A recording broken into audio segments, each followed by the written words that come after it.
Welcome to the show.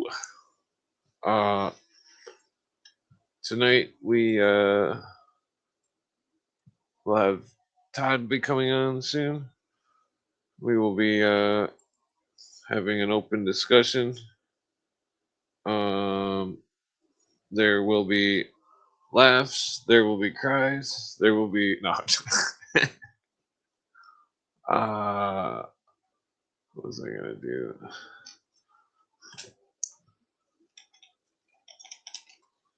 Yeah, let's send out some invites here. Let's see if I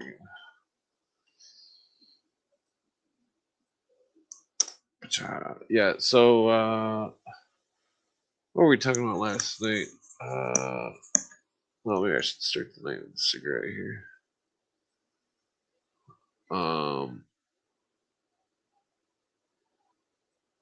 Well, what was I doing? Yeah, so Todd should be here any second. Let's see. I was kind of late, so hopefully he's not also late, even though I was late, so it's not a big deal.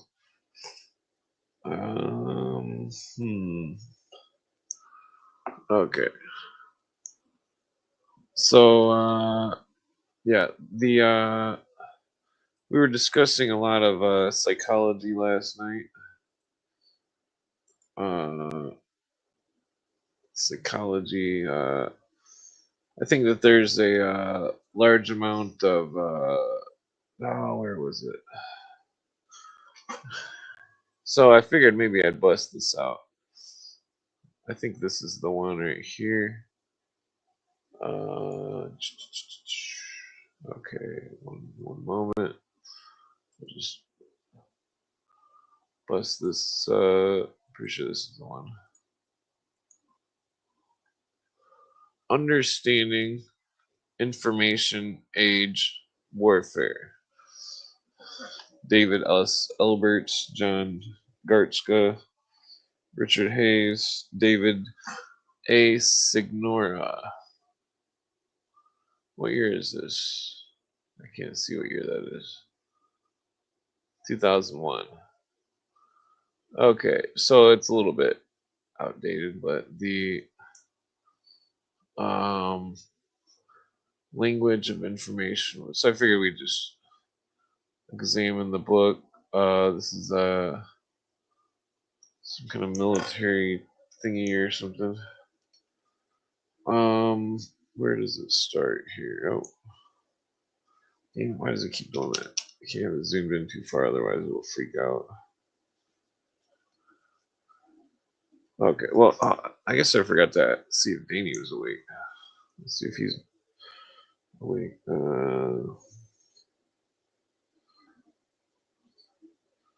Well, maybe I better. This is my Twitter, so I don't accidentally wake him up if he's got to work or something. Okay, so this book was, in a very real sense, a community effort when the CCRP sponsored the formation of the Information Superiority Metrics Working Group, ISMWG, in early 2000. It's our hope that the collegial exchanges would take the discussion of information superiority and network-centric warfare to the next level, a level where those ideas could be rigorously tested both analytically and experimentally. We are pleased that this turned out to be the case. The book attempts to capture for wider audience the insights, suggestions, and discussions that have occurred both at the ISMWG workshop and the regular monthly meeting of the ISMWG. The list of contributors to this book, the members of the ISMWG, are listed on the following page. It should be noted that the ISMWG is a volunteer organization, and oh, it looks like we got a guest here. Okay. Welcome. Good evening, Clint Eastwood. It's fantastic now that I'm on Clint Eastwood live. Fantastic. How you doing? Pretty good. Just running. Oh, good. Let's see. Running a little slow. We're live, so me too. Yeah. I guess I'll roll a joint. We'll join on air live to start the show. That sounds like a good way to christen it. Yeah, I don't Smoke one think for the anybody's awake. Nobody's awake. Yeah, I sent out some invites, but Send one to Isaac, my buddy, the my Amish friend. Send one to him. Get the light just right in here. It's creepy. Illuminati news. Maybe a little more yellow. A little more yellow. I'm my own lighting guy for the show. All right. Good evening. I hope everyone is good this evening. I think we need an extra gong just to notify the spirits in the audience that we're alive. Oh, yeah. Oh, it looks like you summoned Isaac. Super sweet. I was hoping to see that guy. I enjoy his podcast immensely. He spits out some pretty good rap. I didn't realize until recently what a good rapper he was. Freestyle. Pretty cool, man. But how are you doing this evening? That's fun to know. Now I went over to his channel and listened to some of his raps. I was like blown away. But whoa, he's just freestyling like you do on occasion. Right. What's going on? Oh, there he is. That's good. The man himself. How are you, sir? Drinking coffee? No, I started drinking alcohol again. Right on. What you drink? What you drinking this evening? Oh, 8% alcohol seltzers. Oh, you shaved your face. What? Sounds like a California thing. Oh yeah, and I shaved. Yeah. Shaving? Are you doing? Getting a job? Getting a job? Yeah, I'm getting a job too. But I cleaned up, made a little edge. It looks all clean. Hell yeah, goatee's always good, especially if you're going into construction. The classic construction. I'm not sure what I'm doing. Yeah, I'm not sure. I just cleaned a parasite out of me. Did I tell you? No, you didn't. But please tell us all about it. Sounds fascinating. Yeah, it was very gnarly. I suffered for like 6 years with all this bile, acid, mucus. I couldn't eat what I wanted. I had to be very specific. And then all of a sudden, I took the ivermectin, bro. I never felt better in my life. No way. What you've got that? You got that? What do you call it? How do you say you've got that review to give of that product? Review to give of that medicine? Oh, I'd approve it to humans now. Yeah, if I'm in the trials, if I'm in the trials, I've never felt better in my life. No way. No way. Yeah. Are you serious? You're not pulling our leg, are you? This is not medical advice. This is not FDA approved. This is not anything professional. However, I tried it myself, and I'm not shitting a brick here when I say I had bile, mucus, and acid for like 6 years. I took the shit and it went away. I could eat whatever I want. All right. Well, you have to tell us what the fuck that shit is that you're eating over there. This is the exact one I got. It's right here in my hand. It's from a Florida company. All right. What's it called? It's called ivermectin. It's called anti-paravites. It's antifungal, antiviral, antimicrobial, and they say it's good for COPD even. Wow. Like how much does that run? I mean, how much does this run to do? I bet you this bottle costs $7.99 to like $9.99. I bet. All right, that's dirt cheap. And this is You're saying that $9.99 bottle drove parasites out of you. A year's worth. A year, probably. All right, then. That's fucking good advice to give you. I'm not trying to promote it. Go look for that motherfucker. Well, here's the question, though. Did you thought or something? What? Did you see the worms? Did you see the parasites? No, you just felt them. But I did have a lot of like straight liquid and like just cleansing come out, so I don't know. I didn't really look. I just kind of didn't care. You didn't look. I knew I felt better. I knew I felt better. So I didn't want to know. I didn't want to know. You didn't want to know. I was kind of freaked out. I was kind of freaked out. I didn't want to know. Oh, God, no. I didn't want to know.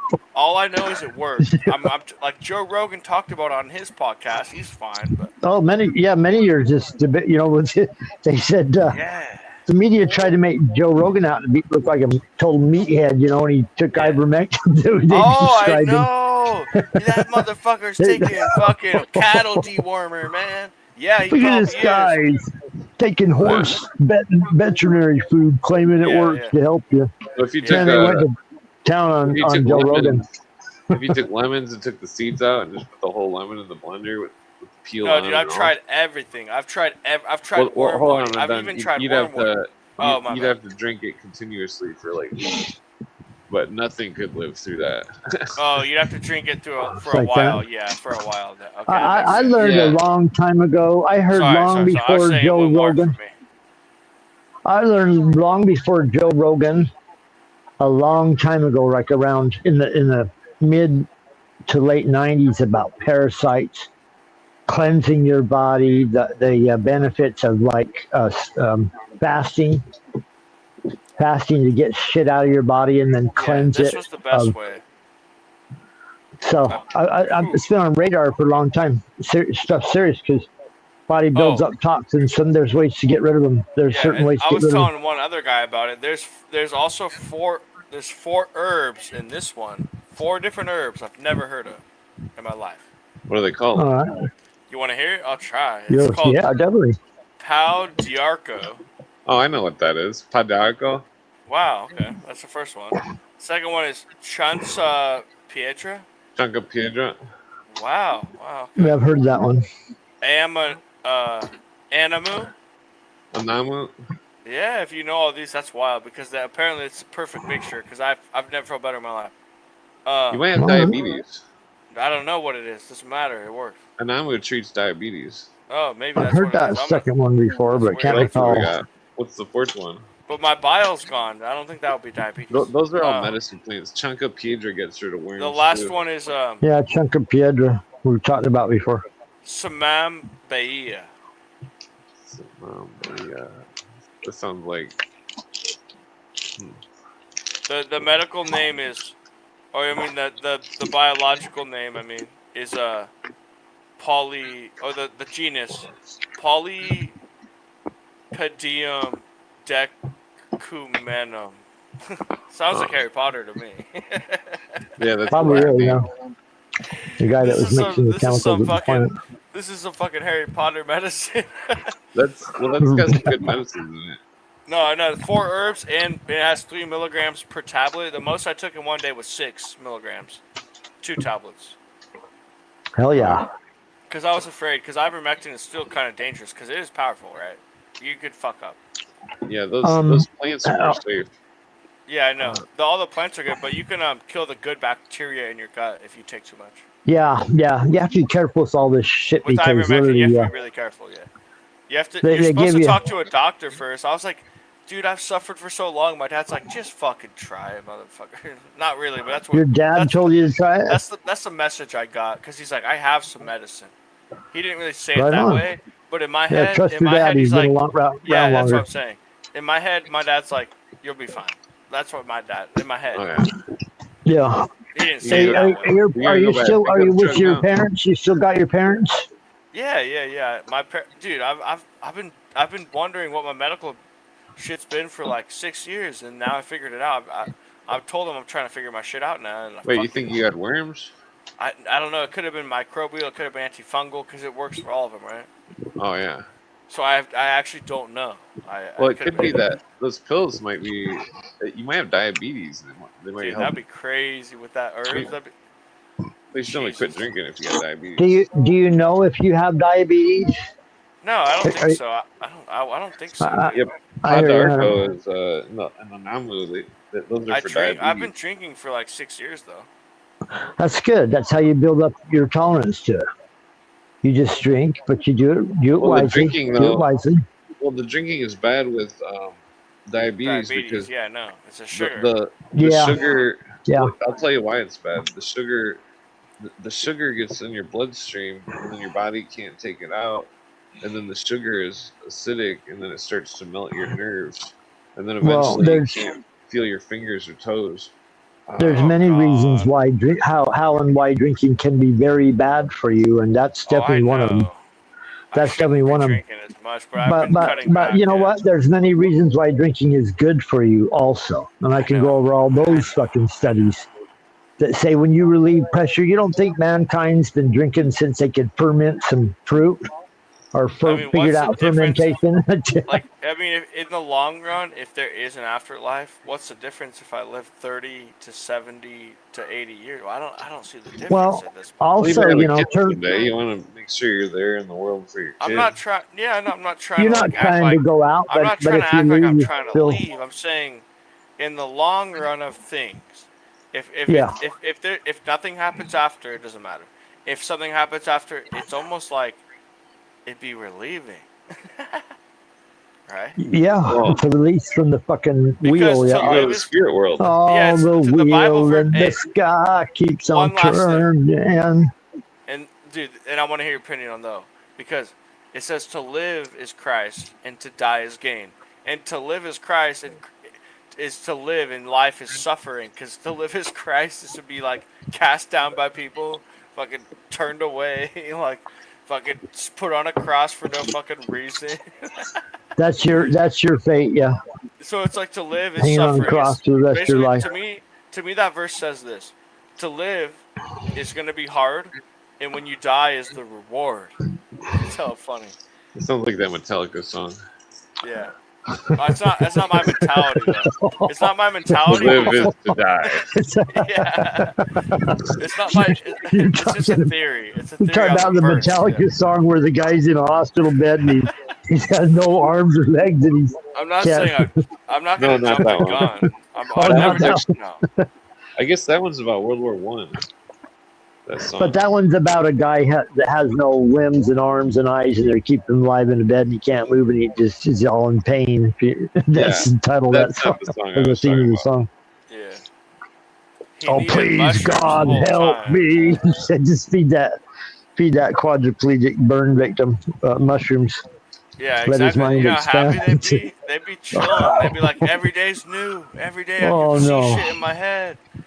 I send out my heart. My heart goes out to all the I know. Anybody suffering. If that happened to me, I swear in my life, I'd be like, give me my mushrooms, or I'm gonna go insane. If I had no arms, give them anything. Give them anything you want to try. Anything they ask. Dude, exactly. If I was fucking stuck in a bed for the rest of my life, I said, give me my mushrooms, or I'm gonna literally go crazy. I'd tell them that. And that wouldn't be a lie. I'd be terrified. Yeah. No, I'm with you. That's stuff to think about. Yeah, or at least put me in a wheelchair and take me to the beach. Something. Fuck. Put me in a wheelchair, take me to the show. Yeah. Hurry. I want to be sedated. Dude, I love that song because I always related to it. Shoot me up. I want to be sedated. I'll play songs when I fucking wake up. Go back to sleep.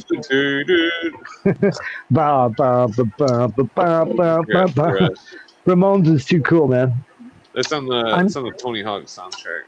I'm sure Ramones. I mean, I don't.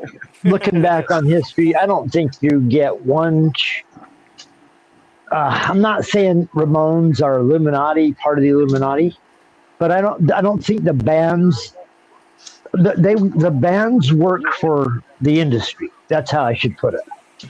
So they find people. This is my opinion now. We should open the show with this is all opinion and for comedic purposes only. Please don't try to construe us with official news station or some bullshit. Even if we sound convincing, we're joking around here. But I've come to the conclusion that these bands, they're under the thumb of the studio. Doesn't mean every musician signed a contract with the devil and reports to them directly. They pretty much got to just play whatever they have been contracted to play. Kind of,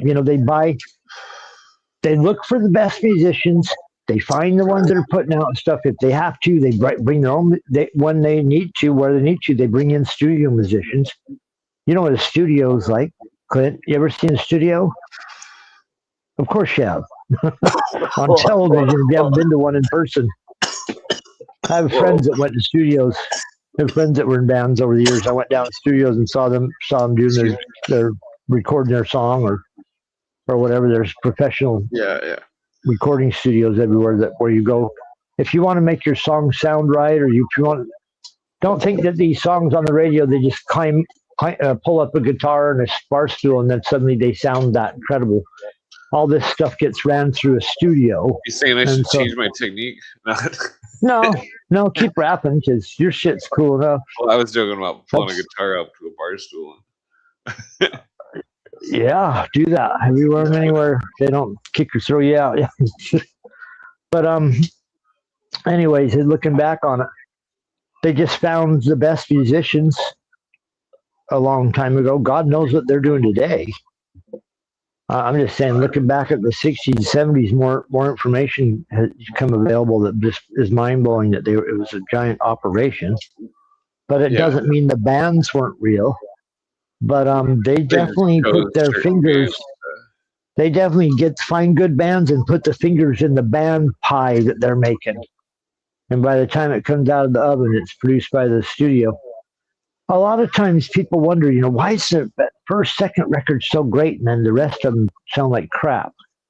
And it's because they're going to produce these guys like a side of beef.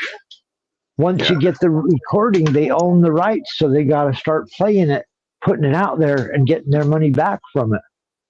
And so for a long time, they got to get their money back from your record they put all your money into. The devil. He put a lot of money, or he invested just enough money to push you out there, and now he's got to get his payback, which is from you buying the records and the radio stations. That was back in the 70s. God knows how it works today. Well, it seems like the major producers, they've kept certain bands and stuff out of the main loop, like kind of like how they wouldn't let Ozzy play at Lollapalooza. They rejected Ozzy, and he wanted to be there, and they wouldn't let him. So he created Ozfest. Did he create Ozfest after that? Yeah, kind of like that. I'll just make my own festival and invite all. Well, definitely, it's definitely like that because it's like when Ozzy was with Black Sabbath, the manager of the band was his wife's father, who's a fucking mob music producer over in England. Go look into England's mafia and the music industry and all this. Whoa, if you want to talk about look at weird, what he thinks weird mob stories.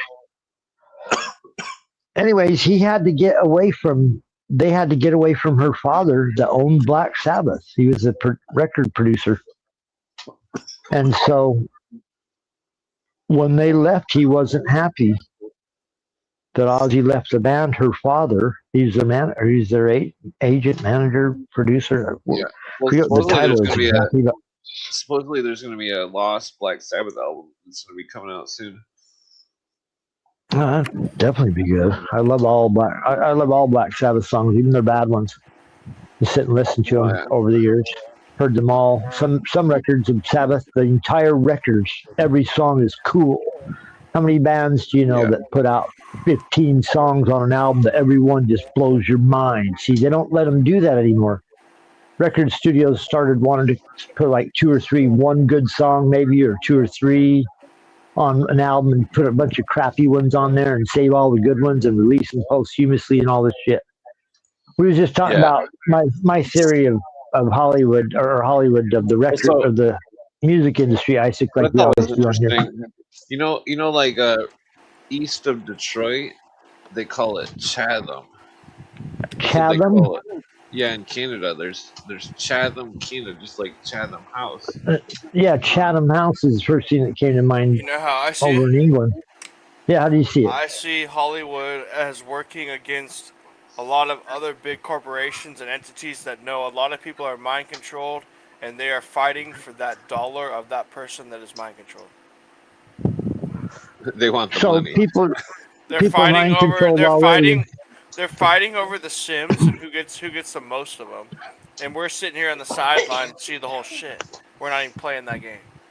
Hey, that's how I see it. They're fighting over pieces in a game that are like they're not fully there, so they easily get mind controlled. So their music influences them in mass quantities, and they create a culture. They sell products. They sell influenced drugs, alcohol, and then they also sell the what they're wearing, the cars, the watches. I'm pretty sure they it's all a mind control game, and they're seeing who could do it the best. But can I show weed products? Please do. I mean, I don't know. It's just rosin. It's just rosin. Yeah, it's fine. All right. I have a little bit of tobacco in there, but this is pure rosin, no extract, no solvents. Okay. That's a lot of tobacco. I know. I mixed a lot. It's pretty nice. From my, yeah, it's just something cool. You just dab that. You just dab that. No, I mixed it. So I put a bowl of joint at once in one hit. I put in one hit. I put tobacco down, and then I put a glob, and then I put weed and tobacco. Weed and tobacco. So you're smoking weed and tobacco in the same fucking hit. Oh man, I'm lit as fuck. Oh, I like that. Yes, fuck. That sounds like a good combination. I wouldn't mind trying one of those. Yeah. I quit smoking a while back. Smoking cigarettes. I'm just kidding. I'm actually the Canadians used to do something like that. The Canadians would put tobacco and then weed on top. Yeah. And then they sounds like a very enjoyable cigarette. Yeah, it's fun. Well, they smoked it gives you a little head rush, and it gives you the nicotine buzz, and it gives you that little, makes you want to think for 5 minutes. Nicotine high. Yeah. Nicotine high is good, but it only lasts 5 minutes. That's the problem. Exactly. Yeah. But no, it lasts about 20 minutes. Yeah, but not when you're peaking. It's like 5 minute peak. Right. I'm just saying.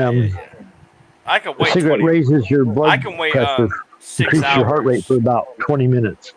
Yeah. Oh yeah, it does. Any kind of carcinogen when inhaled, marijuana, weed, same thing. 20 minutes, your heart rate goes up. Bike harder, all of it. Yeah. So for about 20 minutes, that's why there was an old athlete in the Olympics that used to take hits of tobacco before his running, and he said it helps you take in more oxygen, and no one believed it, but he was winning every race. Yeah. Yeah. I'm not one of those people. I'm sure it's not healthy long term, but yeah, it does it like it's like taking a smelling salt if you do it right. But I smoke it like more than anyone I know on earth. I smoke more tobacco than them, and it makes me a little scared. Have you ever smoked Doka tobacco?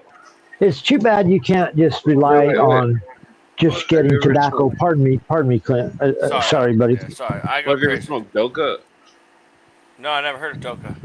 Doka? Doka is super strong tobacco. You take one hit of it, it's like smoking. Oh yeah, so I've smoked Native Indian tobacco. Where do you get that? Where Native Indian tobacco, I can only kill like a third of a cigarette. The Doka, it's like a tiny little one hitter. You put like a tiny little piece of tobacco in there, and you hit it once, and it feels like. And where do you get that? 5 cigarettes. Wow, that's a whole body rush then. Yeah. It's crazy. That made where do you get it? Because I used to love that feeling. That's what got me addicted. You can get a smoke shop sometimes. Really? Yeah. How do you spell it? It's pretty rare. It felt like a damn near death D-O-K-A. What is it? Doka. D-O-K-A. Okay. Yeah, it's like look into that. Like incredibly strong. It's like the strongest tobacco on earth. It's like you hit it once and you don't want to hit it again. It's like, I told you guys before the Anarchist Cookbook. We were looking through that book last weekend.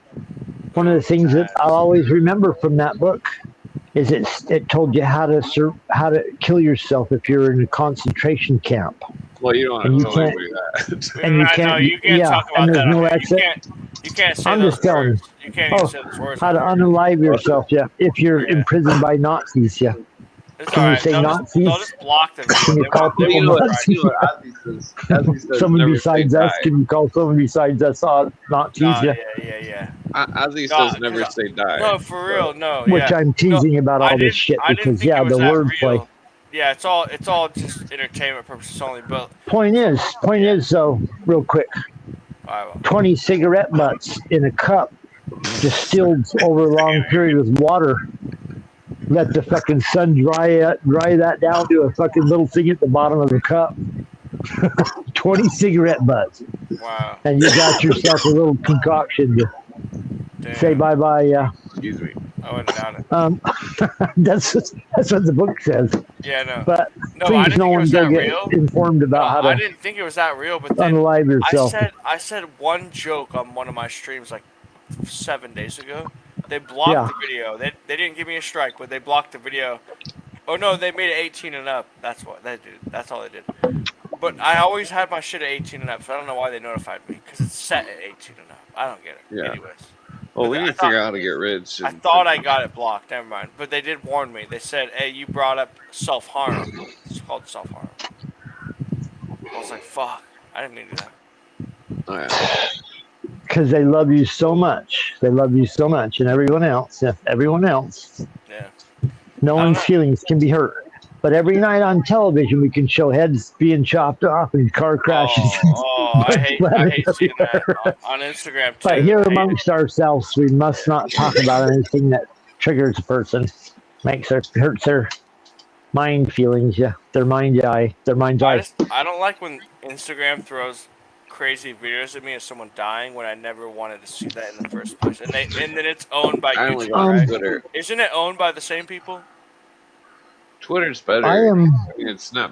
It's not what it is because at least it's some sort of. It's partially free speech, but the other ones are all just. I've mentioned this before, so don't confuse my position because my position hasn't been staken yet. The mind doesn't know the difference between a real or imagined event if it can be provided, authentically enough. The mind will think it's real and will release chemicals, which open up areas of the brain.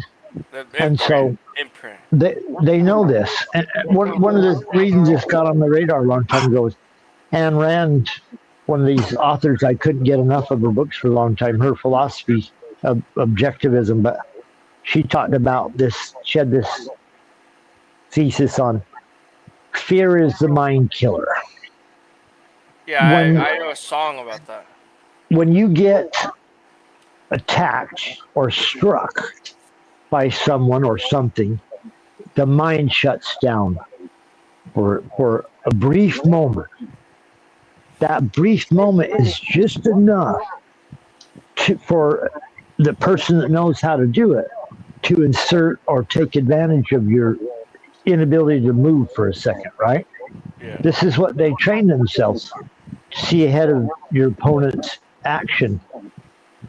This is how when they go on the attack, people are just constantly in the shutdown position because they're responding to an attack. And information can be traumatic. Like we joke about on here all the time. People get, they don't want to have they don't want to get triggered by subjects. They don't want to hear about horrible life scenes. Oh my God! I was usually on that substance when it happened to me. But I'm saying they understand trauma. They understand how to use trauma to their advantage to get people to move in a certain direction. Make them snap, yeah. That's what I was talking about last night with Sparks, kind of where that's MK Ultra at its use trauma. They use trauma in video games and movies, and then after the trauma, they imprint some kind of information on you, indelibly, which means permanent. Stuff that may make sense or may not, doesn't matter. Maybe it's something they're tinkering with. They can use down the road. Switch it around. It's a constant experiment to see what works. That just like an octopus. An octopus goes in and can get through any hole or crack because it changes shapes. Sorry, Isaac. No, I'm saying this is how these people are. Hold on. Like an octopus, changing shapes. Yes. Changing positions to get in the cracks to where they can slip under holes, grab hold of shit, strangle it. If it's small enough, poison it. If it's visit, bite it with little claw teeth, little beaks. I wish I could teleport to my fridge. Anyways, pardon me. No, I remember, yeah. That's how these guys are, like an octopus. That's why they're often described as an octopus. Cut off one limb and 7 other ones wrap around you from behind, strangle you, and shoot you with Hydra Is that why Is that why that Rakana Shudo guy called it octopus? A number of people called it octopus. The one guy, not Gary Webb, the one that was the banking scandal. What do you call it? The octopus, but I forget his name. Okay. My mind's foggy after college. What's that? The Promise or whatever. The guy that was found dead in his bathtub. Yeah, that's the committed suicide. Probably. Oh, that. No, it's. I think it is. No, I'm getting mixed up. And you always bring up Reconasciuto, which I need to do more research. I've researched him like 5 times and forget what I found out about him. When I need it, I forget what I was going to mention about it. But there was another guy back in the 90s that was on the trail of these guys. Can almost remember his name. It's not Gary Webb. You talking about like LaRouche or something? No, it was kind of a Danny Casolaro. Oh, Casolaro. Yeah. He was attacking the octopus. He was looking at the banks. He was seeing the financial. He was figuring out the financial patterns of these people, the criminals. Yeah, when I was looking up Casolaro, basically the only person I've seen type about it on the internet is that Dina chick.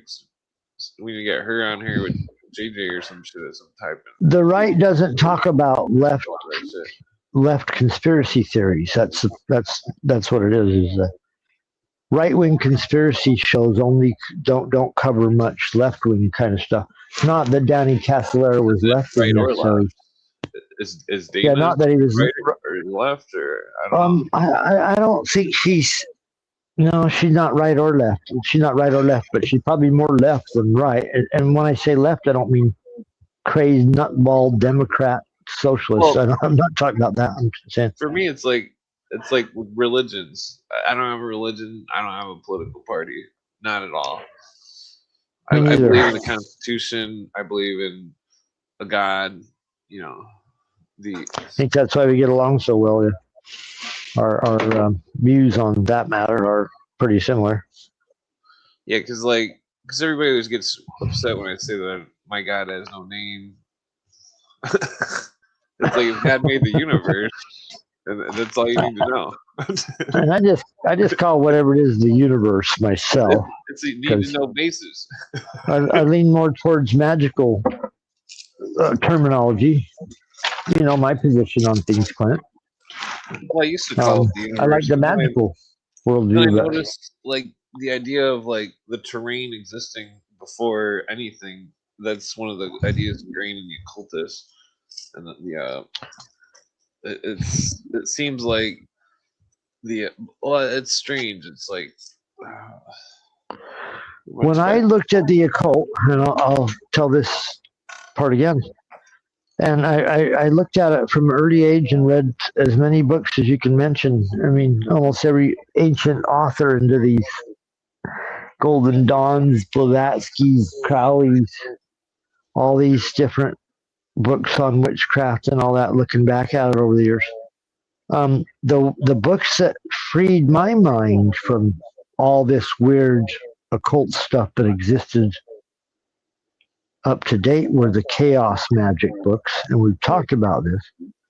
The Peter James Carroll book was the one that made my mind say, I don't need to follow any of these systems, any of these belief systems if I don't want to. And can actually step outside of them all. And if you think about it, all of them are using techniques. And I've talked about this before. I've said mind control is magic. Your control of your own mind, or you control your own mind, or somebody else is going to do it. And there's a constant struggle. It's one area in the subject of magic. Yeah, it's one area in the subject of magic because it's so vast. I'm not saying that everything in mind control is magic. You know what I'm saying? Things that magicians do to control their own minds are not mystical or outside of the realms of science whatsoever as you know it. You know what I'm saying? There's people that know how to map out probabilities. There's mentalists. That's real. There's people that can rattle off every date in history going back 200, or in history that occurred. They can tell you the date, time, and place or whatever. There's strange anomalies everywhere, which point to the idea that all those strange anomalies exist inside of all of our lives and around all of us. Anything is possible. And well, if I were to list all the crazy shit I've seen, it'd be quite an extensive list. The supernatural type stuff, from taking psychedelics, hanging out in graveyards. Yeah. Down on the ground level where we are, there's so many techniques that you can use as an individual person to help your own life out, like getting control of your own mind. This is something I've talked about my whole life. You can either take my advice or throw it in the garbage, but one thing I say all the time is thoughts control your attitude, your direction, your environment. So do parasites. Sometimes, oh, definitely. That's why I couldn't. I had to hear your story. Sometimes when you think something, sometimes when you hear bad news, death of a loved one is a fantastic example. That'll put your fucking dick in the dirt. It'll put your fucking down on the ground. A bad breakup with somebody you love puts you on the fucking ground immediately. Chemically, mentally, boom, you go down. Sometimes people feel free. I'm saying, cold-blooded psychopaths or whatever. Yeah, and it's like stuff don't that shouldn't experience happen. Yeah. that. It's like stuff that shouldn't People that have no empathy are not knocked out by bad news, right? And it's not normal brain patterns for what if we were invented when there was only peace and we were not meant for this type of lifestyle? Well, I remember what I was going to say. If we were invented, you know what I mean? If we were invented, what's different between me and you guys is that I was never raised in any religion. Like, not you at weren't all. Based in Christianity or Mormonism or nothing. Wherever Isaac's parents are. What's your Isaac's parents? I'm just thinking. I'm even thinking like if we weren't invented for like this type of brain activity, but now we're pushed into it. No matter their belief, but yeah, Christianity. Yeah. I ventured off. I ventured off. Went very Gnostic. I went very Emerald Tablets of Thoth. I went very ancient text. I went Buddhist. I went to Thailand. You went to Thailand. You went over there. Christian church. I came back more of a Buddhist. I came back more of a Buddhist. I swear my life. Well, like, I started reading. Of course you would. I started reading the Buddhist books over there, and I was like, oh damn, oh. Bam, well, it's like when I first trip in 1998, I realized that everyone they were procedure zombies. They were all hypnotized by the procedure, and that everybody, generally speaking, just all the cults. It doesn't matter the religion. The people who made it in the world and stuff, they didn't need procedure. They didn't need a time of day to do something. That they would just do it. And they would get money, like that. That's not necessarily. It's like we're stuck in this thing, and it's just the procedures. It's like a magical spell. Oh, well, thank you. Somebody donated some money to give to my homeless friend. Shout out to the chat. Oh, much and thank you for donating to Clint. Anytime, everybody, please donate to Clint. Donate to all the programs that you know and love, that all our buddies and friends around here. Yeah, my friend is I'll give him a second bike because the first bike broke. Dude, why does that name sound so famous though? Billy Hicks. Oh, that's the comedian. Bill Hicks. Is that like a play on Bill Hicks? Or is that his real name? I think it's a lady that donated. I was going to say, is that a play on Bill Hicks, or is that the real name? Yeah, That's cool. And I just took a gummy, pardon me, audience, that hates me. The whole procedure on gummies. Oh, yeah. It's like the procedure zombie thing is like, it's like everybody's captivated, everybody's stuck in the procedure. And that, like, you always see these movies where somebody's like, they have some kind of supernatural event or some kind of something that jolts them out of their procedure. Next thing you know, they're like driving across the country or something, and like, you know, I mean, like, I don't know. It's like, are you talking like those mind control people, or the trained assassins that wake up kind of idea? I'm not talking about that. I'm talking about like people that are just like pursuing a dream of like, say, like going to Hollywood and being an actor or something. Not that that would be anybody's dream, but but like, I don't know, like making a band or something. You know, like, whatever. It doesn't matter. They got exposed to so much horrible casting couch garbage. Man, that industry sounds like it's just, it's not good. I'm sure there's parts of it that are up front because any corrupt thing has to have the fake front in front of it, right? That's how they can hide their illegal activities to a large degree. On all this, I'll tell you what, fantastic time to bring up parasites, because Fauci was high on the list of stories to talk about this evening because he's in the news big time. Our good friend and national health fucking expert, the science itself, Mr. Fauci, is in the news this evening. So I don't know if we can get to that right now, but come back around to that soon. Fauci. Yeah, Fauci. Talk about manufacturing consent. Have you guys you've heard the term manufacturing consent before, right, Clint? That's what everything is. Some famous you sign your license, left-wing author back in the 90s wrote a book, Manufacturing Consent. Got big accolades for it a long time ago. You waive away your constitutional rights. Also, for the audience, I don't get stoned. I wish never smoked a doobie. This is all. I smoke. This is all acting. We're actors.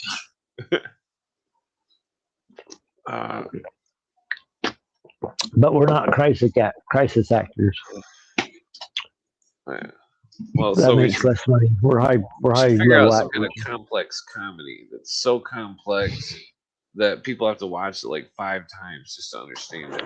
So then they'll watch it over and over, and then more people will watch it. Becomes solid gold after 30 years. Someday later, they go back and see. Oh, sounds horribly ridiculous. Let's do it. No. We could use scenes from the podcast for the movie. Lord knows there's a ton of those. Hang on loose, yeah. No. Don't let go. I listened to a little 38 special earlier. If you cling too tight, man, you're gonna lose control. Oh, that's not the best song either. I'm sorry to bore everyone with that song, but 38 special. I didn't even know it, and I liked it. You know it's cool. I think my cat's meowing at me, and she's like the queen of my room, so I gotta figure out this out. You know what's cool, Isaac? Isaac? Wait, can you hear me? He's still there. Yeah, you know what's cool? I was gonna say my cat's meowing at me. Wait, okay. I have to be back. She's the queen. Yeah. Take care of business. Yeah. So when he comes back, I'll tell him what's cool. I guess gas is going up from all the oil refineries getting. That's what I've heard. How much is it? How much is it? It seemed like it went up like 30 cents or something just last week. Oh, son of a bitches. It's raping and pillaging. Well, it costs a lot of money to drop bombs nonstop for years and years and years. And then increase the increase the bombing There's got to be overnight. some kind of method to the madness. So we have to pay for it. I mean, like the radical Islams are definitely radical and dangerous. They're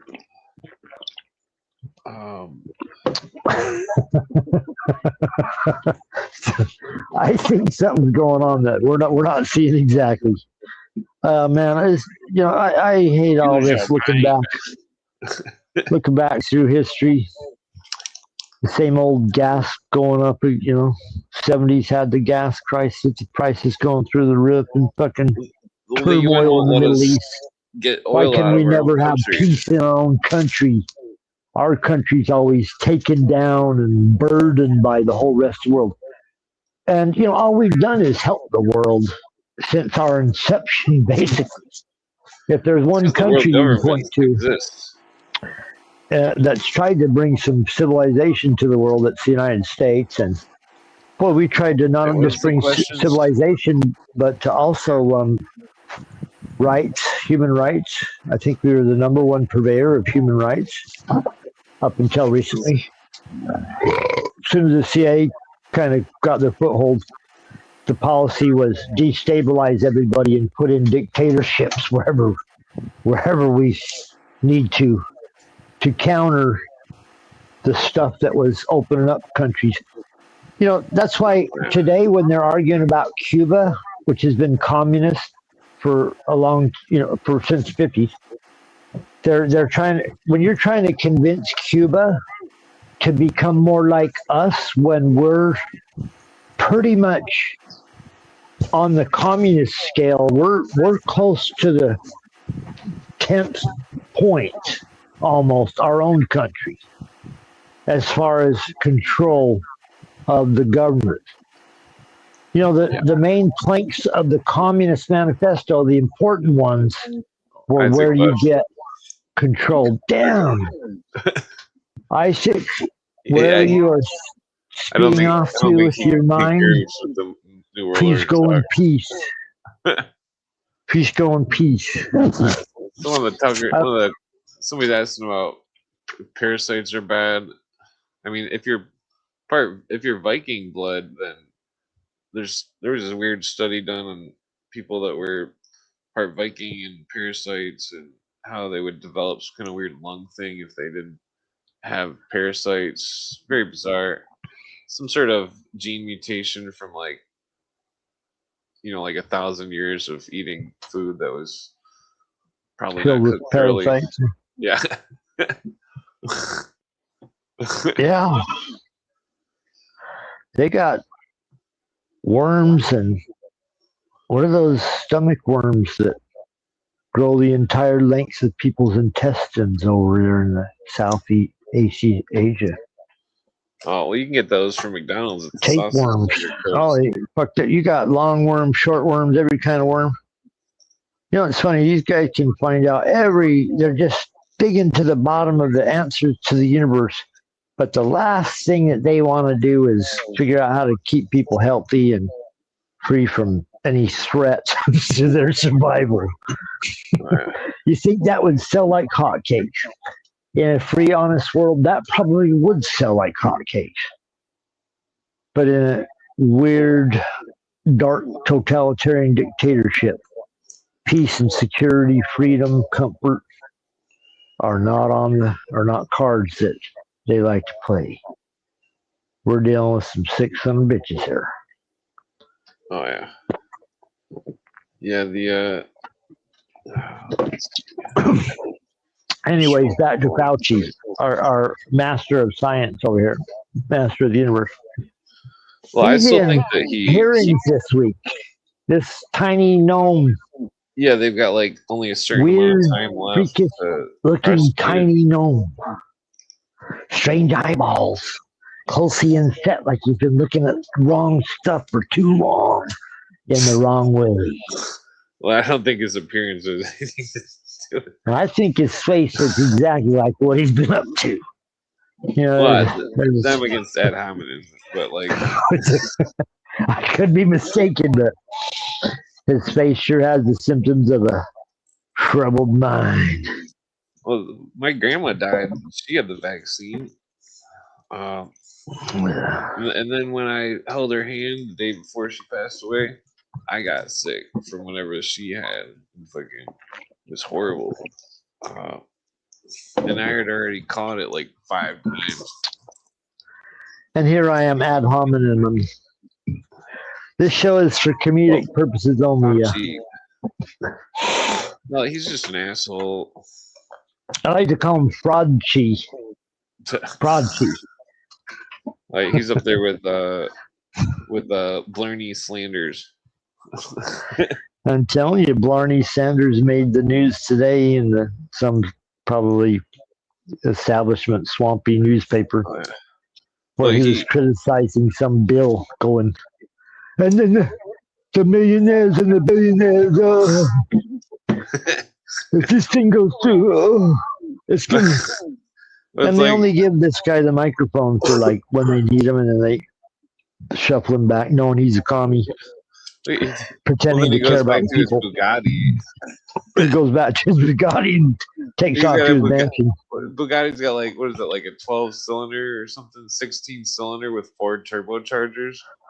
I'm telling you, and 3 mansions. It's got like the just in like that one state he lives in. It's like literally the fastest car on the planet. It can go like 250 miles per hour. and it costs like $1 million. And it's like. And when that can't get him there fast enough, he flies his helicopter, lands on an air pad on his fucking backyard. A very important person. Oh, God. Yeah. You know, well, I mean, and where's all the homeless centers and where's the homeless come into this? Yeah, that Bernie Sanders has made to help homeless people. And you go anywhere near a homeless shelter, it's the very worst, most hideous, criminal-ridden area of the city. Anywhere where they're going to help you, it's also going to be a lot of garbage that you would never even want to get close to. Just entrenched. So our country's built. It's built this. They've been doing this shit Skid Row. They've been producing these crises and making people poor, and it's just the nature of our country. You know, where it's sink or swim, fucking succeed or not. One of the things that we like to talk about on this program here, Clint, is if things are organic or not. I think that's been a long-running subject on here. Is this real or is this a psyop? Is this a fake production? And sometimes the lines get very blurry on what's real and what isn't, because they've created a system that continues to go forward. You know, we're going into one of these right now where Fauci's being asked uncomfortable questions. He's pleading the fifth. The Democrats will support him conveniently because they know he can plead the fifth, but nobody else can. You know, Fauci was pardoned by Biden's auto pen. Fauci's pardon fell into the auto pen machine that was signing pardons at the end of Biden's career because his feeble hand was too shaky, and he was stumbling trying to sit over at his desk and sign his signature towards the end. No, I'm seasoned. I'm sure he was a picture of perfect health the whole 4 years he was in office. But, you know, and this goes to a broader subject. Fauci here is in hearings. Have you seen him this week, Clint? You probably haven't. Yeah. Good for you. You didn't darken your doorway with the sign of his face. I had an article here. This is fresh off of from www Fox News. So I know as soon as you say Fox News, everybody's like, oh, Fox News has control. Yep, they are. Horribly. By some weird, one of the 6 families that controls the media industries or whatever now, 6 companies. But from Fox News, 2:11 p.m. July 9th. Reuters reporter's notebook. Rand Paul's contempt crusade could be doomed, despite Fauci pleading the fifth 111 times. This is from WW Fox News earlier this evening. Does anybody catch the 111 times in the headline? 111? That's quite a few. Quite a few times you say, I'm pleading the Fifth Amendment, and I'm a total fraud, but I'll never admit it, because I am the science that I speak, but not before Congress or any senators. But if you want to catch me on Oprah's show, I'll tell you exactly what you need to do. 10 booster shots might not be enough. Maybe 3 months. 3 months, you get 10 more. Yeah, that's definitely ridiculous. Hey, how many boosters you get this month? As many as you can get, put them in. It can be total incompetence. I don't care if you can't walk or you can't speak, you can't breathe. You're in a hospital bed, maybe you're on the verge of death. You need this shot. Maybe incubators are keeping you alive. What's fucked up is what he had to do with AIDS and stuff in the 80s. You know, yeah, he's a very gross person. It reeks of eugenics. Yeah, he sounds like a perfect person to no heart to put over like a lab test where you're going to torture a bunch of beagles. Put sand flies in a cage where they can't get it off their face and see what happens. Cut their vocal cords so you can't hear them screaming before you do the test, though, because it's very, discomforting to hear beagles screaming. Yeah, this is what they did on those tests. Jesus Christ. Yep. Public record. Poor dogs. I used to have a beagle. I'm sure Fauci was, it was for mankind. He cares so much about everything. Oh man, I can't remember that his name was. He's in the news because his diary was got a hold of by the government, and once again, we have this soap opera where he was talking about being, it's so cool. The public loves me. They love me. They like me more than Trump. No. I didn't say, I'm not saying he said that. I'm paraphrasing some. It seemed like he was put in there as like it's like the leftists put Fauci in because they lost. And so they had their weasel with his foot in the door. The whole damn COVID thing was fuck Trump's presidency up. Well, that's what I'm saying is that it was a Democrat-controlled, designed, loved, they used got the pandemic. behind. They used the pandemic to filibuster Trump's presidency. Yeah. When and then they put Bo Biden. Trump was cool, and he said, "Okay, you're the health expert. I guess I have to listen to what you say." And here we go, fucking. Shut down everything. Stay 6 feet apart. We're going to arrest you if you go to a ballpark. If you stay 1,500 feet away, not wearing a mask out in the open, you get arrested. This kind of bullshit these shitheads did to everybody. You cannot appease the leftists. They're unappeasable. And that it's like they put Fauci in for big filibuster, and then just don't worry. What they were testing was a soft push to see if you'll do what they tell you when they're like, listen, I'm only telling you this because your life's at stake. Well, then there's more though. It's like they push the pandemic, and then they say, oh, you're gonna go against the pandemic. This is an emergency. Blah blah blah. And then they try to make him look like an asshole if he doesn't go with it. Well, you know what I mean? we talk about this all the time, Clint. On 9/11, or should we not say the 9/11 anymore? That gets you censored, banned. On 9/11, they took advantage of the event to put in a bunch of totalitarian dictatorship control. Yeah, Hillary tried to pass the Patriot Act like 7 times before 9/11. These people are already doing it in secret, obviously, because they're so special, and if they don't make it, mankind won't survive. What they tell themselves. But they started breaking the laws, and a long time ago, Oliver North was that first glimpse we got into the continuation of government, COG. They were downstairs in the basement after hours when everyone closed because there wasn't no computers and cameras watching you all the time back then. There were microphones, though. There were microphones. That we know of. Don't worry. Just ask Nixon. Was that satellite?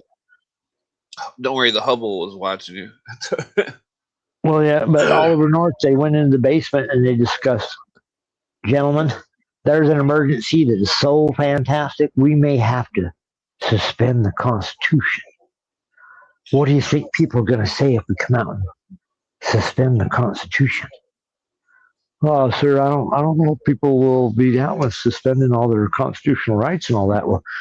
Well, what do we got to do then? What do we got to do? Well, we don't have to tell them. We don't have to tell them anything, but we can do plans. What we'll do in case something happens, and a terrorist attack or something. And that's where they form this supposed continuation of government programs. Where they're like, but it's going to cost a lot of money. We're going to have to do it off the book. So what should we do? Well, is there any way to make a bunch of money off the books and do what we want to do? And they're like, oh, there just happen to be a couple of ways we could make some money, come up and do. But, they'd be frowned upon if anybody ever looked at it. Of course, none of these conversations took place then. I'm just saying this is how I ran Contra. Yeah, well, I still wonder. And gun running and underground tunnels and continuation of government.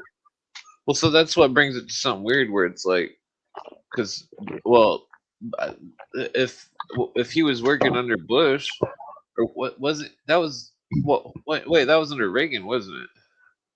Yeah, that's how they snuck in there.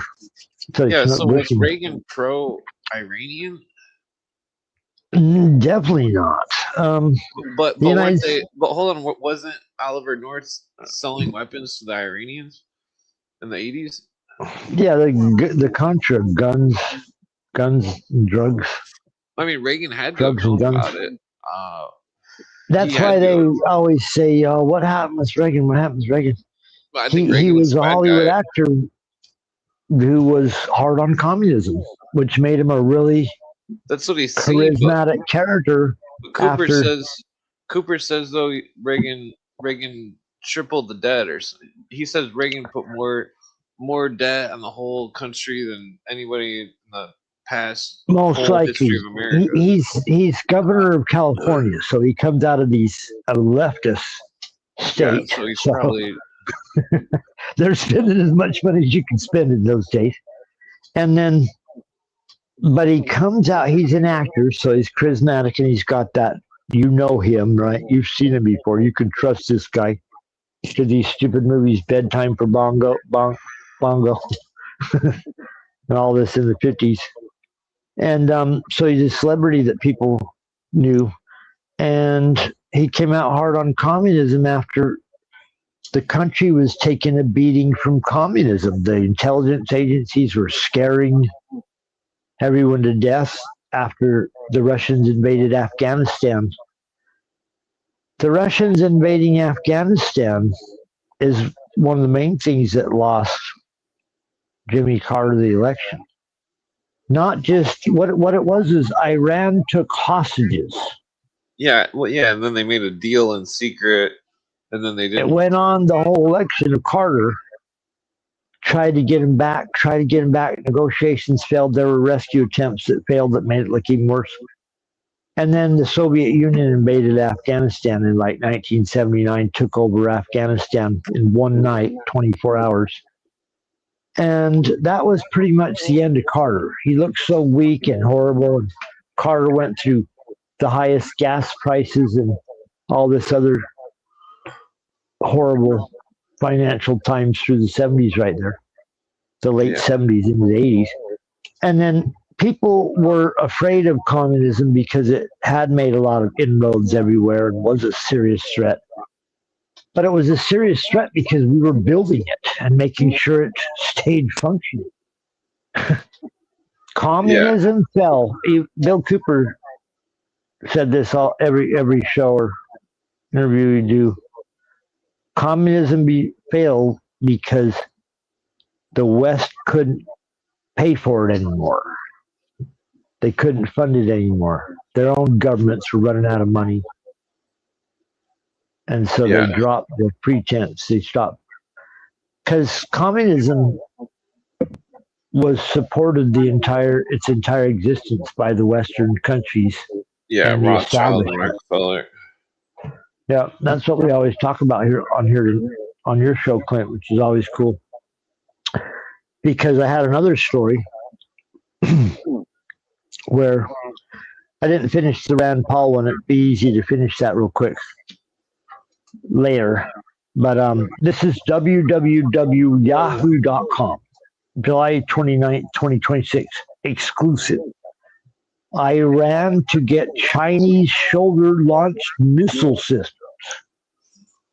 in weeks, sources say. The article is by John Irish and Jonathan Saul. Quote, Reuters, Iran is expected to receive within weeks a first shipment out of up to 400 Chinese-made shoulder-fired armed defense missile launchers. These sources familiar with the deal told Reuters. As it rebuilds and its defense during the war with the United States. So, China is going to get 400 shoulder-fired missile systems, according to Reuters. Now listen here. China wouldn't exist as it does if the West hadn't opened trade with it, built it up, fostered it under its black wing, and made sure that it would hatch as a tiny black dragon to fight against the people that funded it. It's a freaking another example of a country that we helped, Clint, with trade, right? Quote, quote. And now it's a superpower. This is all stuff that's known. We're not broaching anything your audience doesn't know unless they're new on here. If you want to know how this happened, Anthony Sutton's Bolshevik Revolution, Wall Street and the Bolshevik Revolution. Go deeper if you want to go into Wall Street Funding Hitler by Anthony Sutton. Wall Street and the Rise of Hitler. Yeah. All your favorite elite secret society corporations running the country, funding your favorite villains. And then if you really want to get into who was going on with the president during this period, Franklin Delano Roosevelt, Anthony Sutton's Wall Street and FDR, one of the left's heroes. But if you want to get to the bottom of this article that we just read tonight about the Chinese delivered shoulder-fired weapons, there's always this fantastic Anthony Sutton book, The Best Enemy Money Can Buy. Oh, yeah, I've heard Ralph Epperson mention that. Fattest little short book of all time, showing you that this whole thing about these communists and all this, it ain't that commies ain't bad. It's that we're not being told the reality of how they're being propped up and surviving and the kind of shit they're doing to our world. Well, that's why I need to. Even I after need you to something finish that. understood. I need to finish that. Like, You can trust the do we communists. understand? Yeah. I need to finish that. Trust the communists. You can trust the communists to be communist book because it's I'm sorry. I don't know what the questions are. Are there any chatters out there? Does anyone in the chat have a question? Yeah, comment? Peanuts to throw at the people speaking here. Here's a link if you want to come on. Shout out to Pedro and Sparks. Where's Sparks? I sent him a message. He's probably passed out though. Sparks always good. Sabrina, hope she's out there. All of our chatters that we know and love. Tara, if you're out there. Hola. Wait, is she Spanish? Ellie, no, I just saying hola because it's I ate Mexican food earlier. I had some good tacos. I do live down here in Phoenix. If you want a great taco, go to the old restaurants where all the parking lots filled to the brim. Yeah. I was like just a plain steak cheese burrito with like the big one, like steak chunks, chopped chunks, or shredded like beef. Sliced steak with like the con queso cheese, and then like there you go. Like again, the con queso cheese is over the top. Then it's got like sides of lettuce and guacamole and shit. You got a Cafe Rio out there where you live? I don't know what that is. I usually go to the. It's some restaurant, some national franchise, a Mexican national franchise. They're probably the ones that aren't franchises are way better. The like. Yeah, no, I'm saying, but I just ask because they do a selection of items there. They're a franchise, Americanized franchise of Mexican food. Yeah. Yeah, I'm trying to stay away from bread and stuff. Bread's got a lot of oxalates. That's some of the best stuff for you. And I gotta take a quick break real quick. And if you got anything you need to pull up or anything you want to put on the screen or something, I'll be right back.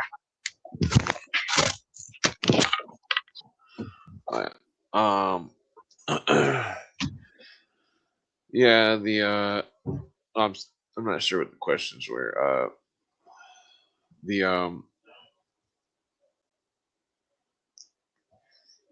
I might keep going with cigarettes to tell you.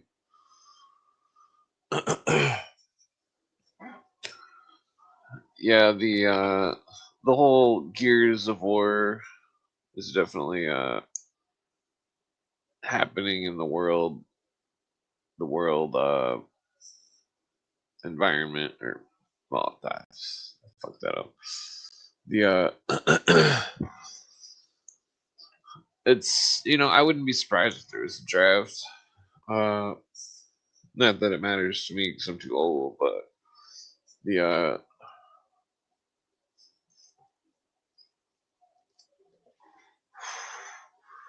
or if there was like, well, who knows? I mean,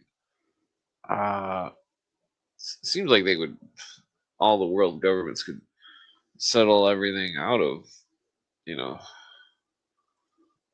oh, let's see. How's it going? Yeah, no, I'm saying, but you might want to mute the YouTube. It's coming through in the background. Mute the background. They're American franchise. Yeah. Yeah, we got a guest. Sweet. Bill Hicks. Who we got here? Bill Hicks. What's up? Can y'all hear me? What's going on? Where are you from? I'm from Alabama, but I've been living in Texas for going on 7 years. Yeah, how you doing this evening? Pretty good, man. Just way too much that I feel like I need to do that I don't have time to do.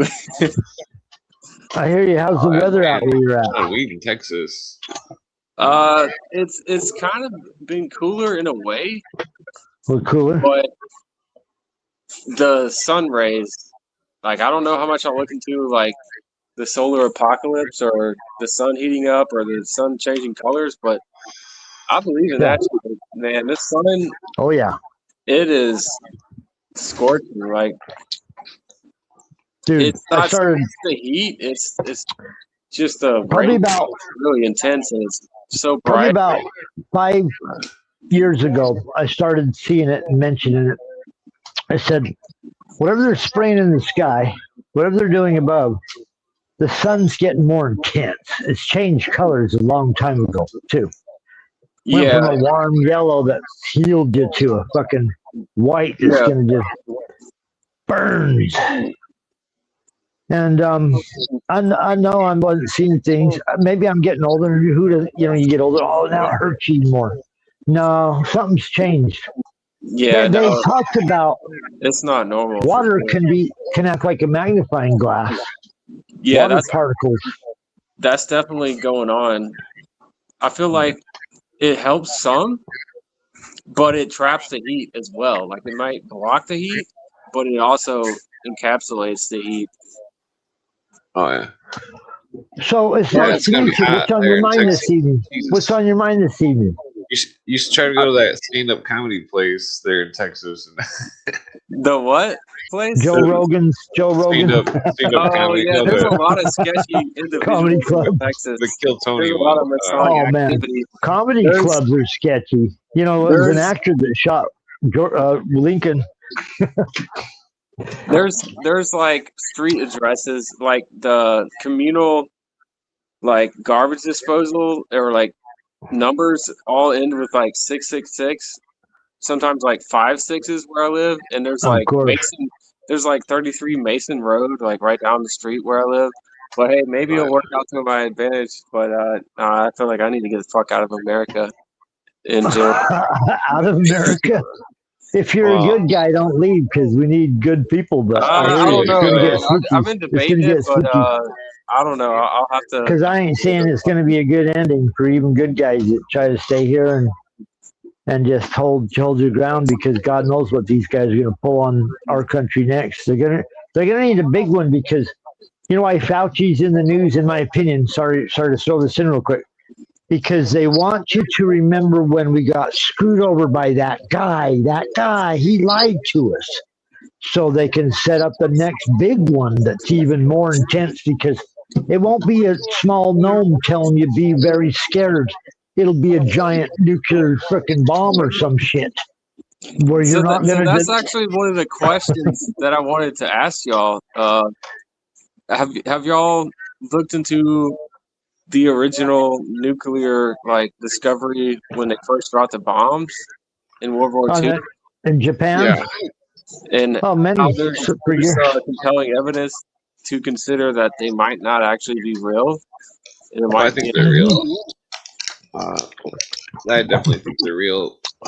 No, the presentation of the damage from nuclear energy, we're told, it makes things you can't even live there for 1,000 years.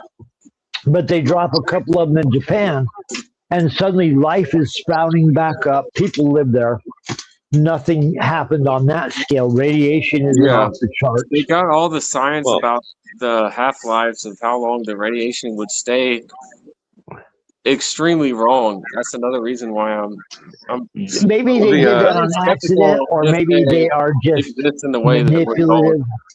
Think of like it's interesting because that one Keeney dude, he was supposedly doing something similar before it even, but he was doing it with he was extracting supposedly he was using some kind of vibrating water technique to extract something from the water and create energy. But like well, I mean, the whole thing scientifically, like, if you take an atom and you cut into it, it's kind of like a giant ball of rubber bands. and like when you cut into it, they all snap, and they snap out. They snap. You ever seen those that drop a glass that they drop it in the water, and then they put it in a press, and the press can't break it. It's called like a I don't King know. something's drip or something. I don't know if I I've don't seen know. that. I'm just Well, on the fence about hold whether on. or not it's real or not, because we've been lied to about Hold so on. many things. I'm not done with the Oh point. man, I'm with you there. But I'm open Well, to the fact that I could be wrong. there's But more. Same. Well, this is the thing on the piece of glass. It's like they drop it in the water, and then it has force in it still, even though it's solid. And that when they can't break it, you can take it and hit it with a hammer and it won't break, and it'll break the metal before it'll break. But then you take the other end and you just barely snap it, and the whole thing will just go boom. And like, Yeah, how it's hit. Well, all well, material it's operates got like like that. stored energy. It's just like if there's some kind of salt that you can, like, if you throw it in water, it'll go kaboom, and like, Building materials act like that. Building materials act like life forms. When they build a house, they say a house breathes and lives over years. They put in vents so it can expand and contract with the weather. You're not telling me that's like a heart system that expands and contracts with the blood? I'm talking So, about atoms yeah, though. I've heard but I am that. too. I'm talking about material operates on the same wavelength as atoms. Studs bend, wood bends like it bends. There's a crown to things. The stronger the crown, the stronger material when they Yeah. build Well, I mean, stuff. what happens when you take a board and you bend it and it's dry? It'll snap, and it exerts a lot of force when it snaps. True, true. It's like But I'm you just take saying something everything's really. built on a crown. They learned a long time ago. A crown is a strong support. Every thing every the Arch Triumph in France. The giant monument, the arch, is based on that archway. The arch makes the material stronger, the whole structure stronger, because it's pressing down on itself and it's built right. Yeah. Yeah, it's a self-reinforcing structure. Self-reinforcing structure. I was talking about this weird thing the other day. The Romans had concrete that would repair itself. No, As I've soon as never the heard crack started, Yeah. as soon as the crack started in it, I'll put a water shirt would on. come I'll be through right and back. calcium would build. And it would All right. make it harder once the calcium formed. Have you seen this? Yeah, I'm familiar. These are ancient formulas that we don't use today because we don't want our buildings to stand. The people in charge right now are trying to wipe away history and everything we know with the wave of a hand. There was an article about 4 days ago, Clint. I meant to say that I didn't. They're reporting that the Smithsonian Institute, the Smithsonian, Yeah. our bastion of science, where all the fucking everything we've collected to support our theory of the world is, it's been politically biased. And because of that, the objects and information therein have been presented in a way to make the United States look bad for a number of years. Is anyone surprised to hear this? Oh. Is anyone surprised to hear that the left, people that want to change our country, turn it into a government-controlled system, technically I got a clip for that. have been in control of the Smithsonian for a while? Is anyone surprised? You got a clip? Please play the clip. Well, I'm pretty sure you've heard it before, but Oh no, I want to hear it again. Yeah. okay. Anything, yeah.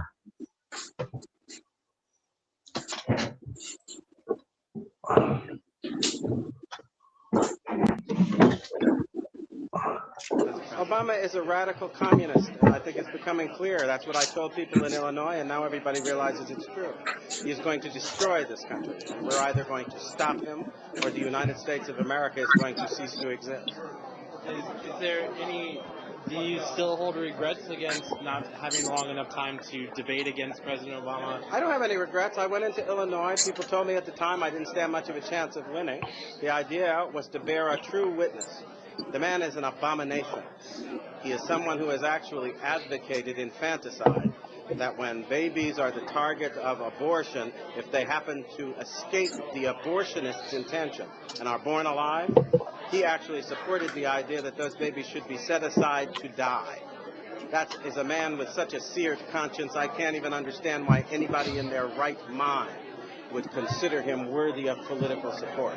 That's a violation of conscience that is inconceivable. And even some of the most hardline pro-abortion people in America rejected that abomination. He's got one point. I'm waiting for it. Right here. President Obama is president of the United States.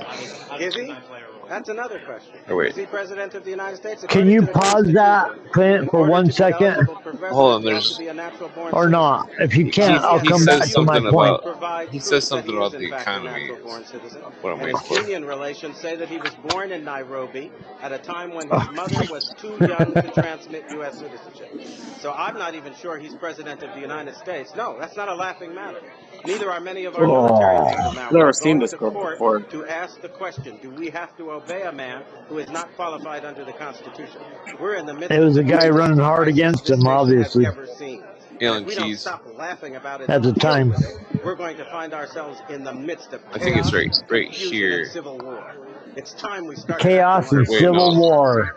Civil war, he said. He said something about the economy. Hold on. I wonder, are we in civil war yet? We're in civil war. Controlled government civil war. The person you call President Obama, and I frankly refuse to call him that. Right. At the moment, he is somebody who is kind of an alleged usurper, who is alleged to be someone who is occupying that office without... Well, the CIA thought he was capable, so he's questioning his capabilities. An amnesty bill that will actually have the American taxpayer footing the bill for illegals to come to this country to live, to get housing, and to get everything they want. He is also somebody who has just announced a program that would essentially destroy the validity of existing mortgages and encourage everybody in the country to stop paying the mortgage because the government is going to pay it instead. That didn't happen. Hold on, wait, right here, listen. It's as if we have put insane children and adolescents in charge of our government. And I think we need to ask simple questions. A couple of years ago, we were arguing over every penny in the United States budget. And it was quite clear we didn't have people don't talk like that anymore because they get killed, we came up with $2 trillion in the course of the last 6 months. Did we wish for it out of the air? Have people gone mad in this country? You don't have that money. We are claiming that guy has no idea how much money they're going to wish for out of the air. Wish for it. Wish for it. We don't wish for it. We turn the machine on and we produce as much as we like. That's really what they're doing. They filibuster. They're wishing for money. Money. Wishing for money. Give me more money, please. Okay, here's 200 trillion. Money. And then you know what the first thing you do is go to the club and rain $100 bills on high-priced hookers. No. No, they ask each other how their new $1 million. No, they don't give $100 bills. They give $1 bills, $101 bills. These guys are cheap, yeah. Yeah, all the money, you probably give $101 bills to a girl. So if I can interject, please do, Billy. It's not exactly kosher for YouTube, but let me figure out a proper way of wording it. I'm curious if you think it's more the root cause of the problem is more of a Israelite, whether or not traditionally considered such or not in actuality, kind of like Zionism, or do you think it's more so the Christians that are more so tied to the Jesuits that are in control. Like the religions aren't part of the Illuminati program. That those religions will be cycled out because they're not man is God theology, and that the the Illuminists operate through the Masonic lodges, through the Rosicrucian lodges, through the B'nai B'rith lodges, through every lodge you could possibly think of. So you're saying that the secret societies basically are outside of religion? Yeah, they superimpose their religion. Oh, sorry. They interject the religion that they want the common folk to understand, but in reality, they have beliefs that supersede religion. Is that what you're saying? Yeah, they have a secret religion. There's the secret religion of the Illuminati is that man is God, and that the UN supports it by supporting Christ. Clint just throws their whole secret, the whole fucking thing out right off the. But I guess what I should ask is like on a more exoteric level, would they be considered? Well, on an exoteric level, there's racial socialism happening that's benefiting Islam and Ethiopians, and that it's happening in our country, in Europe, and that racial socialism was the name of the tune of what Hitler wanted, and that the crown, the crown, that they there's a connection with Selassie. Me and the Welsh dude were talking about where it's like Selassie represented Ethiopia. Oh yeah, shout out to the Welsh guy. I think that's why the Ethiopians are all up in Minnesota. But like, shout out to you, sir. I'll do my bad English accent. Well, then the Islams, the King of England thinks that he's related to Muhammad, and that he's also thinks he's an Aryan, and that he also thinks Aryan is the true tribe of Judah, and that so the crown is pretending that they're Jewish when they're not, and that they have their own form of Zionism, which is the bad Zionism, because there's two Zionisms. One is Hebrew, which is just talking about Jerusalem and it's good, and the other one is the British Crown and its Zionism, which is not the same thing. It has to do with Aryan race stuff. It sounds like we're more or less in agreement. We're just explaining it differently, or I'm oversimplifying it. But we see what's going on. We see what's going on. It's been well reported for anybody that goes and looks deeply into these subjects that there's some very strange anomalies around all those areas. And at this moment, we've already suffered from discussing garbage that these people do. Clint's channel is constant shadow banned, so welcome, thank you. You know what? Every week his channel goes. Hold on, Clint. I'm sorry. I have to tell our guest this. I'm sorry. What was your name again? Bill. Billy Hicks. I'm sorry, Bill. Billy Hicks. I'm sorry, Bill. I'll put my name out there. You can call me. Let me tell you. That's my real name. The Crown calls England. Clint's been going for years, and let me tell you what happens to his channel with these discussions. He was 5,789 or 80. Well, that's only been going on the last couple months. The last couple of months.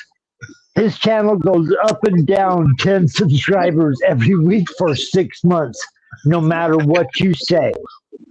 So this channel is conversations about freedom, and your opinions are being blocked because we're kind of doing it in a different way here. No topics off discussion, but we don't want to get a channel banned either. There's this thing where Billary had this covenant with England. What's your opinion about that thing you just asked Clint, if I may ask you? Well, I'm still trying to answer the question. Oh, sorry, he didn't answer yet. Maybe you should remind us what the question was, because I've sidetracked this horribly. What was that question again? Freemasonry. Well, so Okay, Because so this Clinton is an is an expert example. in the Freemasonry. This One of the is an reasons we know and example love of the them. British Israelism. They think that Saxon means Isaac's son, uh, and like they've got other words like that, and it's interesting because there's like an old type of Old English where like Pythagoras in Old English is Peter Gower, and that in Old English Saxon is Isaac's son. And so there's a weird spin they're putting on it. Uh, it I mean, it's hard to explain. It's like Jordan Maxwell he thinks that King David was King Druid, and that the Druids that the land was a different area. But even if it was a different area, still the crown of England are German, and they kicked the real people down. Like and that because they think that the Aryans are the English Hebrews, but it would be more along the lines of the dark haired and the red haired, like that. That Yeah. it's Do you think that that's why some people see a connection in sorry YouTube algorithm, but I don't know how else to explain it, but Unalive. between the far right white Americans and the white well, it seemed like Timothy McVeigh. Zionists, the Well, white it seemed like heritagely Jewish populations. well, no, it's got a name. It's British Israelism. That's their literal Yeah, name. no, Well, the that's British. what Bill Well, hold Cooper on. talked about that a lot. So I think Yeah. we're on the same page. So The I'm British trying to say it in a nice way. The British Israelism is connected to the Christian identity, and the Christian Kind of identity. what Cooper did. That was as nice ways he could say it. Because Timothy he never McVeigh really was said it. connected Didn't with. really get down into it much deeper. And Because as soon as you do, you start to get attacked. Any discussion about that subject brings but big inherently heat all the time. Well, I think that it's a Timothy religious McVeigh thing. was a British Israelist, and that the Christian identity was part of it. It's an Aryan thing. They're all. It's like a English proto-Nazi or something. Like it's similar but different. But I do think it could be connected. The British Israelism with the But Nazis. if you had to say frankly, would you say it was more like who's more in control? Is it more of it's a Masonic world government. There you go. Bunch of secret societies glad-handed each other under skirts. It's just depending on which lodge you're the member of. Masons control so many different sects of things. So let me just I'm explain. trying to separate it into like this or that. No disrespect to the good guys out I can there. give you a detail that'll clear it up. Okay, so it seemed like Lord Balfour was a British Israelist and an Aryanist, and that he was actually against Hebrews, and that's the agreement was he was a racist, and that Cooper points out that when the boats went from Germany to Israel, that almost all of them sunk. That the boats sunk on the way there, and they think that Cooper thought it was planned incompetence. Racism was very common back then. Well, hold on, not though. This like is a a very weird specific. thing. I mean, hold on, though. This people British were super Israelism is racist very at the turn of the century, and that's I'm not trying a to good cook something thing. and my oldest born That's not a good thing. Hold on, though. This You don't I'm not burn your saying house this. down. I'm saying that the people that were involved with quote unquote helping the Hebrews get to Israel, that they were doing it in a way because they wanted them out of Europe, and like they were doing it because they didn't like them, and that they thought that they were the true Hebrews when they weren't. And that it it's just all gets just so a play on confusing, words. though, because Which part are you confused about? well, because Jesuits I'll give my opinion because this is crazy Jesuits hated confusing. the Jews, and they were The Jesuits are when Illuminists. they were very vindictive against the Jews, and at the same time, the opposite is true. And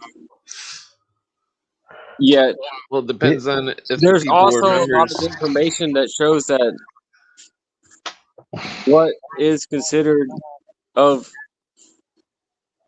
Judaism is crypto-Jesuitism. No, I've looked at Jesuitism that's from Ignatius Loyola.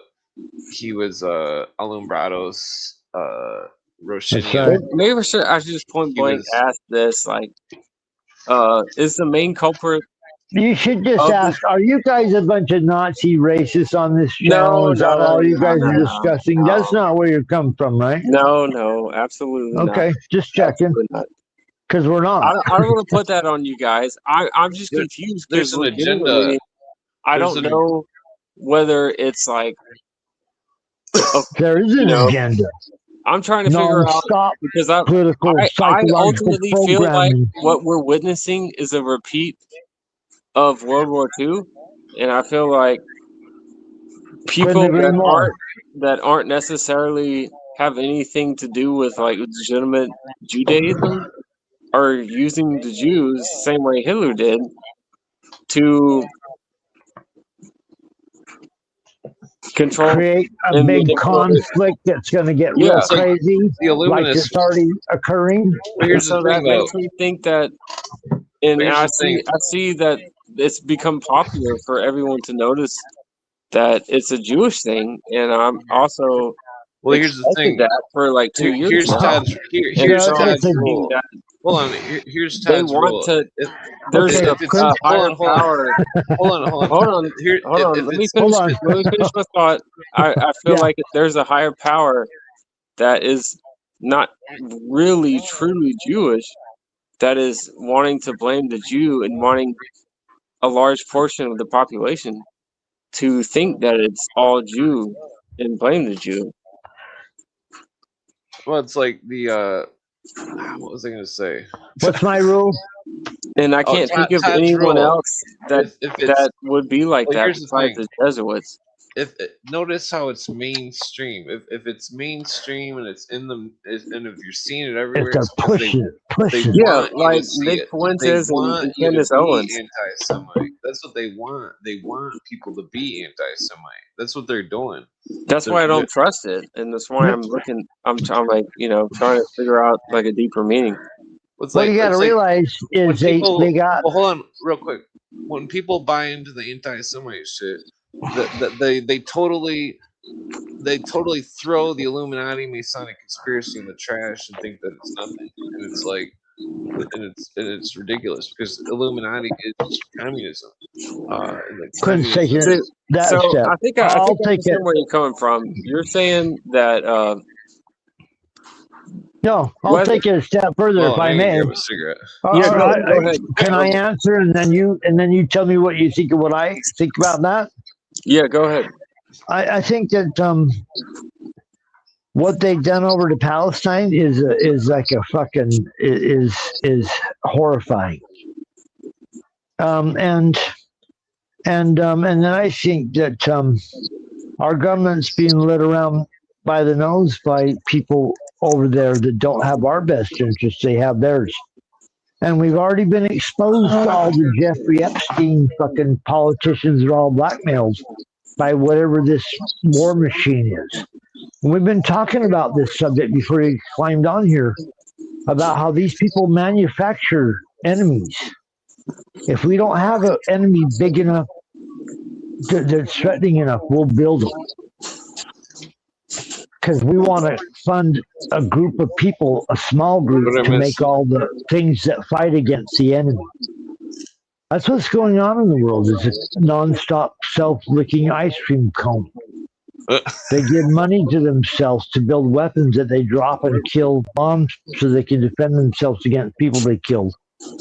It's war pigs.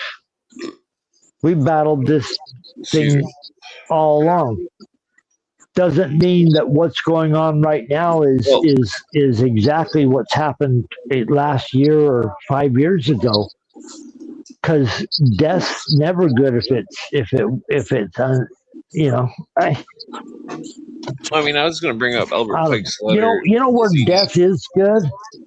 where it takes out evil, where it takes out horror. If it can remove horror, death might not be a bad thing. That's what they argued after dropping the bombs in Hiroshima. They said we dropped them motherfuckers because it saved our own soldiers having to fight for 6 more months. I don't believe that, but that's the argument they used. Well, yeah. So sorry, I didn't mean to go off. Well, when they did it though, they mentioned Kali the Destroyer. Yeah, the guy that invented it, the bomb, said, I developed the fucking destroyer, Kali. Yeah. Great. So the letter was Pike and Muzzini. It's like Muzzini was head of the mafia. The mafia was 5 families. Muzzini was the first family. I forget the other names, but we've been on here for a long time. Pardon me, Clint. Just wanted to talk to Bill here. We've been on here for a long time. If you want to go back and look at how our views on these subjects are all there, Clint and I've talked for many years. But on that subject, nuclear energy and threats, we don't know because they got video of people swimming in nuclear ponds. The guy that was housing nuclear, like he's swimming around in the water. It doesn't even bother me. I'm not gonna get into that. Yeah, Eric DeBay was one of the main proponents of sharing that information, but he was also specifically a flat earther, and I would like y'all's thoughts. I don't believe the Earth is flat. On the flat Earth stuff. Well, I can prove it's round with a very simple observation. Look at a full lunar eclipse. The shadow of the Earth on the moon. It's a round shadow, and that the Earth is spinning. What you're proving is the moon is round. That doesn't prove the Earth is flat. I'm proving that the Earth is round because the shadow of the Earth on the moon is round. And to be clear, I'm not trying to debate you guys because I can elaborate further.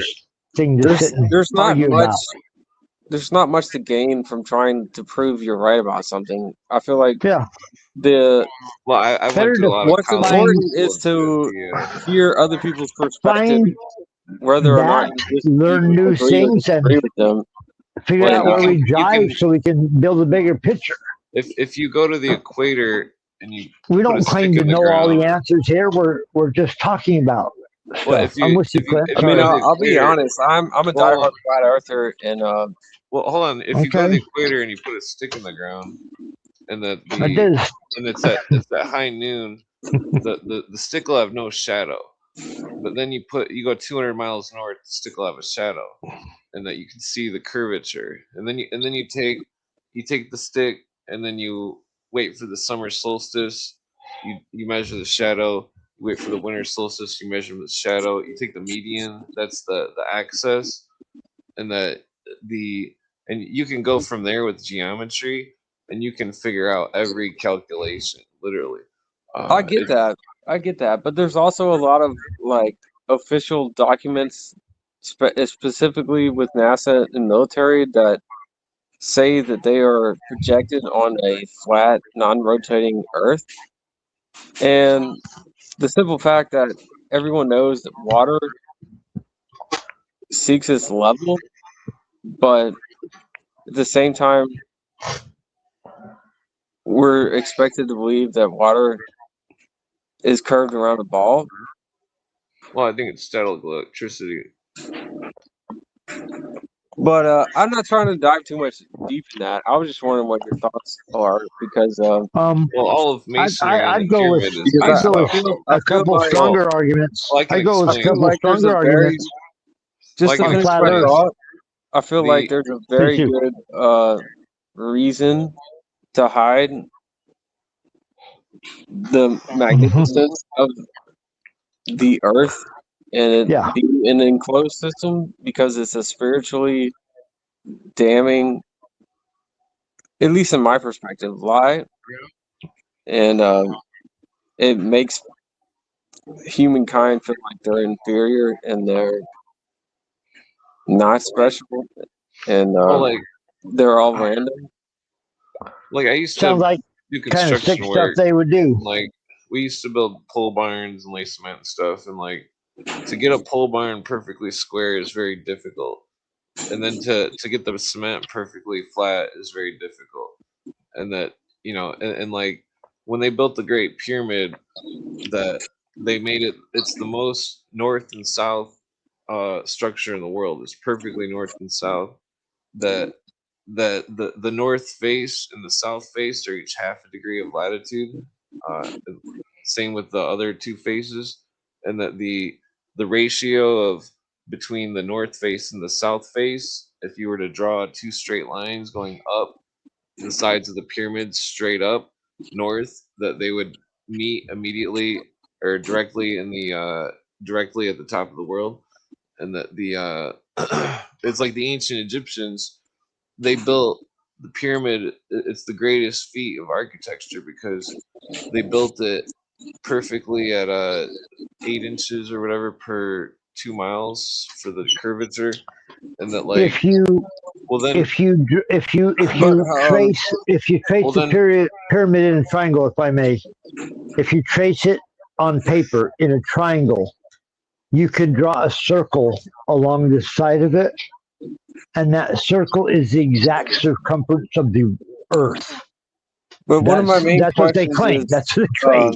well, there's a little bit more if about the ancients had a flat Earth cosmology, a geocentric cosmology, and that was their blueprint to design everything that they built, how was it so accurately well, that's a able loaded to question. predict they got advanced how the technology. stars would somebody gave them align? mathematics. They had some advanced But yet, technology. that's kind of like brushed under the rug, and They were no all one Masons. wants. The Masons got secrets. Well, that why never would been they? told. Why would they believe in something that's a completely different cosmology? That's wrong, but yet have the technology to be more accurate Here's why. with a wrong cosmology. What's all My geometry? view, and it's just an opinion, some weird thing I've came to. These people found the technologies. They found underground civilizations. They cap them off wherever they find an entrance to them, and they're hoarding technology that we can't understand. And they exist amongst us underground, unbeknownst to us. That's speculation. And it's speculation. It's just speculation. I'll say this. I'm not trying to convince y'all of anything. Me either. Well, I can prove more. But I just if you haven't looked into, it's hard to find good flat Earth. My friend is what are we missing? Yeah, what are we missing? But I gotta ask you, how did you find Clint's channel, Clint Eastwood? Shit, I don't even remember. I think it just popped up on my feed, to be honest. That's cool. Well, because I look into please come back and hang out and talk about weird shit with us. Yeah. Crazy shit. But I want to ask, or at least throw that out there. When it comes to cosmology,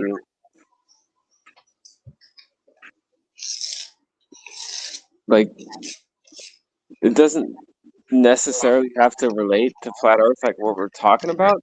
But have y'all ever heard of anything? You know how there's great resets? Definitely. Have you heard of the concept that maybe, despite all the bad that's coming from the geoengineering, maybe the elite are actually doing it and trying to blot out the sun for the same reason that a lot of religious texts say there was apocalypse by water, that we're about to face one by solar, and they're actually trying to mitigate it. And I think that flat Earth ties into this, because if we live in an enclosed system and it's pressurized, they're sending up nukes or giant bombs to break open the firmament to try to release pressure so they can prolong the apocalypse. Well, you gotta look at the That question Darbyites. deserves another gummy. The Darbyites were one of the Maybe first, another beer. one of the first inventions of the Illuminati. The Darbyites that's where the rapture came from. The Illuminists created a fanaticist story, and the more fanaticist stories they create, the more of the great work they do. And that when like the Mormons, the guy looks into a hat and an angel shows a I golden. hear you on that, man.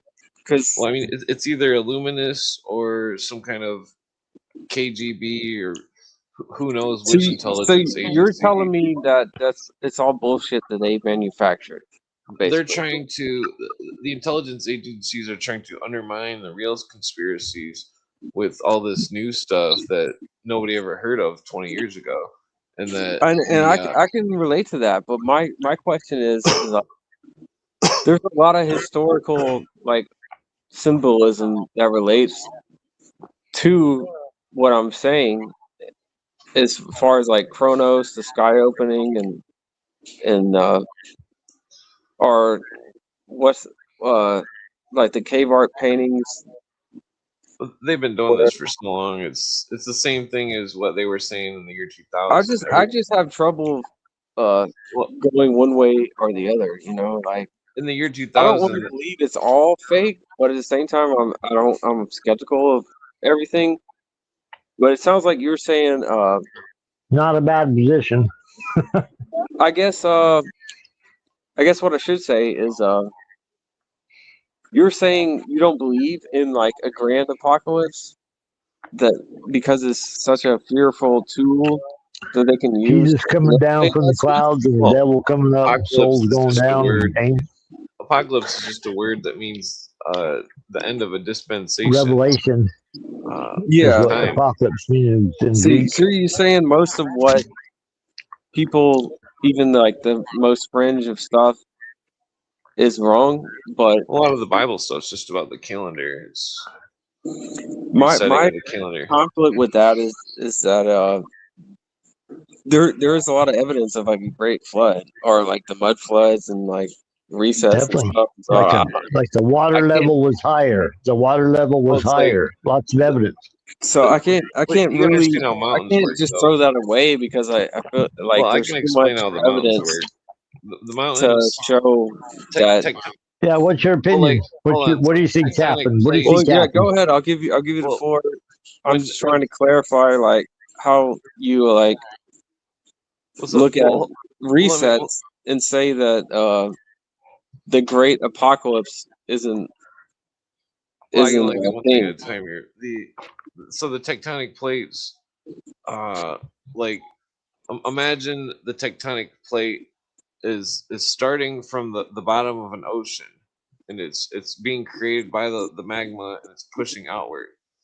And so then on the other side of one of the tectonic plates, it's being pushed out, and then the other side, you know, so like Clint, do you have some science slide you can put up on the screen as you're when the other side of the tectonic plate hits the other tectonic plate, it either they both go up, or one goes up, or one goes down, or you know, but like so when they go up, or one goes up, it becomes a mountain, and then over time the tectonic plate keeps getting pushed, and then the top erodes away over and over, and then so the ocean. But that's more of like a slow acting type of effect, though. I'm talking about like something that happens like very fast. Well, that's how the shells get. That's how the shells and stuff get on top of the mountains. Is that have you read any? Have you ever heard of Velikovsky? I'm not sure. Does he talk about tectonic plates? Velikovsky theorized in the 50s, and he was censored or banned because of that a giant planet or some kind of weird thing came through the solar system. It was so powerful that it fucking hit a planet maybe, and then maybe just the gravitational field sucked the water up off the earth. There? Clint, do you think that most of science has been a contorted or at least twisted version of the truth, and that it's given to us to make us feel like we can understand about COVID-19. what's really going on, when in reality science is one of the main mechanisms of deception. It's like I'm very kind of anti-science. I feel like all the you sound like you're interviewing Clint. Do you have your own channel?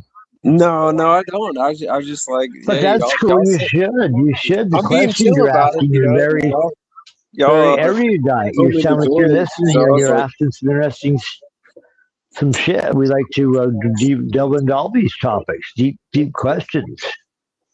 Yeah, I question everything. Please continue. Sorry to interrupt. Yeah, well, science is like some science is good. Some science seems to be under statistical manipulation to try to make more money.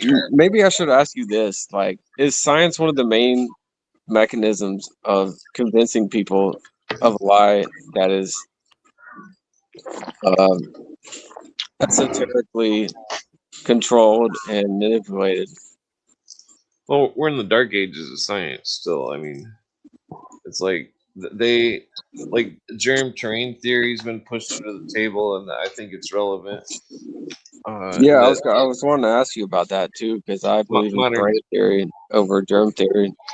Well, have you ever heard the term scientism? Oh, absolutely. Yeah, I feel like that is the main religion. That's why I'm kind of pushing this point. Is because we should listen to authorities that can't be questioned. Yeah, science Anthony has Fauci is the classic example. it. I am the science. We should look when I tell you about viruses and putting masks on and staying away from people, all the I'm the science. All the established science that we're told, I question, whether it's viruses or whether it's DNA or whether it's like the shape of the earth. And I've just kind of been led to believe that most everything that science, no matter how obscure, tells you, especially if it's like largely accepted. Well, listen to Rupert Sheldrake's Science Set Free lecture. It's all about the dogmas of science, how science has been turned into religion. He's a scientist, biologist. He was kicked off TED Talks. His TED Talk was the first TED Talk to get thrown off. So what are you up to this evening, Billy? Anything cool happening? Not really, man. I got a lot of shit that I'm trying to do, and we're doing a show over here tonight. We had a couple news stories. You want to run through them with us real quick? There's like one or two left. News stories. I mean, I'm not planning on getting too much sleep. I might regret it, but well, I ain't gonna be on here much longer, so I'm gonna run through these news stories. Yeah. Are you ready? I'm just a typical guy with a lot on his plate, and my dog. Y'all talked about beagles. He's your a beagle dog mix. A beagle? Yeah, he's a beagle mix. Anthony Fauci was torturing beagles at one point in his career. Holy moly! He's almost 16 and he has cancer. So it affects his. My dog's 16. We got that in common. Poor dog. No, I'm confident that he's gonna pull through. But either way, he's had a good life. But yeah, exactly. It's been very time consuming and strenuous because he can't control his bladder, so and then his pee is like infected, so it's like giving an infection. You've asked a lot of questions on the infection thing. Oh my god! If it's suffering, but it's your choice and his choice as it gets close. If he can't walk, he's gonna be just fine. He's gonna be just fine. Exactly. I tell this story. My dog broke his leg. He's doing good. He's doing good. All things considered. Took him to the vet. The first thing the vet said, "Did you consider putting him down?" Trying to deal with it because it's tough. Anyways, Billy, here we go. There was a couple other things. We talked about the Smithsonian Institute. I read this article, has been hijacked and is telling history from a political party's perspective. Isn't that like the whole point of the Smithsonian? For a while now. Yeah. And now they're saying, wow, we found evidence. I just read this article. Who was it that produced this tonight? It was the, I can't remember. It was 3 or 4 days ago. I think I mentioned it last show. Whoever wrote that fucking stupid story reported on that. DEI's been a thing that's been going on for a while. The diversity, equity, and inclusion. I want to bring this up before I get off because this is a social engineering code word, 3 letters, DEI. Arrange them the other way and it spells die. So if you frame it this way, it's die. But here's how we start with this diversity, equity, inclusion. It's been baked in. Years and years, programming, studies, involvement, get the teaching in, programming through the schools, the universities, convince people this is what we have to do. We need to make equitable something that can't be made equitable. No one's going to be asked whether they want to do this. Later on, it might come out that we've been doing this, but we're not going to ask permission to do it. It's our new program. Diversity, equity, inclusion. This is Democrats' code word for communism, socialism, whatever program you can eke in there. And you know what? A lot of the communist programs, if I may go off on this rant, they're not horrible. Helping people is not a bad thing. But the way these people use the help, it makes victims out of the help recipient. This is a downward.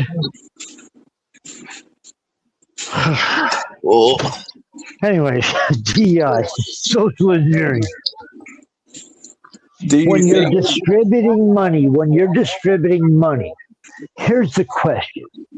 Who's distributing the money and how are they distributing it? Oh, we need to make things equitable.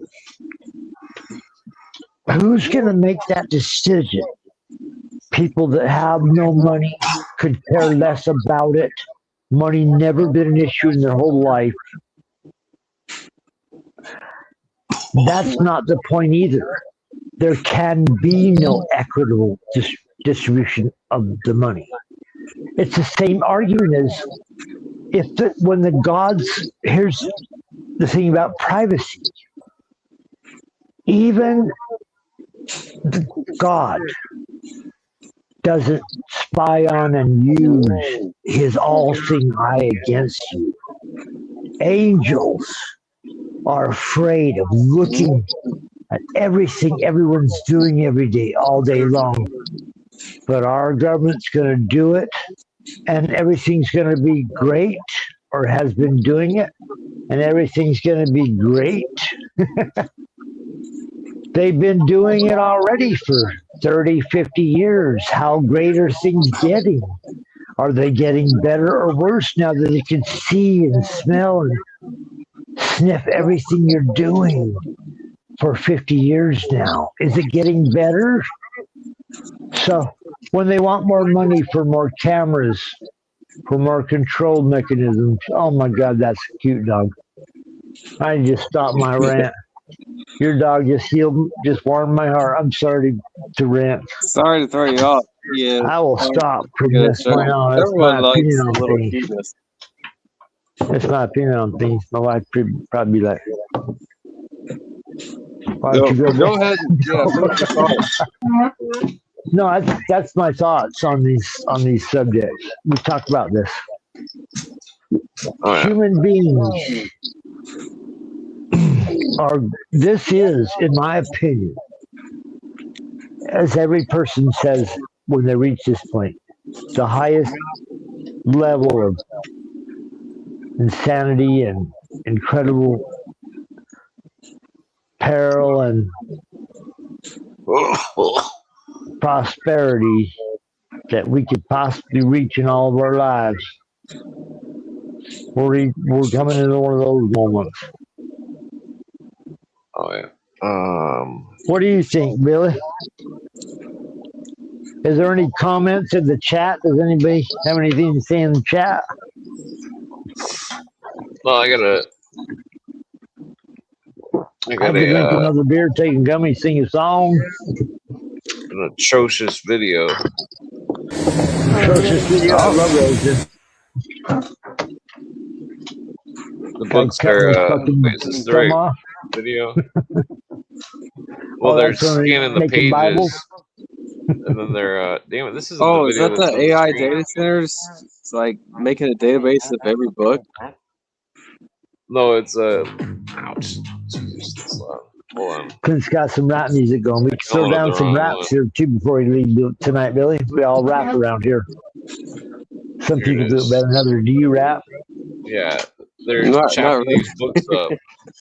It's all good. I'm teasing. They're scanning them and chopping them. They're and chopping that book. Yeah, I heard about this. That's crazy. Whoa. What does that do? Just get rid of it? It just gets rid of the book? Scan it, get rid of it. Scan it, get rid of it. We don't want these books around no more.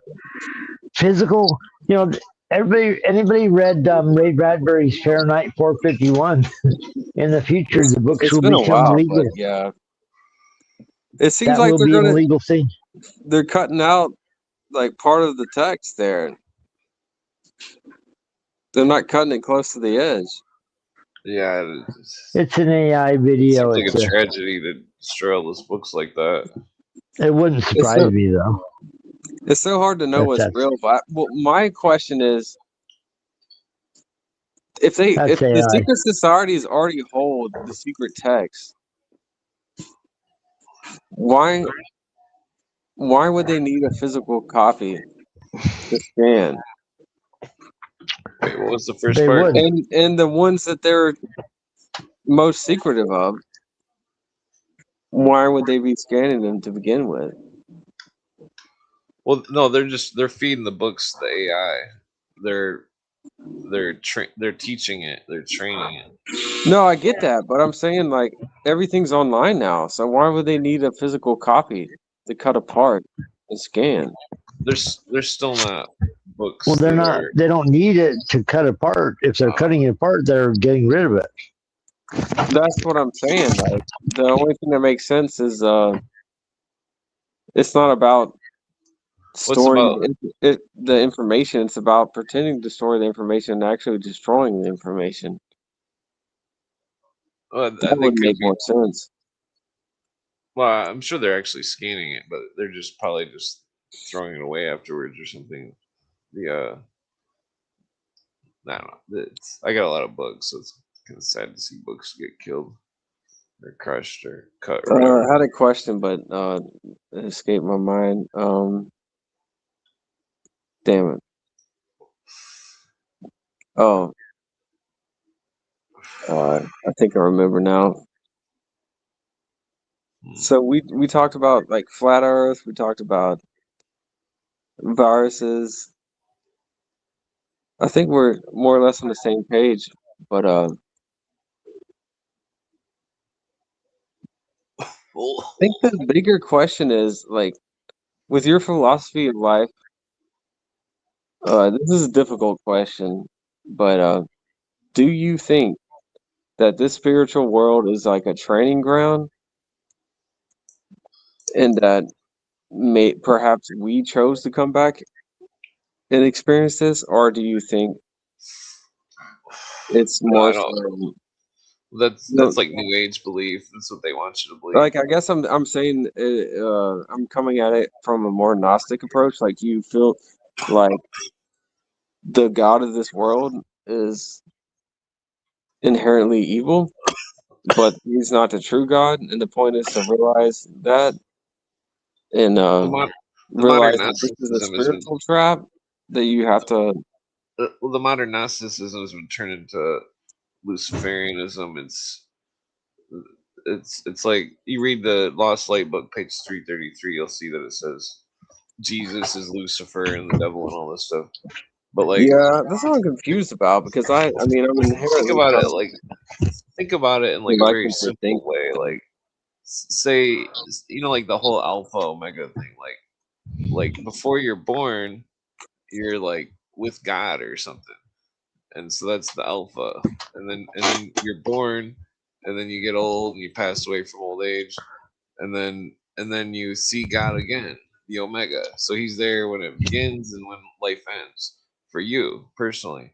And maybe I should ask this: do you believe in a God that is purely wholesome and loving and wanting the best, but at the same time respecting people's freedom to do evil?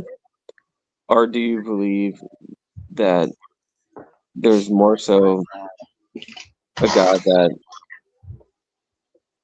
I think God's like a boot camp instructor. Like, do you believe God is wants both you good to and never evil, or stop do you believe trying. there's a difference between like the evil forces and there's a God outside of that is still connected to the evil, but he has no part of it. He just allows it because he wants to allow experiences of all kinds, good and evil.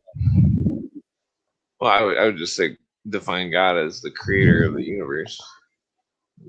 Beyond that, I think that God just looks at people like we're in boot camp or something, and he doesn't want us to stop trying to like do whatever, be good or something.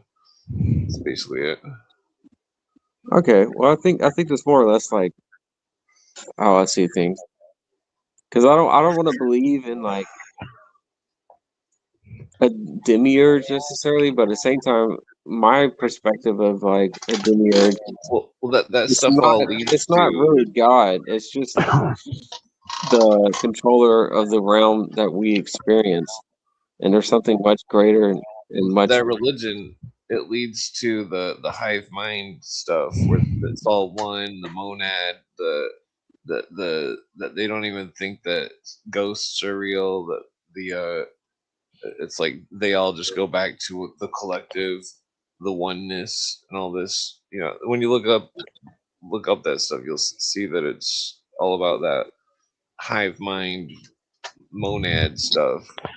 Just because they have principles, we're all one. That doesn't mean the Illuminati owns the idea that we're all I'm connected. not talking in like a hippie sense or something. I'm talking about No, like I'm just their saying, consciousnesses are all one. Prince going on. They have a similar pattern. This cult that runs the world. You can see their. It gets so confusing because the most evil people seem to acknowledge these type of subjects, and then we're left to examine it.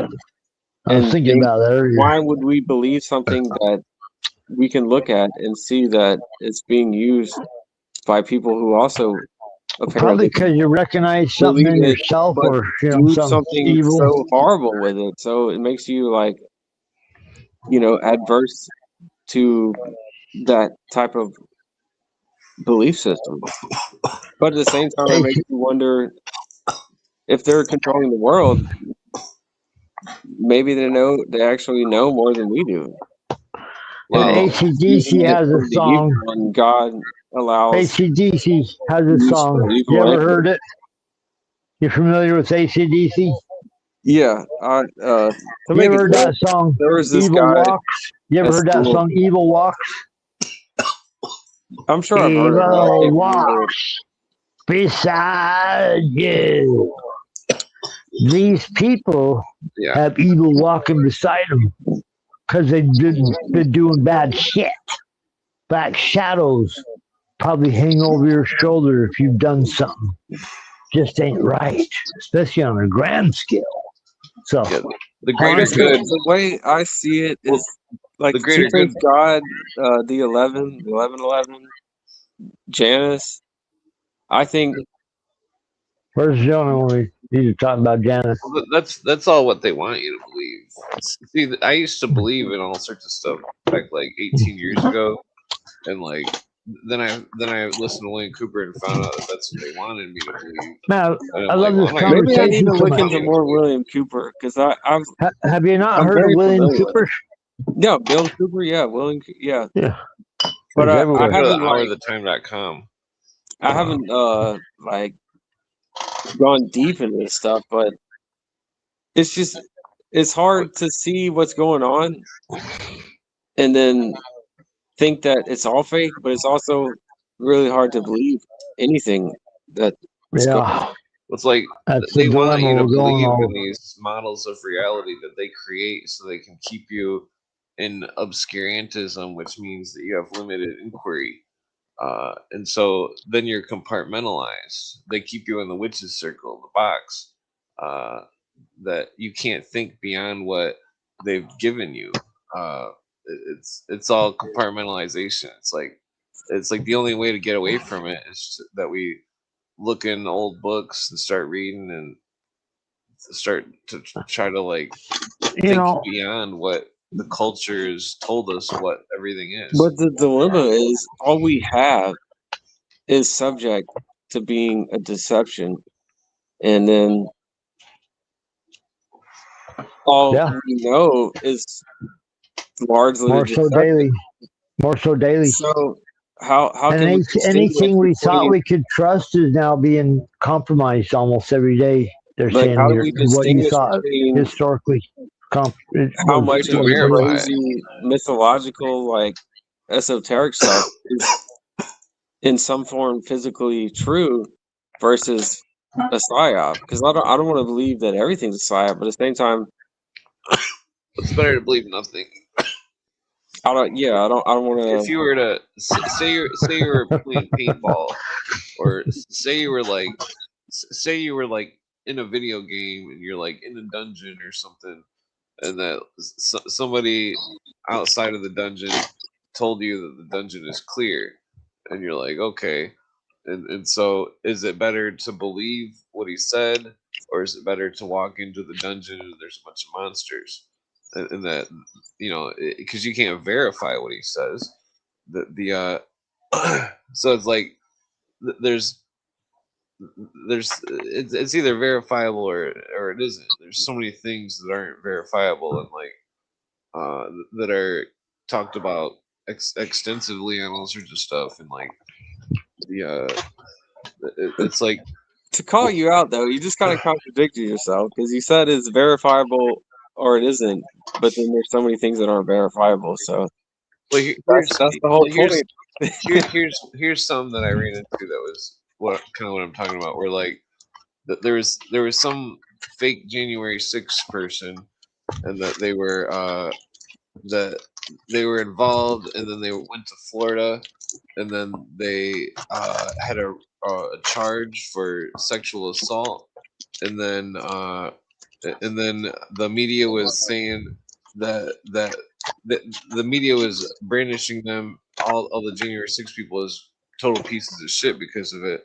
And then when I looked at when I tried to, it said that the dude's bond was revoked and that he was in jail, and it said it on the news, and so I called the jail and asked him if the dude was in there just out of curiosity. They said he wasn't in there, and then when I checked the website for the Florida jails, the guy's name was not in any of the jails, but yet his bond was revoked. He couldn't have gotten out of jail because his bond was revoked.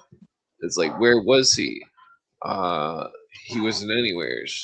Yeah, it's like that thing that JJ talks about with that weirdo maniac that fucking that that fucking that there was strange circumstances with that thing that he was talking about too that were similar, where it's like when if something happens and then you call to ask someone to verify, like invoice or even drive to wherever in person and ask people questions, like a news reporter or something, and like and figure out if people actually seen it, or if, what actually happened, what people thought, like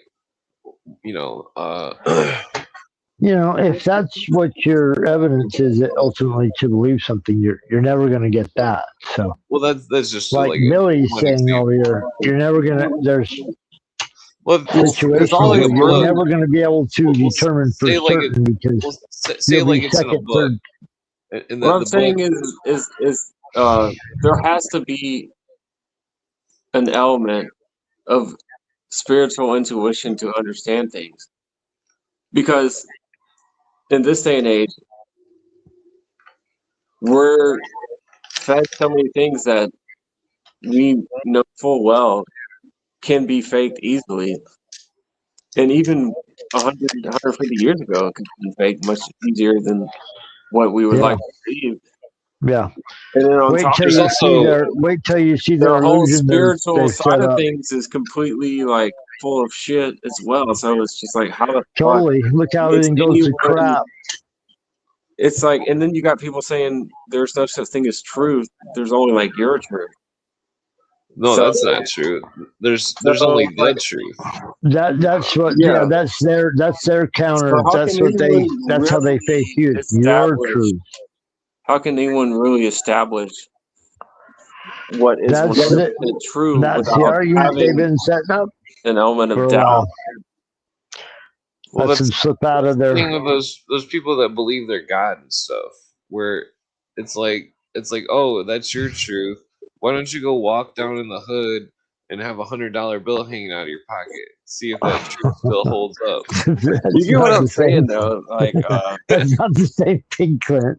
We're talking on a worldwide evil scale, not there's one guy walking down dark alleys with reverse psychology going on. These people are using corrupt moral standards, calling it something else. Is what the bottom line is. People literally walk around and they think that they're a god or something.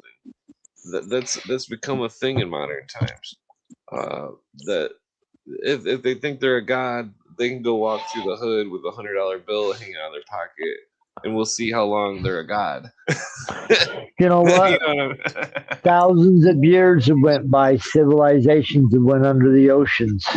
Something's happened to civilizations before that collapsed. You can take this. We seem to be on another trajectory. If you listen to, I know that. That's why I'm bringing it up again. There's evidence everywhere. We're told civilizations collapsing, and then they tell you why they collapse. And it's the same shit that we're going through. That's the thing I'm stuck on. Is I don't think I could ever be unconvinced that there's major natural disasters that happen. No, there's definitely major natural disasters. And it may be incurred or influenced by dark forces, but I feel like that's part of the grand design of this crazy world we live in. That's inevitable. And the people that run this world, they understand much more, which is why all the ancients were so, they were so adamant about studying the stars and understanding the omens and where you were born and the position of things and all that stuff.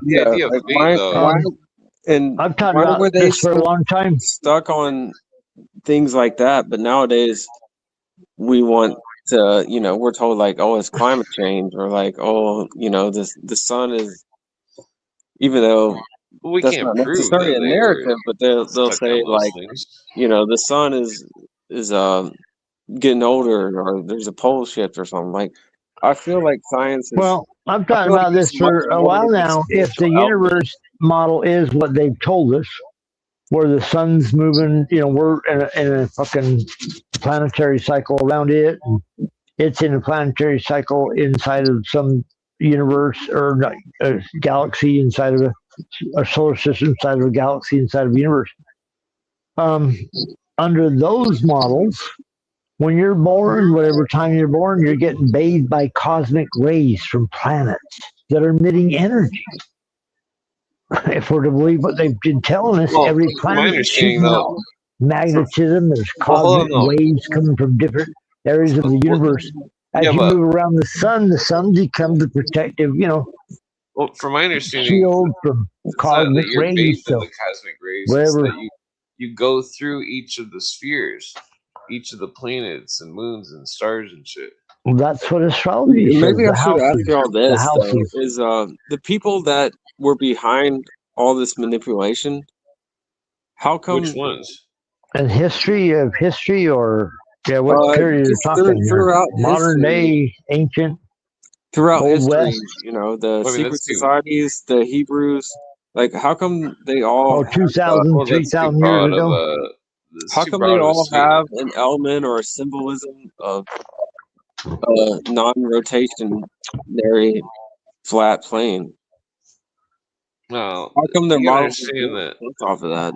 Oh, so flat earthers. Like, how were they able to predict what the stars were going to do? Can I ask you a question? Can I ask you a question in between that one, Billy? Geometry. It's mathematics. How long have you been a flat earther? Probably about going on 3 years, let's say. About 3 years. Have you ever heard that fantastic song, Flat Earth Heads? Really cool tune. It's so cool. It was made a long time ago. Really cool. Guy named the Wolfman did a song called Flat Earth Heads. In the ancient mystery schools, it was almost like a YouTube sensation for a minute. Flat Earth Heads. You don't have to. In the ancient mystery schools, it was lie to us. No geometry. And you Flat Earth Heads. We know that you lied to us. Well, like, I have to feel like I have a decent ground to stand on to ask, like, if they were completely wrong about...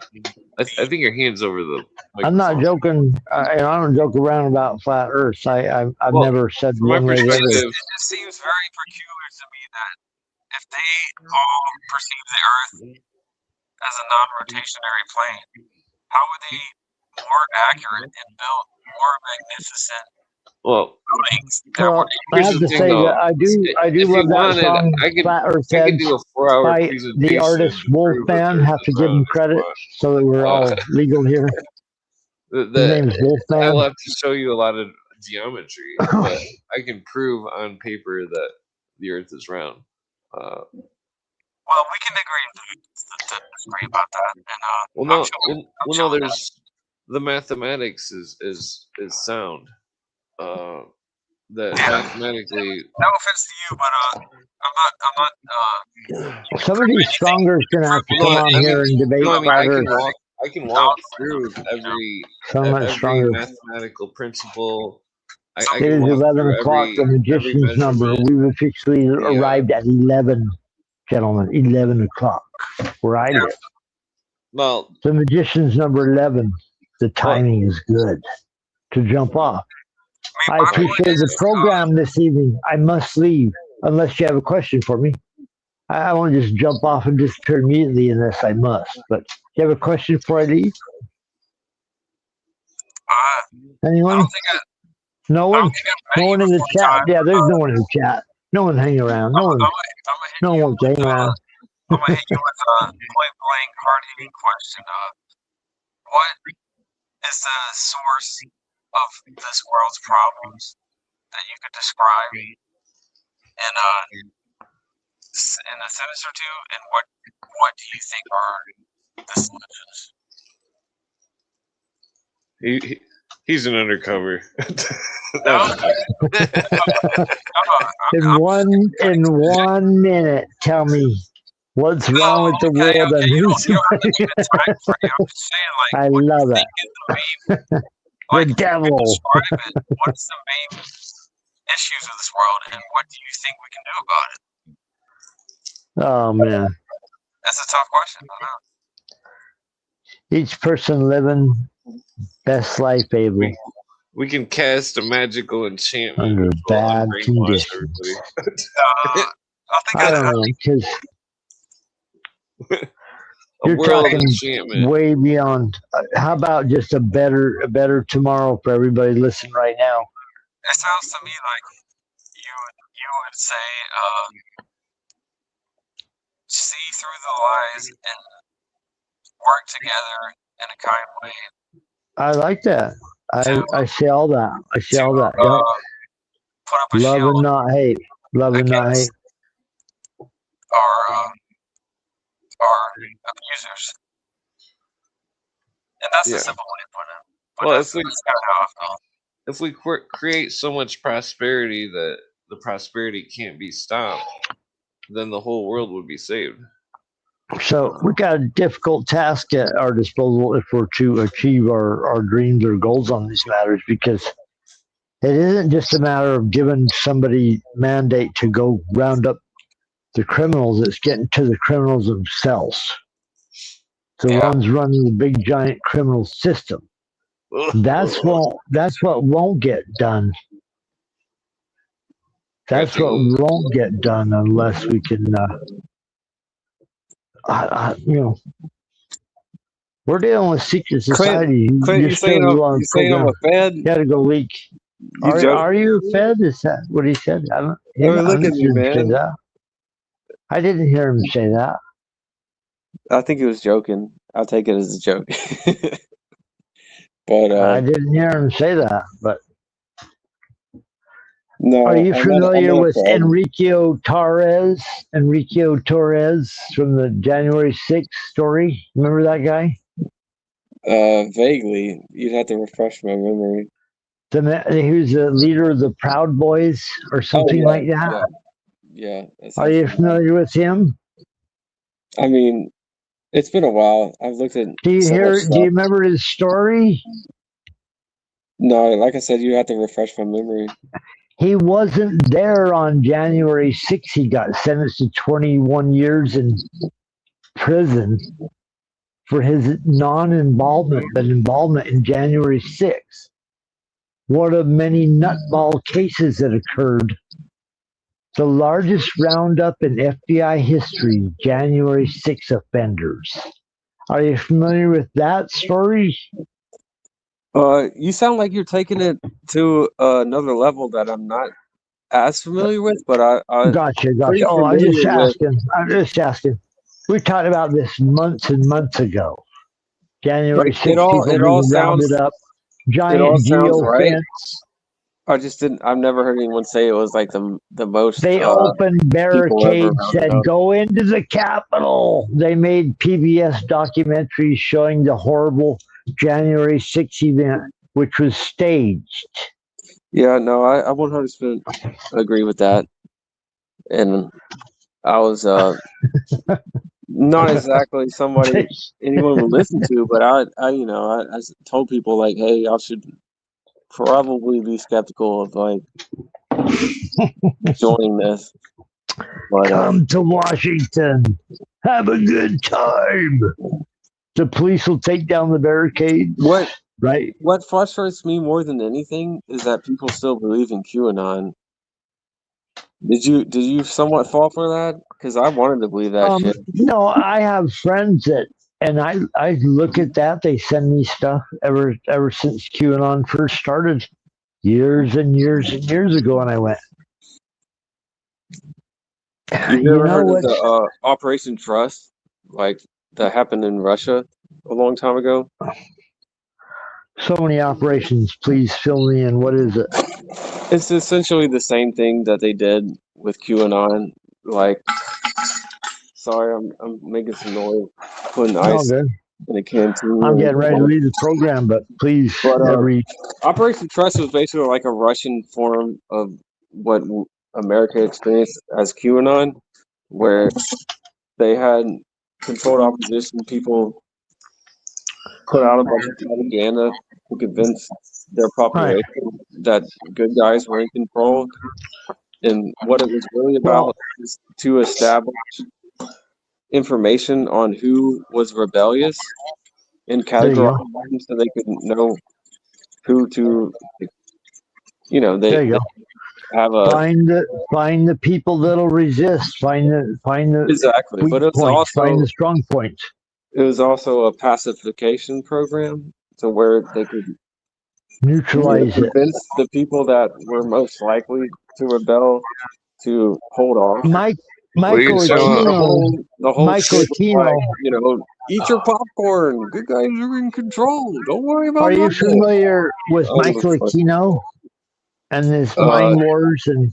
Yeah, that Satanist guy with the huge eyebrows. Head of the Church of Satan. Yes, his whole argument was, if we can psyop them, make them think that they can win, convince them that it's an ancestor or a spirit or whatever scares them to death.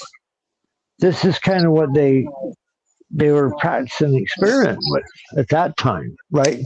The 60s, at the end of the Vietnam War, they were running psychological operations. How do you scare people to death? Move people to get them to do what you want. I mean, that's what that mind was, without hurting them. And they said, "Oh, it's so much more peaceful because we're just lying to them." When we say it's ghosts, place speakers in the middle of the jungle that are on, Vietnamese voices going, "Give up, give up," scaring people to death. You know what they're going to do with this new technology they have now, where they can influence waves of energy, LRAD systems you've heard about? Look, they're already looking down on you with 3D systems from outer space, LRAD systems, giving 3D views of everything you're doing. So if you thought you had any privacy for a long time, you haven't. And all they've done with all this information they got on you is put it in storage units so they can use it against you later if you resist against them. You know where they're breaking their own laws?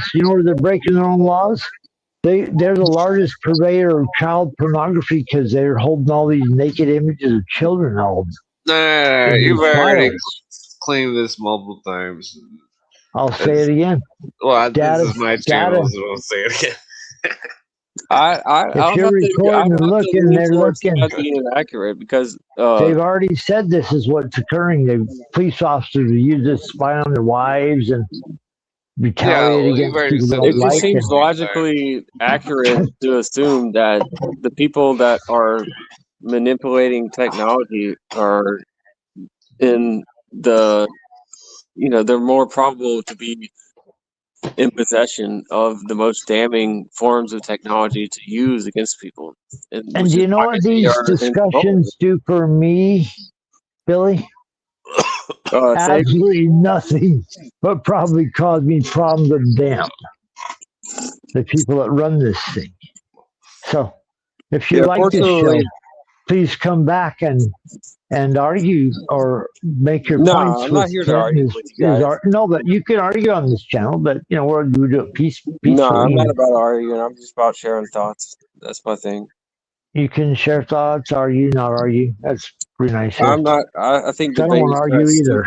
Debate is about being right, and you're never gonna find the truth if your goal is to be right, because then you're predisposed to feel like your emotional convictions are the truth, and that's you're not going to find out what's really going on when you're emotionally predisposed to feel that you're right about what you know. It's like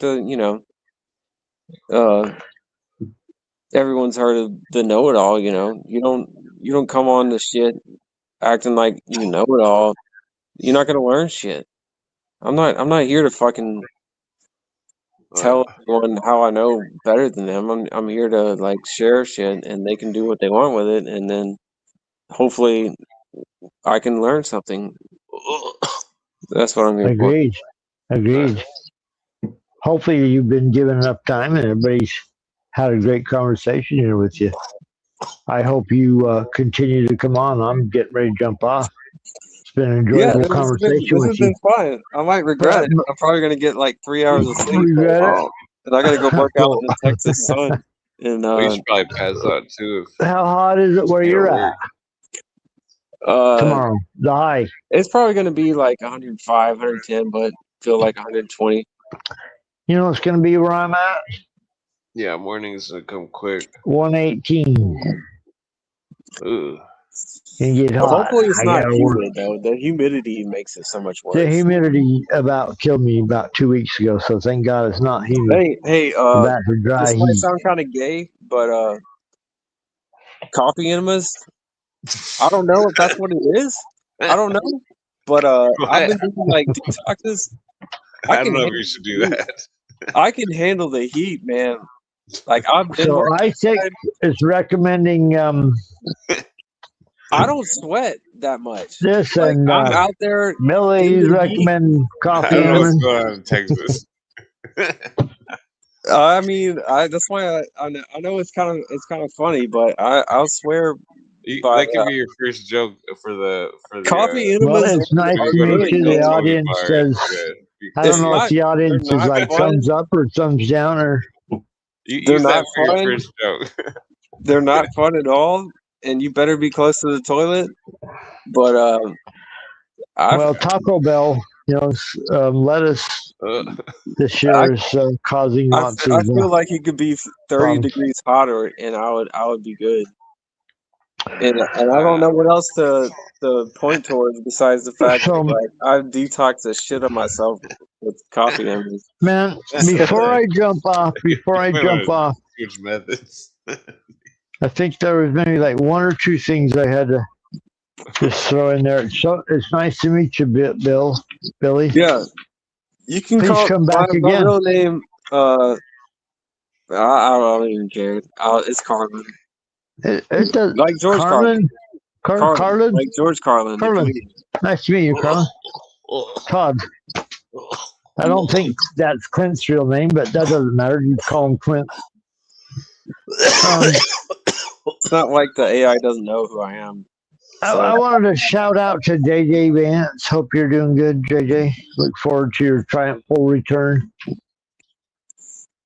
Wednesday night movie reviews, those are fun. Was there something else? JJ's coming back. I heard his show's coming back on. He made a post. He's coming back in there. He's been trying to get. Yeah, he says on Saturday night. If you want, look forward to his. Look forward to his return. Well, I can send you a link on Saturday if you want. I'm probably not going to be there, but I might be there later. This Saturday? Yeah. Yeah. Yeah. It's kind of random, but sometimes I like to guess people's age. Are you 63? No. I hope I didn't overestimate that. Close. I was close? How far off was I? Well, I'm not going to say exact because never tell anyone your age online. Oh, that's fair enough. Especially if you're talking about saying things that people might not like. You know what I'm saying? They might dial in on you, people that hate you. Hey, man, information you don't want. No offense by that. That doesn't matter. I can come on here. I can come on here with a black screen and we can still have the same conversations. But I'm sorry. What'd you say, Bill? I was saying no offense by that. You have a young spirit, and keep doing what you're doing.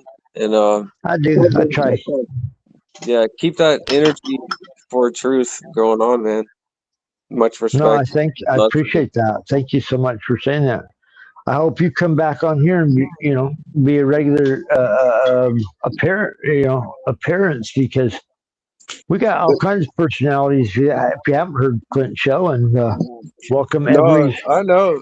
The thing is a lot of times they're like 7 hours long, and I don't have time for that.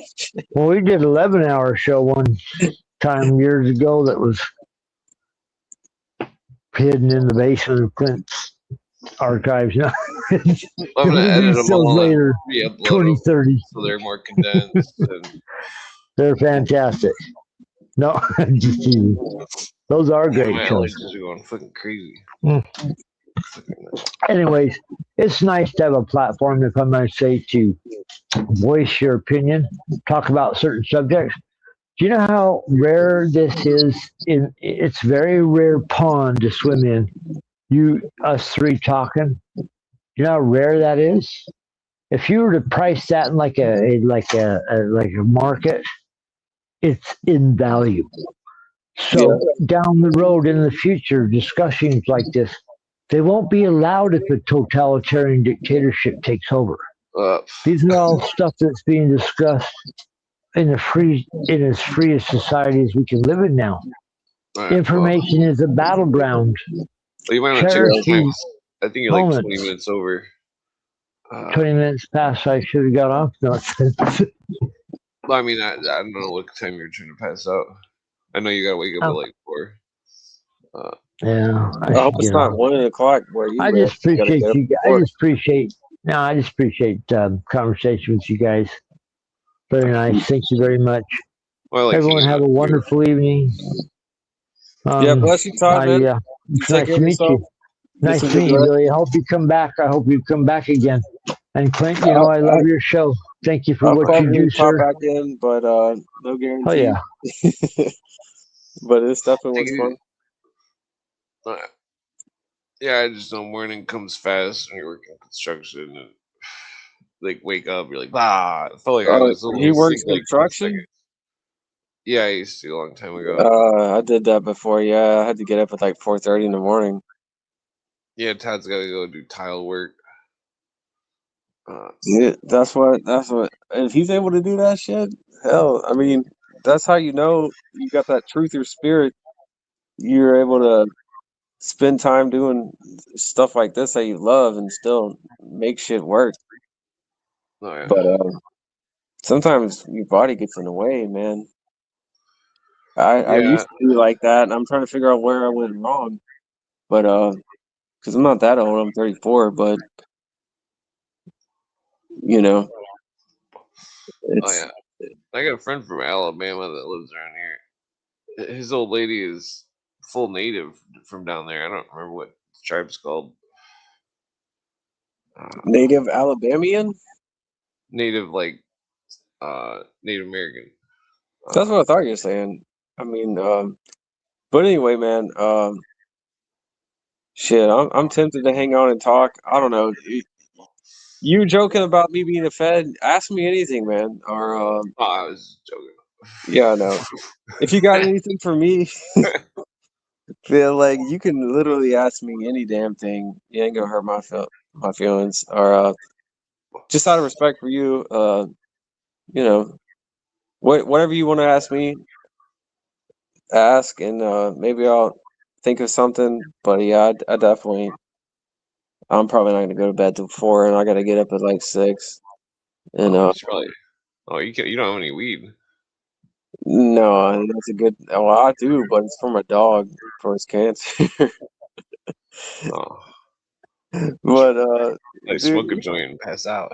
No, dude, I can't, man. That's just my spiritual path. Like, I've been in the comments trolling you a little bit.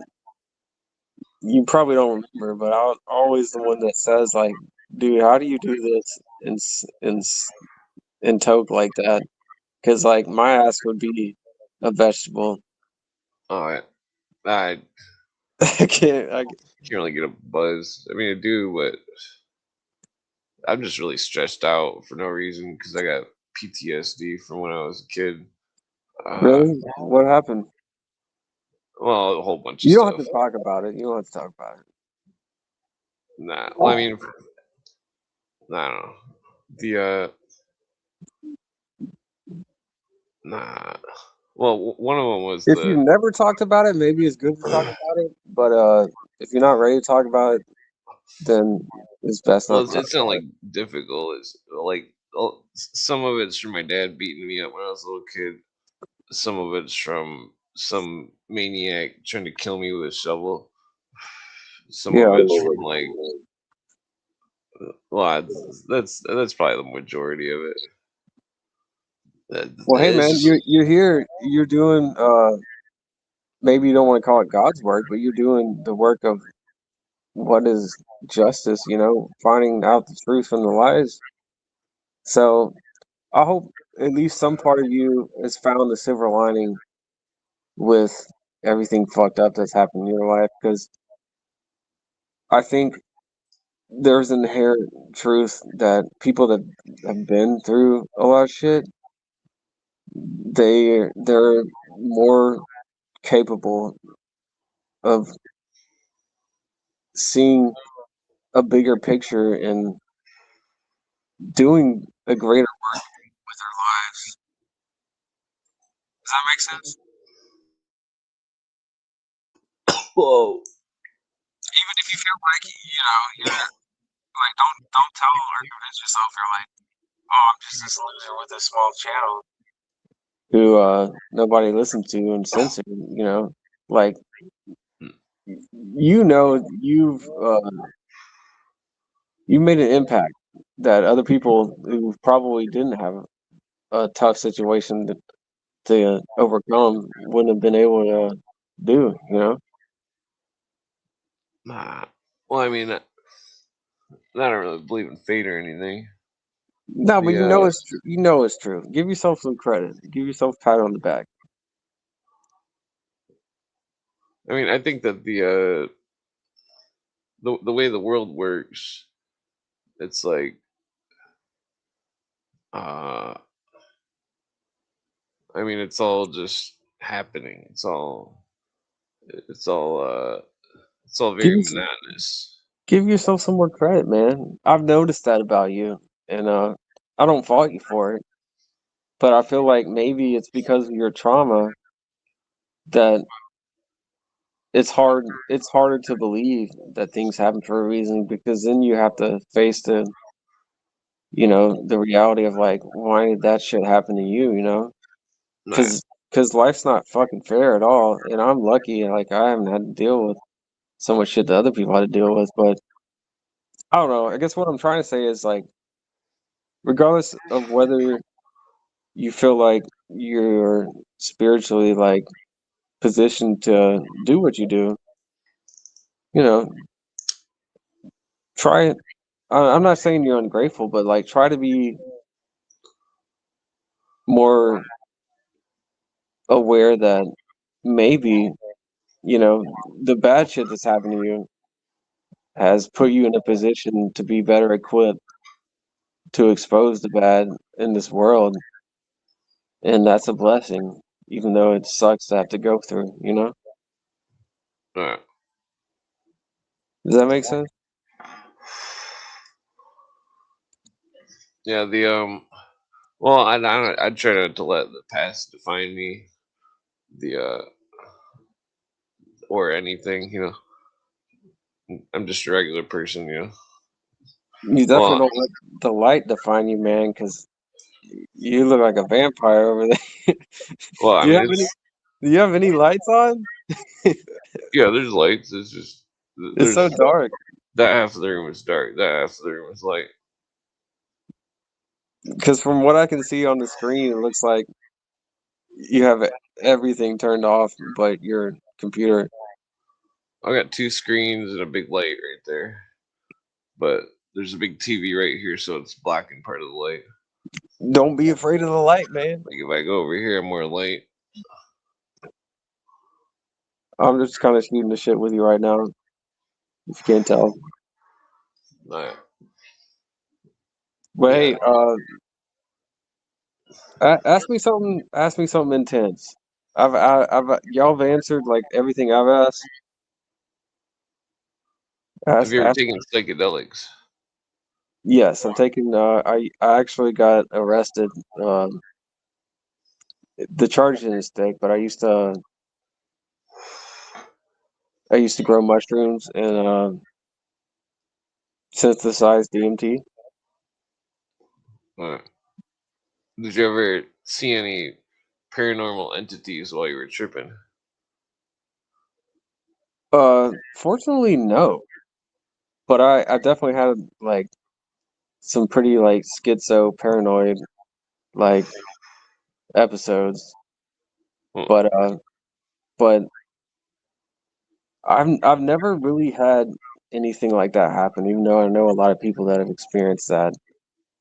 Have you ever tripped in the dark, like pitch black? No, that this just sounds like a really bad idea. Never thought to try that. That's like a trip if you want to see shit. You gotta be in pitch black. I mean, I've I'm seen not like advocating for it. I'm just tracers and like accents to like regular vision, but never any like full blown hallucinations or anything like that.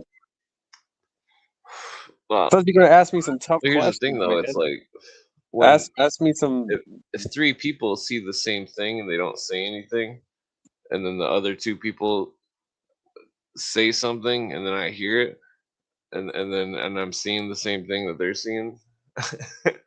Science is the art of observation. Uh, Science would say that whatever we seen like 15 years ago was some kind of ghost or something, some kind of real shit. Uh, But science has written off all the paranormal, and I wish it would. well, that's why I was suggesting that Rupert Sheldrake, his lecture's pretty good. We get what I'm saying. Like, there's science to it, but the science that controls or that has any level of like influence Well, completely ignores that shit. they've been inserting Illuminism in the science. The like Darwin, he was the 33rd. He I have to roll another joint. He It's like his whole thing about evolution coming from water and stuff that comes from alchemy, and like the lizard and the fish and the it's like, and then the man from the apes, that's in the old Egyptian rites. The So, do you believe in evolution from a mainstream Darwinistic standpoint, or do you have like a new nuanced perspective of it, or like is it something completely different? well, I mean, in school we did this science experiments with the fruit flies, where we would have multiple containers of fruit flies, and then we would have to put different things in the containers, like different foods, different liquids, different whatever, and that the fruit flies, you would count the generations, and you would have it all graphed out, and like you could see that some of the fruit flies would grow longer wings or shorter arms, or like there was all sorts of little different differentiations, and then there was one that was the fruit flies, and they were just fed normal food, and that the normal food ones would stay the same. uh that that there is mutations, uh and like, but the whole evolution theory, it's like that there was another guy that wasn't a Mason, and his theory got swept under the table, and his name was Alfred North Whitehead, I think, and that the it seems like the Masons and Rosicrucians, and they've been controlling the science, and putting their own religious beliefs into the science. I definitely won't argue with you on that. Yeah, like it's no different than like Einstein putting Kabbalism into the Big Bang Theory, where it's like, and that's not a bad thing. It's just that he believed that the the word Jehovah meant like an explosion, and that it's like the Big Bang was the he was like trying to describe God or something, but like the the other stories throughout other cultures, they speak of it differently, where the God spoke the universe into existence, and Yeah, some would quote that, like, what was that, like Matthew or something? It's like, in the beginning was the word. yeah. uh, but like the Egyptians had it too, the word. uh A lot of religious texts uh, point towards creation being a vocal resonant happening, well, I like a mean, it's not that vibrational it's a spoken type of word. creation. It's like in a way, it's like reality is made out of words. Like, yeah, because if we wouldn't have any form of reality that we could relate to if we didn't have a relationship with language to understand our reality. yeah, yeah, like the ancients and stuff. They thought the moon was the proprietor of sins. That somehow the moon's moving through the sky was somehow making people act different or something. I mean, it is relative if you look at statistics and crime rates on the full moons, but like, uh, Yeah, investing too. A lot of people that do more esoteric investing use, uh, the astrology aspect with their investments. yeah. Well, I mean, I think the Bible stuff was like the sign of the beast is just a sign of the zodiac because beast in the Bible it says zodion.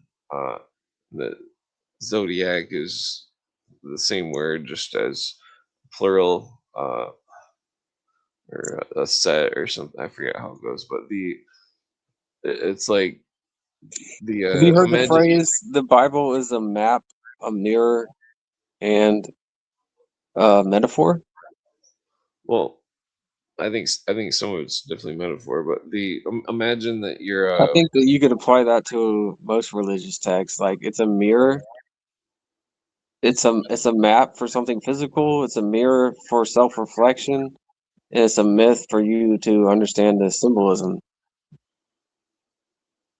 yeah, uh it's interesting. I mean, Like well, there's three layers, what I was getting at. behind these type of texts. It's something that's reflective, it's something that's only you can understand because it mirrors you. And it's Well, something that's mythological that you have to look more into it sounds like an to interesting find out philosophy. what's the difference between what's physically going on and what's metaphorical, and then you have the symbolic aspect to it. That's something Well, I that's mean, very I, hard to kind of what I do figure is just out. simply look at it in an archaeological sense, where I'm looking at the words, and then I'll look up the etymologies, and then I'll look up where the words are used in other sentences, and to see how they're used.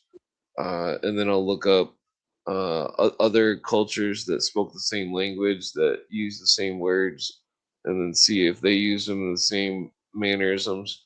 Uh, because it's interesting because there's certain words in the Bible that are used in certain mannerisms which are not used in any other culture that have the same words with the same meaning.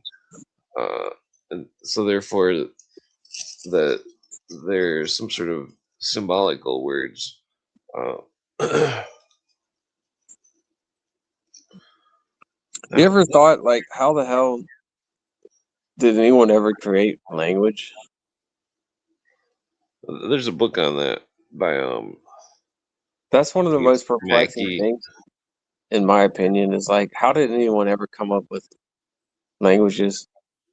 And how come they all kind of, like what you're saying with etymology, how can they all kind of offshoot into some grand puzzle but connect to one another? It, Terrence McKenna believed women made language when they were picking berries and stuff. I Like, haven't heard that. Women made language when they're picking berries. yeah, they were like differentiating the characteristics so they could find them more efficiently. Because they were gathering uh annual foods, like berries and stuff, and like you'd have to be able to differentiate from the poisonous ones or like I mean, I can understand that. I don't understand how so many different languages have similar roots to other languages. Well, and then it has to do with Pangea. like and then with the whole gematria and like decoding of etymology, like how can so many things that are from different cultures like all kind of tie together? Yeah, well, the ancient world is all connected through the high priesthoods. The priests would go to the other religious capitals, and uh, it seems like there was vast network in the ancient world, from from Stonehenge to Do you think uh, it's mostly Greek, Egypt. Phoenician, and Aramaic, or do you think Well, to the mystery schools, it's all the same religion. It's all just the story of astronomy. Uh, in the that I mean, that's the traditional sense, is that it's all astronomy. Uh,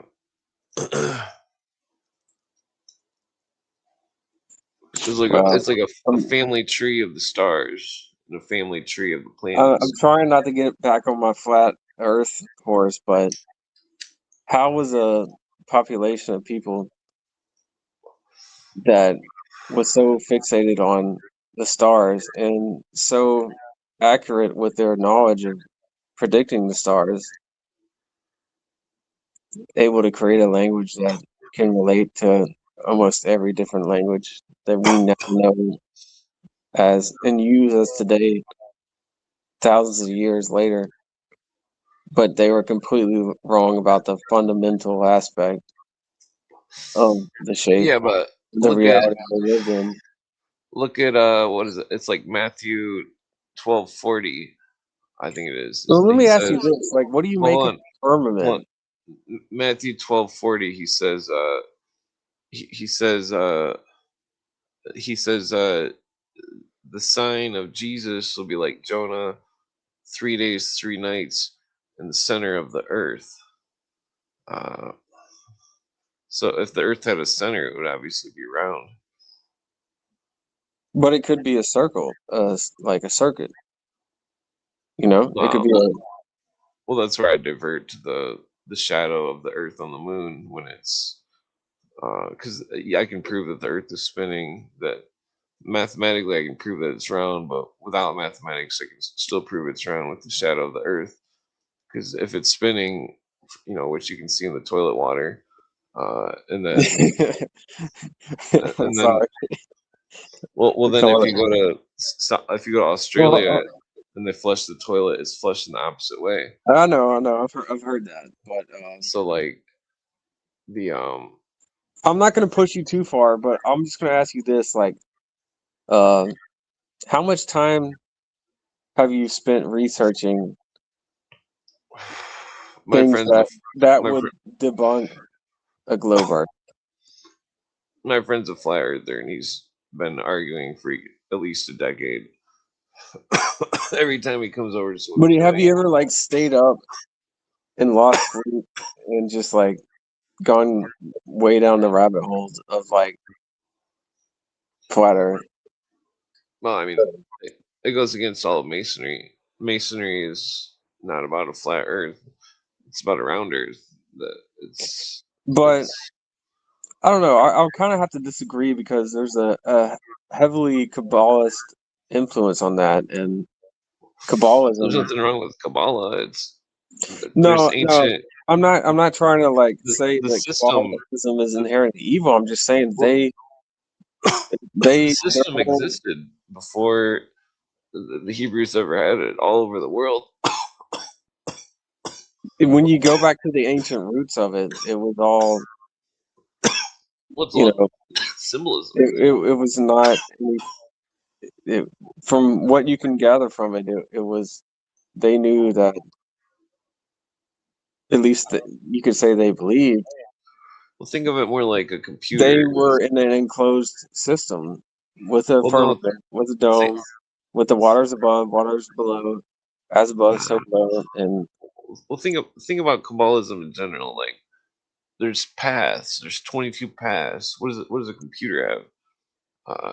It has circuits, and that like just like how they one of those spaceships they had to hand wire the circuits for the computer, and like they made an 18-bit computer with was it like 36 wires for yeses and nos, and like it's just like the I Ching. It's like a computer, but it's on paper. It's just like how in the ancient Hebrew stuff. It's very interesting. It's like they wore a breastplate that had 12 stones of the Yeah, zodiac, and yeah. then they had a white stone and a black stone, and that so they had uh 12 12 so there's 24 different variables with the answers, 24 yeses, 24 nos, so that would be a 12-bit computer. That they made a computer to talk to God, according to the story. I mean, that's very interesting. Yeah, and it's kind of parallels to like what some people are saying about how, ancient aliens or whatever you believe from that aspect would have these tablets, and they try to say the parallel is, like that's how we got our cell phones and whatnot. They had ancient technology. But Well, I mean, cell phones couldn't exist without satellite to satellite. Whatchamacallit, the which is made by Arthur C. Clarke, who is an occultist, but the that's irrelevant. But I mean, it sucks because I'll ask you one more thing. You seem to have a lot of information that you can point to in a physical way that you've studied, and in a way, you kind of have like not necessarily a photographic memory. You get what I'm saying? Like you you remember all these different things that you were able to like tangibly see and study and perceive.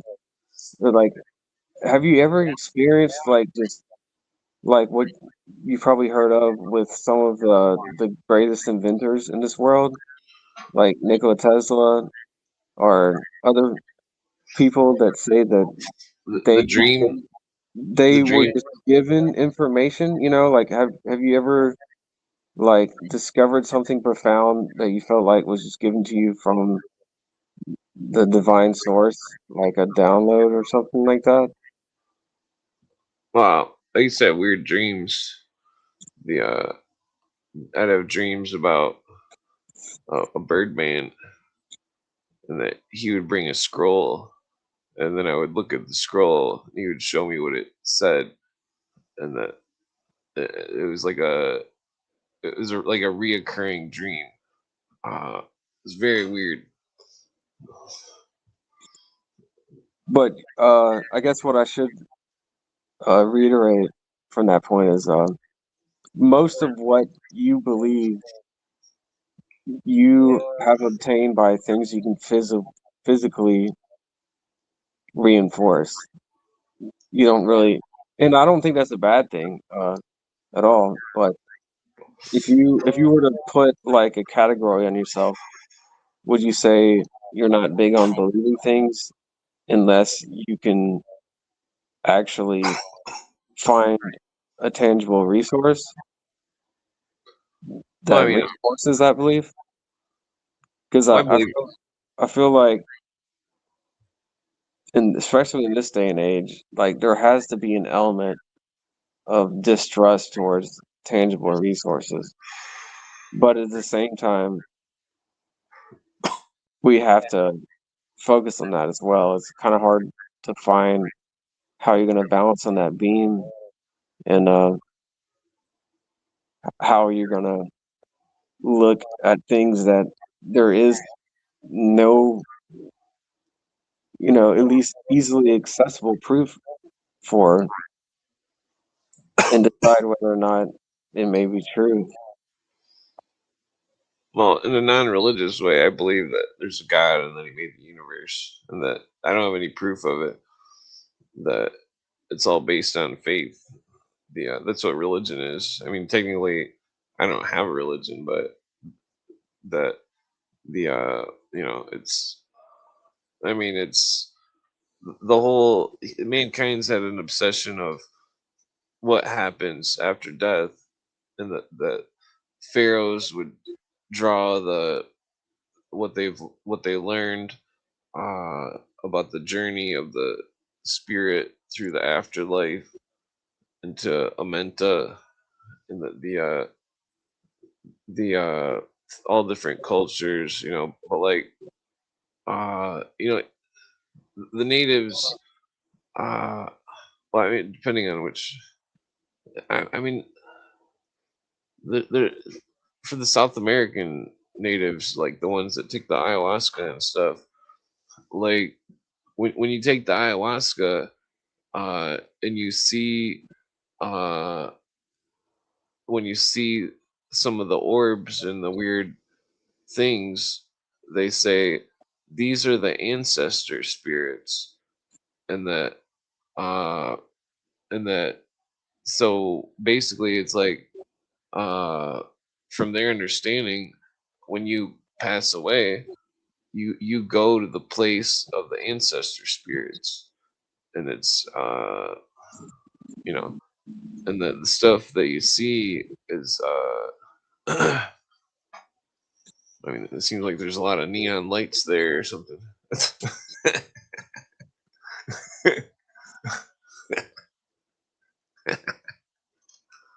Yeah. It's I mean, I mean, every time I had ever experienced stuff really crazy, it always looked like there was like a casino that would like just kind of showed up in the room. Like, what the fuck? I feel like it looks like there's, yeah, like a casino or something. All these lights and stuff, like like it would. I don't know how to explain it. Like fucking shiny metal stuff that's like looks really cool, like some kind of machines or something, and like all these like these some kind of, like cartoon people or something that are like all glad to see you or something like. I don't know how to like further like hammer that point. I guess what I'm trying to ask is like, that's what I experienced. If you were able to like say from a percentage wise, like how much of what you wholeheartedly believe and would even say that you know for a fact that you came to the realization from was more intuitional and more like unable to actually physically prove? Wait, what's that? Uh,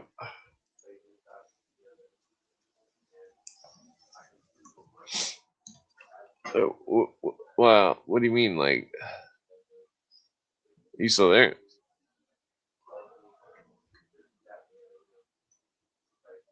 Oh, you still there? You okay over there? Uh, uh, I can't hear you, and your phone screen went weird. Uh,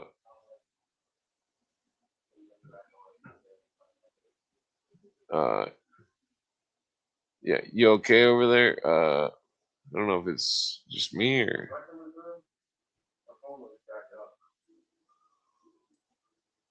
Let's see here. Well, hopefully he's okay. Uh, Let me just check the. Oh, he's got his mic muted for some reason. Um, is it just my screen or what the? Okay, I guess it's. Yeah. You might want to try to rejoin or something. Refresh the page, and then rejoin. 'Cause nothing's coming through. Uh, you're yeah, okay. Okay. Did anybody catch that question? I couldn't quite.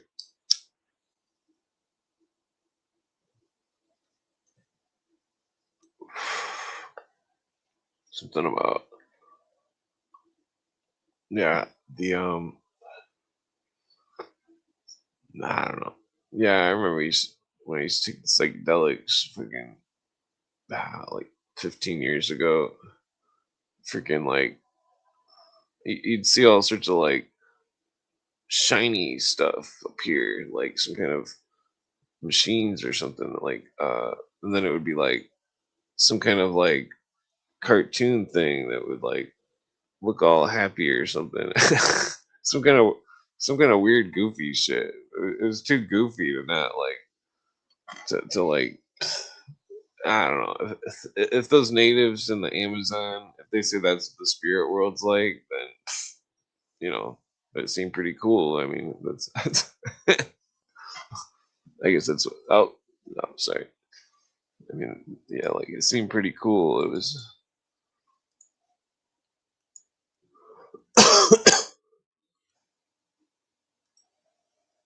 I mean, I should probably definitely quit smoking cigarettes. The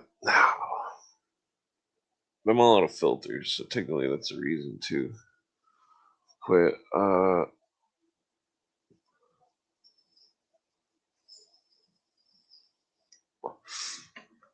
Yeah, the what does it say? Well, I'm talking about South Americans, not North American natives.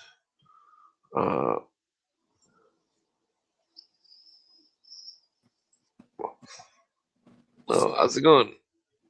3 questions. Why? 3 questions. A, Todd is an asshole. B, why did you platform this Billy Hicks idiot? He's totally an idiot. And C, why didn't you at least let Sabrina, who had numerous good comments, like, come on, come on, come on.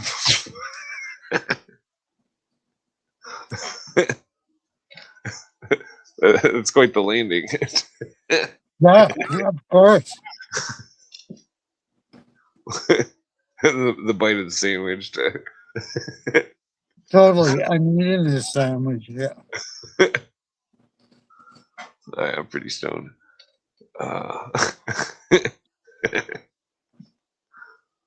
Oh, there. Okay. Looks like he's back. Hey, Okay. why are you calling me Okay. an idiot, man?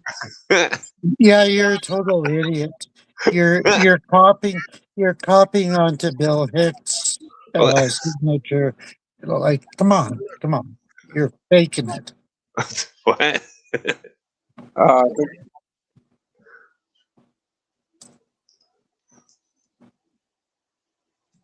What happened? No volume. am I getting an echo? Oh, I'm hearing it. It might just need a second to adjust. Oh, okay. Hey, man, if you feel that way, that's your opinion. Hey, well, hey, I really need to get to bed soon, but damn it, it's echoing. It's repeating everything I'm saying. Let me hold on. Let me just. Your total shtick, Billy, was Is that better? fallacious. Yeah, totally. Yeah. Microphone check.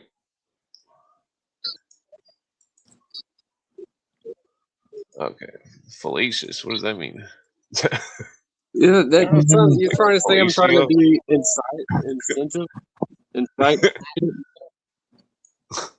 I didn't hear you, but whatever. Yeah. That means incendiary. I'm getting an echo, man. I don't know what Hold on here. wrong. Let me try to refresh my page.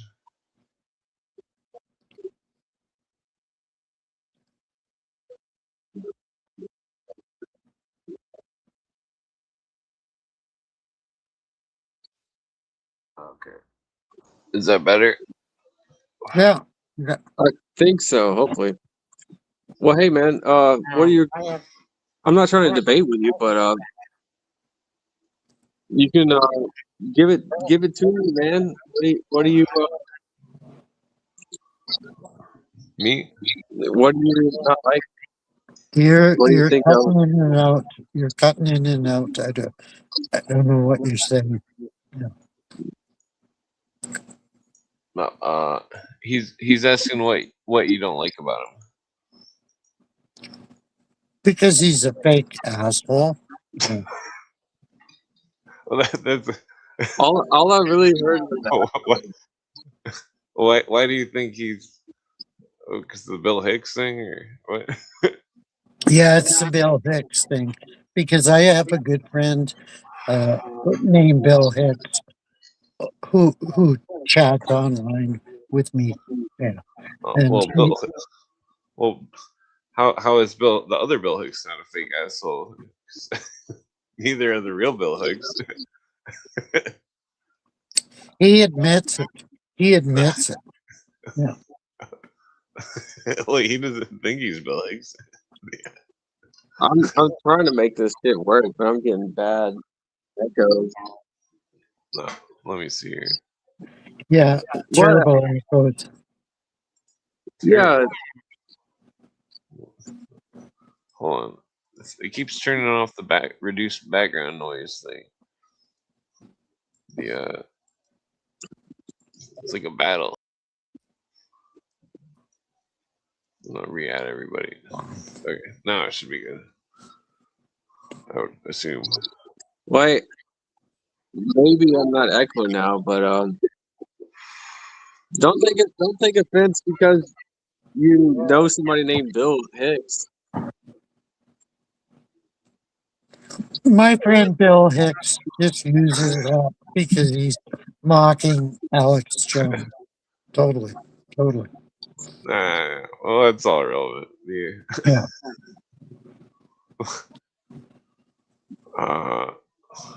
Okay, what was that last question before you? Wait a minute. Are you offended because I'm mocking Alex Jones? Is that what you're saying? No, my good friend Bill Hicks, he mocks Alex Jones. Yeah.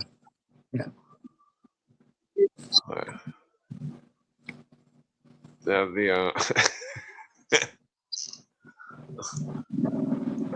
Damon, I'm pretty stoned. Of course, you're pretty stoned. And one of the chats said, how do you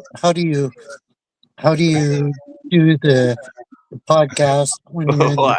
I didn't feel this stoned until you got on the circuit. And you said you weren't stoned.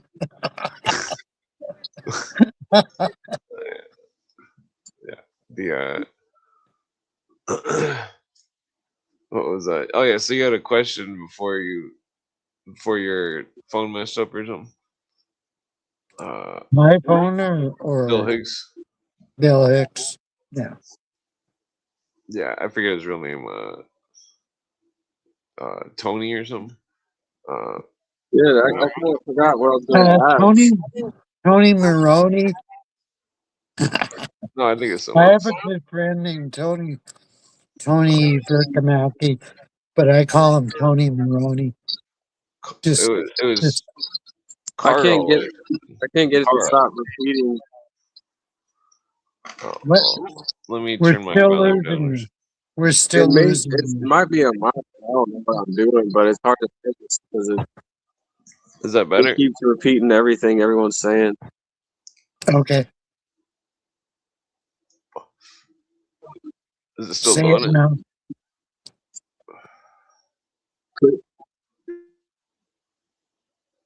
Still can't hear you. Oh, I think he's refreshing. Could it be the Wi-Fi or what? What can I do on my side? Maybe try just refreshing it again. You could go back to your necromantic bullshit, a Lovecraftian bullshit. Yeah, I'm gonna dip out and log back in. All right.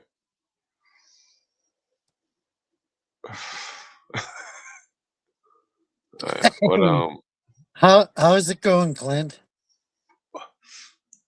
pretty good. Yeah, thinking about smoking one more cigarette. All right, maybe it's better now. Okay, sounds better. Yeah. Mm-hmm.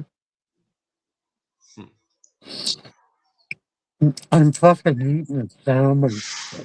How do you say your name? Sonomo Sonomologist? Sinomosiologist. Sonomosiologist? Do you know what that means? Hell no, I don't know what the fuck that means. Enlighten me. It's somebody who is looking into conspiracy theories. It's a biblical.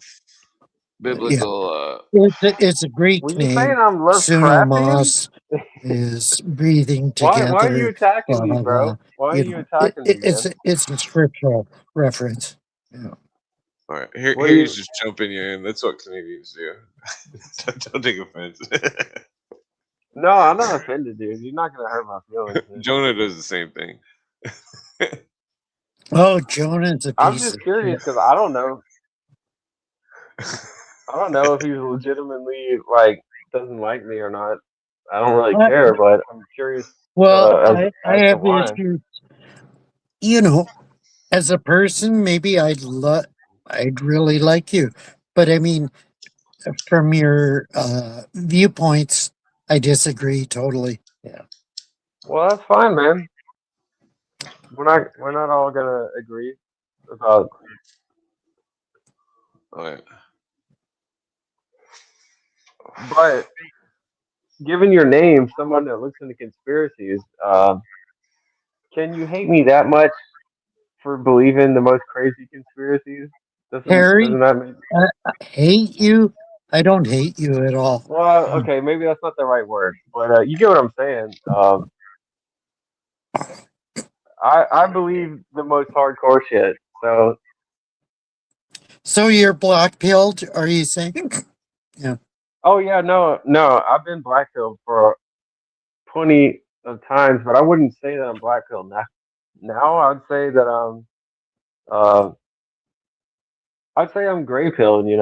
I would say I want to be very optimistic, but I can't I can't Agreed. really be that Agreed. optimistic. Totally. Agreed. Agreed. I'm I'd say I'm to be white pilled is stupid, and to be black pilled is yeah, stupid. I'm not white But pilled. I to call lean more myself towards the clear black pilled. is the wise way of being things, but it's just the hard way of being things. Even though Yeah. you can Yeah. see that things are much more dark and black than we like to. Everything's more nuanced than we understand. Yeah, totally. Yeah, I Totally. think I've seen you on here before, but it's been a while. I haven't. I've been busy. I haven't really watched the show in a while. Yeah, I haven't seen you on. Uh, No, this is the first time I've been I on. have a good friend named Bill Hicks, but All right. he's Well, you went over that. he's okay. We'll go over that. Yeah, Damn it. get Sabrina Fair on.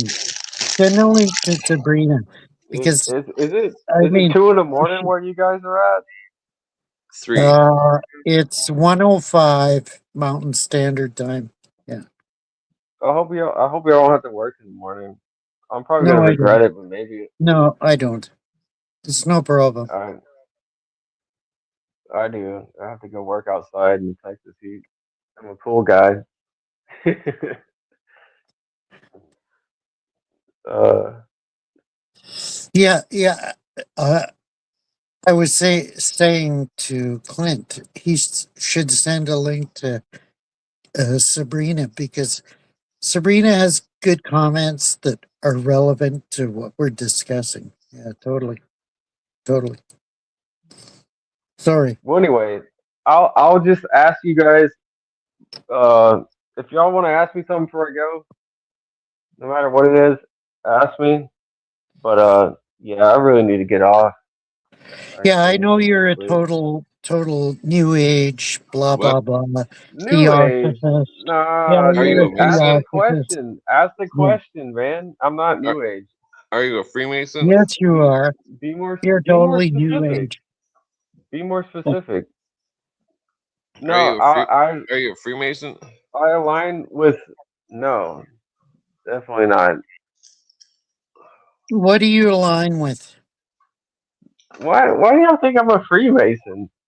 No, I don't know. I believe that there's truth to a lot of New Age stuff, but I wouldn't Really? call myself Wow. a New Wow. Ager. Wow. Whoa. Holy shit. He believes in truth? Wow. That's amazing. Well, Totally you said amazing. yourself there's a lot of nuances to stuff. I feel like the New Age is just another psyop. It's the old age, like rebranded to manipulate people, Well, but you've it got doesn't that mean right. that it's You've all. got that It doesn't right. mean I that it's all agree. false. Totally. Totally. Those chips caught my mouth. Damn it. Fucking potato chips. Like if you Come were to on. ask Come me on, Sabrina. I if love I you. believe I that love there's you an not. element of truth Totally. that thoughts can create your reality, I would say, yeah, that's true. But does that make the reality? Does that mean that what you think and create is the ultimate truth? No. Yeah, well, if not God creating reality, who is creating reality? Uh, It's a Well, I question. wouldn't argue against that. I would say that obviously there's a creator of this reality that we would classify as God. But Okay. like what you said, I'm not gonna I'm not gonna disagree with the fact that people might want to label me as New Age when I would believe that we are all somewhat part of a grander collective that people would consider as God. Oh, yeah, yeah, that's the obvious New Age dialectic that's saying that we're part of a grander scheme and blah blah blah. Yeah, Well, that implies Well, totally. fate. I what don't if, believe It's in fate. totally New Age. Totally. Yeah. but you don't think that's been something that was perceived at an old age? No, I don't think it is. No.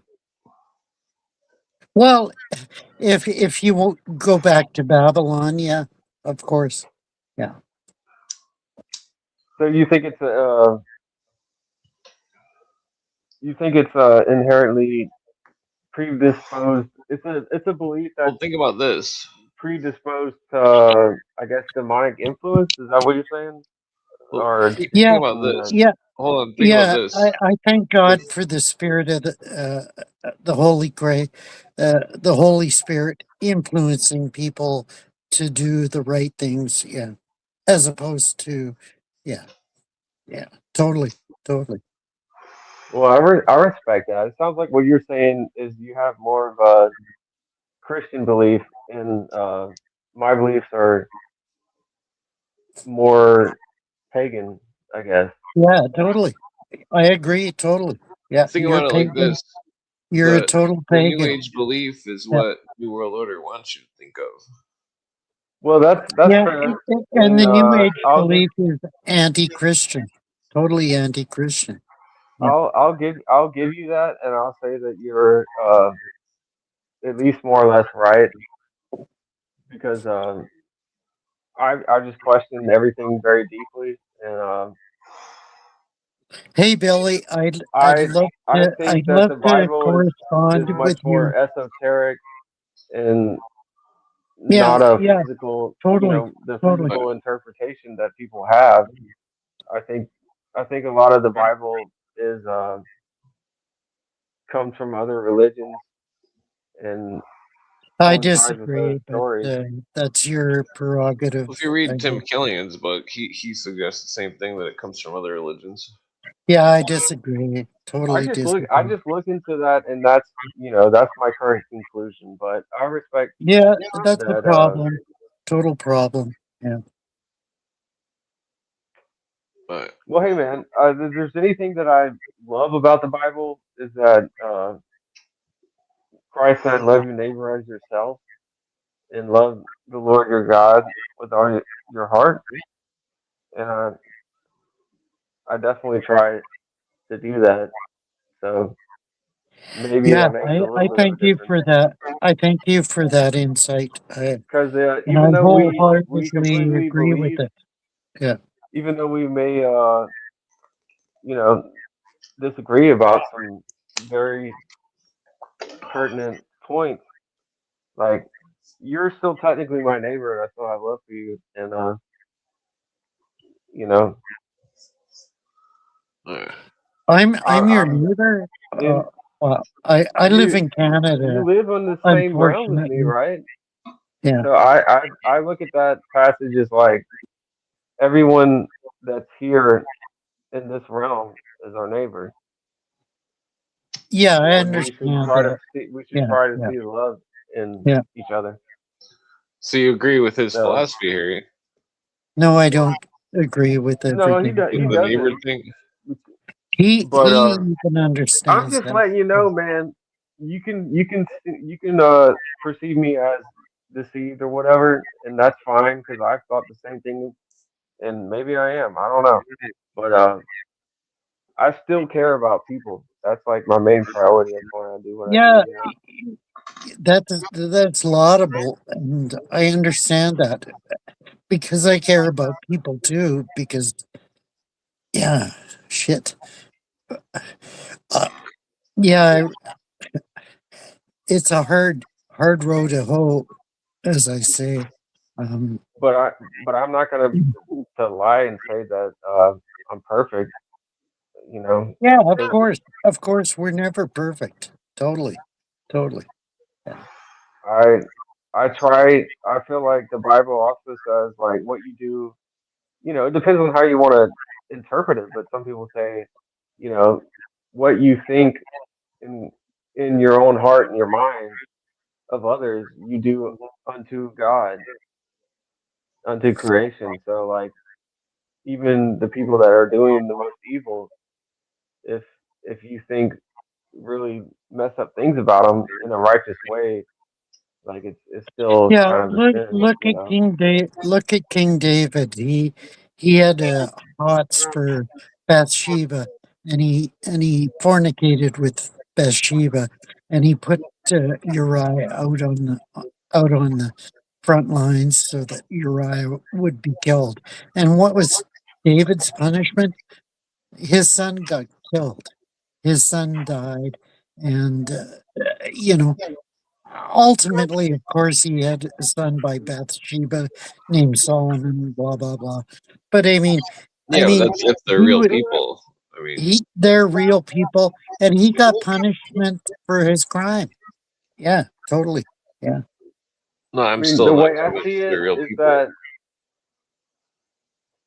I I just can't, in good faith, believe in a God that would willingly know everything and put his children in positions to Yeah, do but things that he would think of your gravely concept punish of them for, yeah, I understand, and but think of specifically the your hellfire. concept of free I will. feel like Do that's you a have a free write-off. will?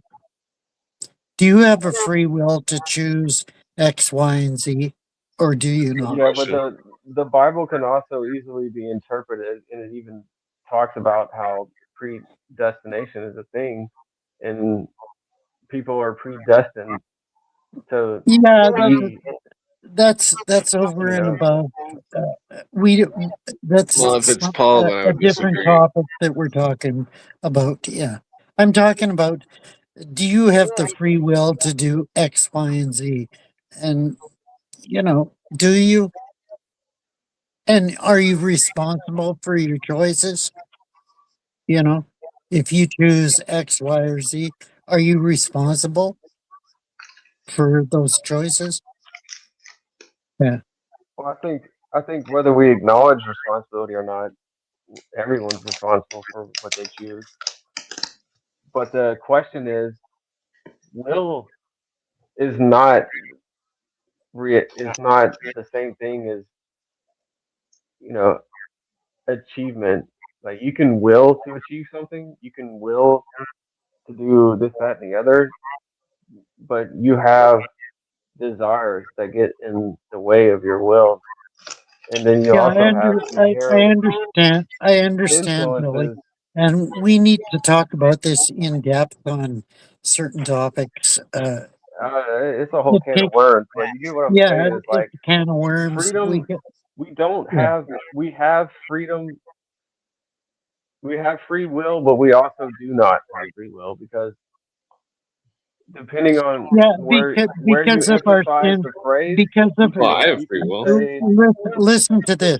Because of but our will doesn't sinful mean nature, outcome. we're gonna pick And we're gonna free, pick shitty choices.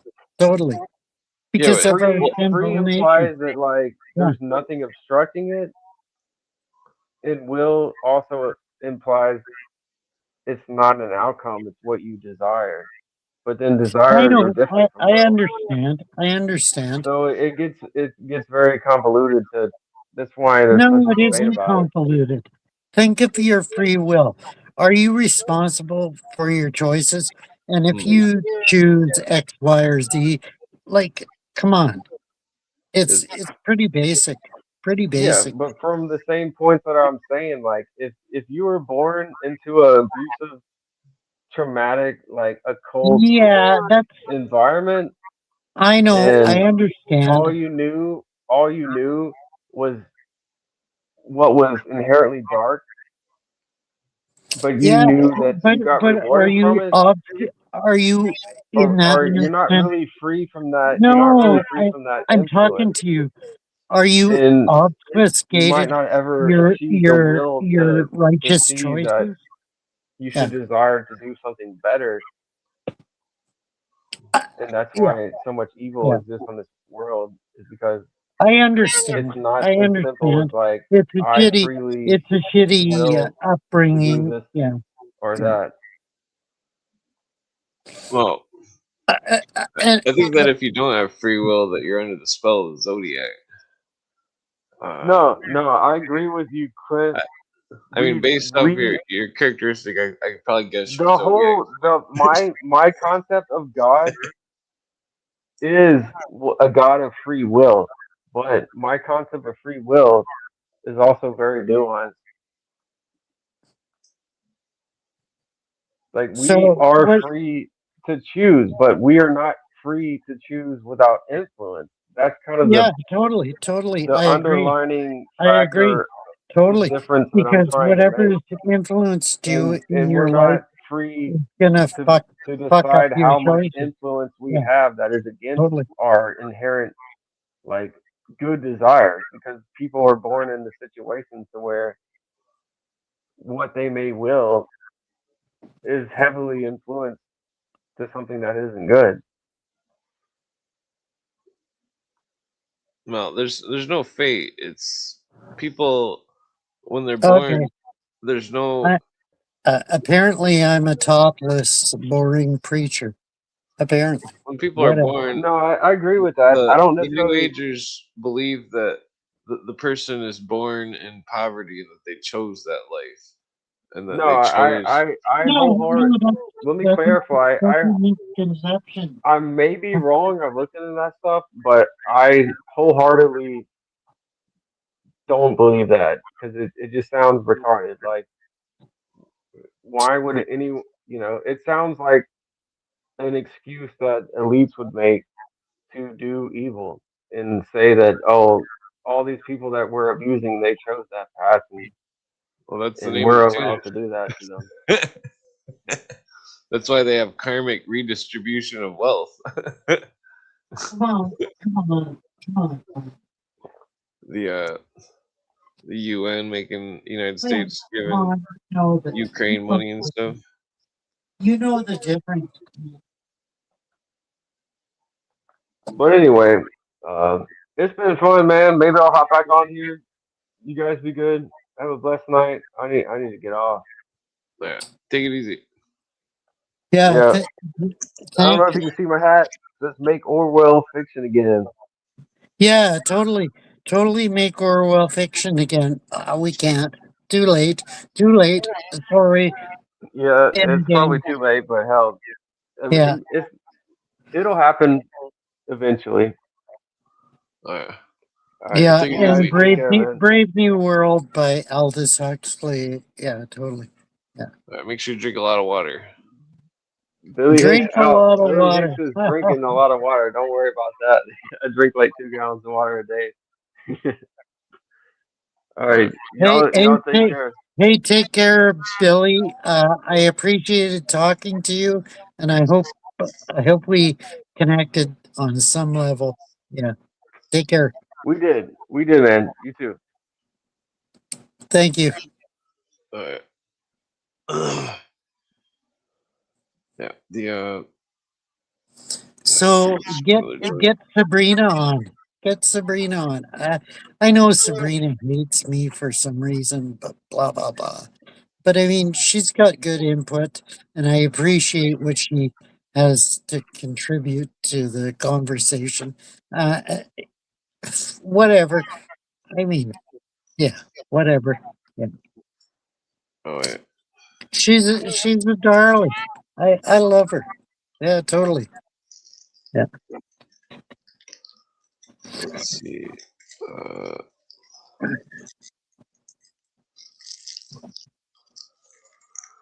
yeah, I'm pretty stoned. I definitely believe in free will.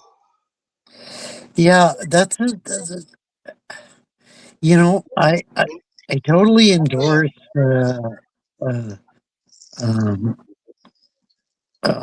Martin Luther's a diatribe against free will, and I understand Against where.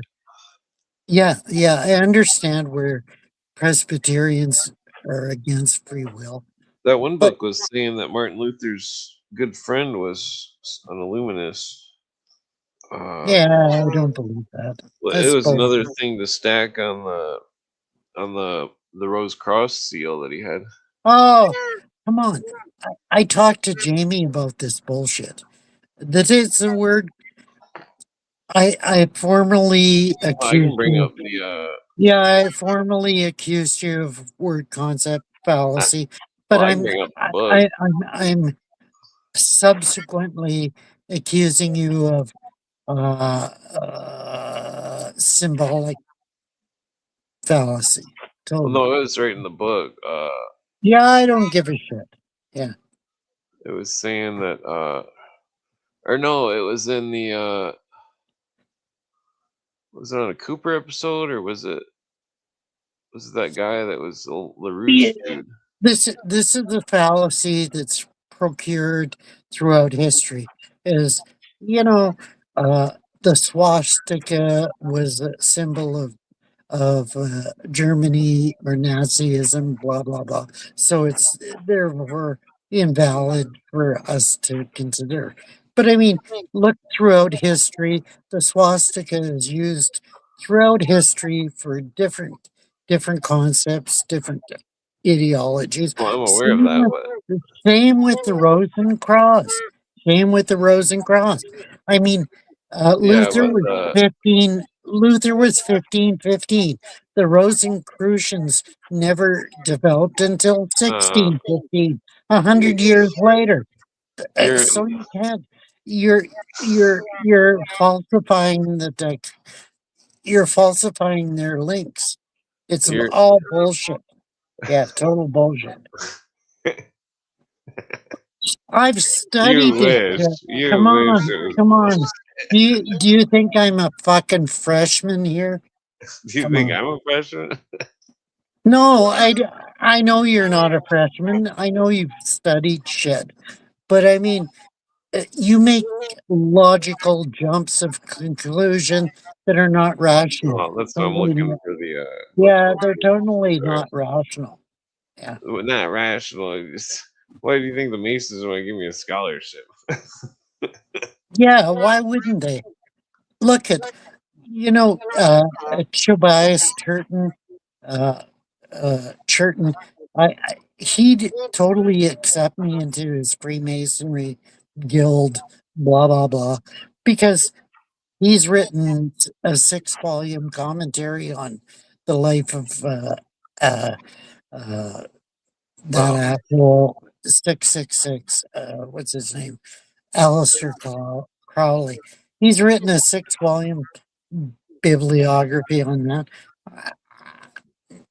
He totally invite me to join his pseudo cult, blah blah blah. Yeah. Okay. Well. Okay. Wow. We got a moment of silence. Let's have a moment of silence to respect those that have passed in the period before us. I'm joking. I'm joking. Well, if I had some liquor, I'd pour it on the ground. Yeah, of course. Or it's a sacrifice. Blah blah blah. Yeah, yeah. What sacrifice? Well, theoretically, yeah. Okay, so it's somewhere in here where it talks about one of these book quotes. Let me. It'll just take a minute to get to it. I'm not sure which. Some of the Jesuits. Where are we going on this episode? Had to do with that guy that was hanging out with what's his name? Martin Luther. Oh, Swedenborg. Like Swedenborg was influential on Hegel. That nobody recognizes that. Oh yeah. Yeah. Let's see. Jacobite intrigues. Where is it at?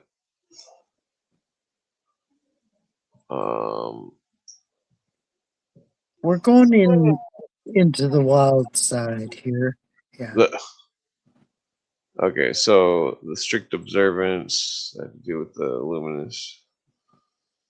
The strict observance. Where is it at? So, Clint, do you think I'm fuck fasting or whatever they call it? Yeah. Well, I don't know, but see here it says Knights of the East in Paris derived from the Viel Brew Rite, 1743, ruled by de Valois. Its last degree was known as Manachim, or the Perfects. So the Lodge of Perfectibilists in France. Yeah, the 1740s. Perfectibilists. What's his name wrote a book called The Perfectibilists. Yeah, that's a good book. You got to read it. Yeah. Yeah, 1754 Jacobite degrees in France, with Jesuit influence. The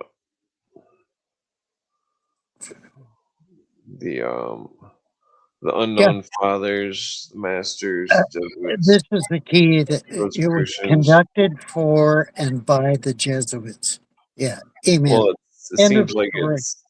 Yeah, it seems like it's. Well, no, it seems like it's hand in hand with the Illuminists, the Masons, the Jesuits. Totally. Yeah, I agree. It's alleged Templar degree, 1758. Where is it? The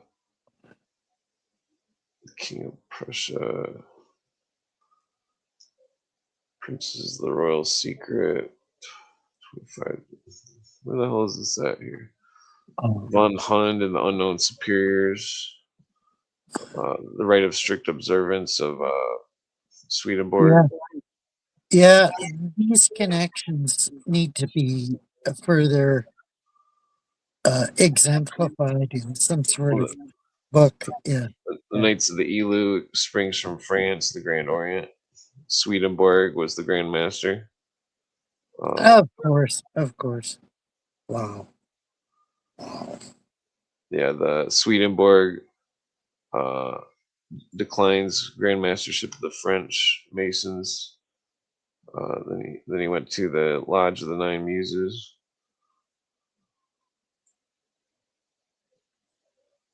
Let's see. Yeah, so here the Philoleth's degrees. Saint Germain was one, as well as Mesmer and Cagliostro, all Illuminati.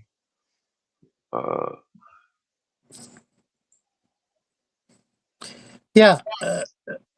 Recently, a friend of mine was elevating Raymond Lull, if you know Raymond Lull. And he said, "Oh, Raymond Lull was a great guy, blah, blah, blah." And I'm thinking, come on, Raymond Lull was a total asshole. Yeah. You know Raymond Lull, don't you? Lull. Raymond. Yeah. I don't know. Yeah, so here Weishaupt affiliates himself with the Strict Observance Lodge.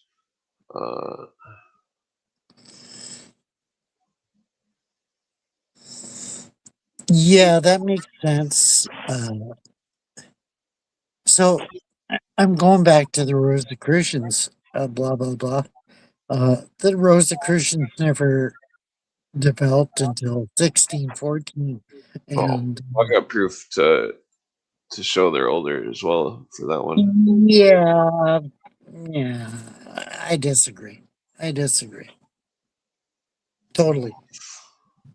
Well, so Uh, what's his name? Johann Andreas. He's the guy that started the Rosicrucians, totally, and that was in 1614, roughly. Yeah, totally. well, And so so the and so Luther came along in in 1515, and he had the rose and cross as his symbol. 100 years before the Rosicrucians we'll get to that. ever existed. Well, no, Like, we'll get come to on. that. Trust me. Okay, Yeah, so well, here the I Illuminati of disagree. Avignon and adds Martinist and Swedish systems to his own. So the Martinists were Satanists. Yeah, 1787. The Come Black on. Brothers. Yeah, 1787. Notice it's known as the Zodiac. Uh, Black Brothers illumines. Uh, like the Zodiac, like Zodiac killers. You know, that's far-fetched. Well, Totally so far. here, Council of the Princes of Jerusalem, established in Charleston, South Carolina, that has to do with the British Israelism and how the Scottish Rite.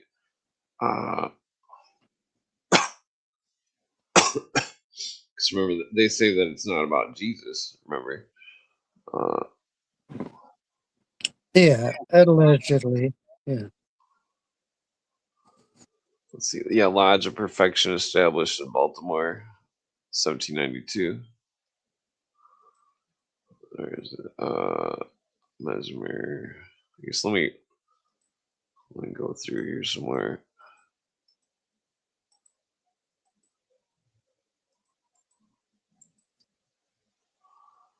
Okay.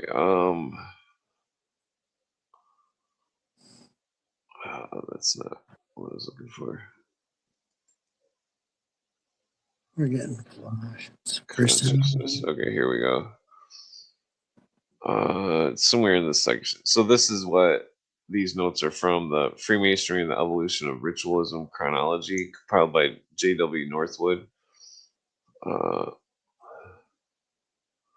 But so it's going over the different. It's a Mason who's talking about Masonry. Yeah, You so trust them? You trust them? Freemasons of London. Well, these weren't given to the public back then. Yeah, I know. I know. So the Speculative Lodge, made in Dublin, 1688.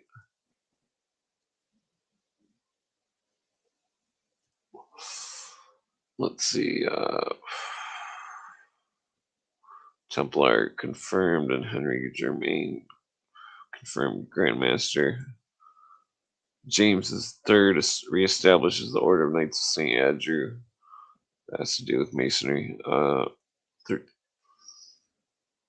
Let's see. London and Westminster Masons drop their association outlying lodges. I mean, yeah. So here's the Stuart, 1650. After Charles I was beheaded, used Scotch masonry politically, especially the 2 degrees, Scottish Master and Templar. Thomas Vaughan, the English mystic and protege of Masons, wrote as an unknown person. He was known in England as Eugenius Philoleths, as in the Knights of Philoleths, in Holland as Cornobius, and America's Dr. Zeal. Such are the allegations concerning him. It is said that on America, George Stanley was a student.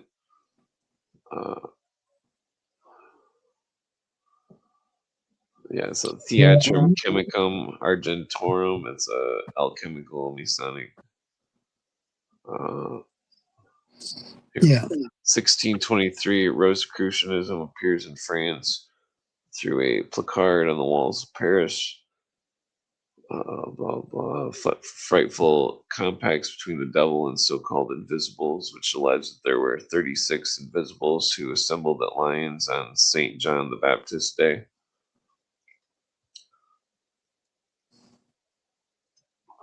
1621, Rite of Illuminati in Stockholm, founded in Sweden.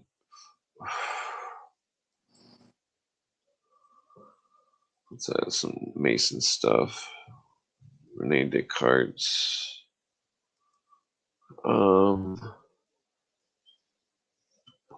John Amos Kamensky, chaplain of the Bohemian Brothers, like Bohemian Grove. No, way before that. Way before. Yeah, 1618, and Yeah. joined Andrea and his Rosicrucian movement. So Bohemians and the Rosicrucians. As I say, Temis ora hoc est del legibus fraternatus, wrote RC. Yeah. So this Michael Meyer was a Rosicrucian as well. Yeah, Michael Meyer is a key figure. Everybody needs to research Michael Meyer. Yeah, totally. I agree. Totally. So here's 1633, Robert Flood, the English Yeah, Rosicrucian. Robert Flood. Yeah. The Rosicrucians, who are now known as Sapientes or Sophia or wise men. Yeah. And their type of architect, they erect their house of wisdom. 1616. Yeah. Michael Meyer, he did his stint under what's his name, the Holy Roman Empire of Yeah. I forget his name. So here's 1616, Rosicrucian Chemical Nuptials, Christian Rosenkreuz. It's published in Strasbourg by Joanne Valentina Andrea. Jolien. Another Jolien. Hello. Well, so then let's go back. 1606, date on a stone bearing square and compass found in Nova Scotia by the French. Well, it says that later in the book. Let's see. Simon Studion writes Nometrian temple measuring refers to the rose and cross and to the militia crucifera. His temple is opened by the key of David, the Jewish double triangle, which is a royal arch symbol. So 1604, the rose and cross. Yeah, 1603, French soldiers leave Masonic traces behind. 1601, type podi symbola divina et humana. So something of symbols of man is divine or something. The name of the book. Divine symbols of man or something. 1601, which goes into Illuminism where man is God. What does it say? 1598, Henry Coonrath and his amphitheater Sapiente Eternia. Remember that Sapiente meant Rosicrucian. Makes his fifth alchemic pentacle a rose of light with a human cross in the center. Many alchemists before his time used the rose cross symbols as in a similar manner. These symbols can be traced back to India. See 1570, 1586. So like that's 1598 right there. Yeah, 1598 is far cry from 1515. Well, Yeah. it's still going here. 1586, militia Crucifera Evangelica meets at Nuremberg. Its device being a cross and a rose. At a later date, this is the headquarters of the Rosicrucians. With the same device, it will be recalled that Martin Luther's seal was the same combination of symbols. C. Yeah, 1538, yeah, 1570. I disagree totally. Oh, we're Totally. gonna get there. Because 1584. because this is a concept fallacy that Well, hold on here. This is Jay from and a I have Mason. been This talked is to. from a Mason. Yeah, Uh, Militia Jay and I have Crucifera been talked Evangelica about this. Yeah, meets at Lunenburg. yeah, Well, Jay refuses to talk to me, so here we go. yeah. Jay and I Fif- have been 15. talking. Hold on. 1570. Count Michael Myers manuscript at TIE University of Yeah, Leyden states that in this yeah. year was revived the old Society of Magical Brethren or Wise Men under the I name of understand. Brethren I, of the Rosy Cross. Well, then, like, see, it says C 1115. So it goes back to 1115. Okay, so so this is you're saying, have you ever understood what Luther stood for? well, hold Like, on, let have me you continue. read his shit? Well, hold on, there's Like, more to it though. Hold on. Luther never stood for that at all. Well, No, you gotta forget everything when you come on the show and just because this is all gonna be stuff you never heard of. Okay, come on, Clint. well, let's go Come over this real on. quick. In the German tract printed in 1803, bound up another tract of Fistler's called Geschichte der Freimaurerei, something Freemason, occur the following sterling statements, which I give to the Masonic students for what they are. The Templars worked their so-called magical brethren at the early period of their existence. The Rosicrucian manuscript states that at Cologne, with the motto Non Omnis Mariar, this magical union was created in 1115. A manuscript of Michael Myers still exists in the University Library of Leyden, which sets forth Yeah, that in yeah, 1570 the Society of Old Magical Brethren, or Wise Men, was received under the name Brethren of the Rosy Cross. It was asserted that in 1563 the statues of the Brotherhood on the 22nd of September at Basel, at the meeting of 72 masters of lodges, revised, set forth, and printed the lodges of Swabia, Hesse, Bavaria, Franconia, Saxony, Thuringia, and those on the Morel acknowledged the headship of the Grand Lodge of Strasbourg. I disagree totally. Well, this is from a Mason. Yeah, I understand where he's coming from. Yeah, yeah. He's trying to align himself with everything. And maybe he's true. Maybe he's true. Maybe he's true. But it doesn't Well, it negate. goes even further because No, it doesn't negate the fact that uh, the Rosy Cross is a symbol of uh, antiquity, and it has yeah, nothing. but this is It talking has about no the relation Rosicrucians going to back to Aristotle. Rosicrucians. Yeah, Well, that's a bullshit story.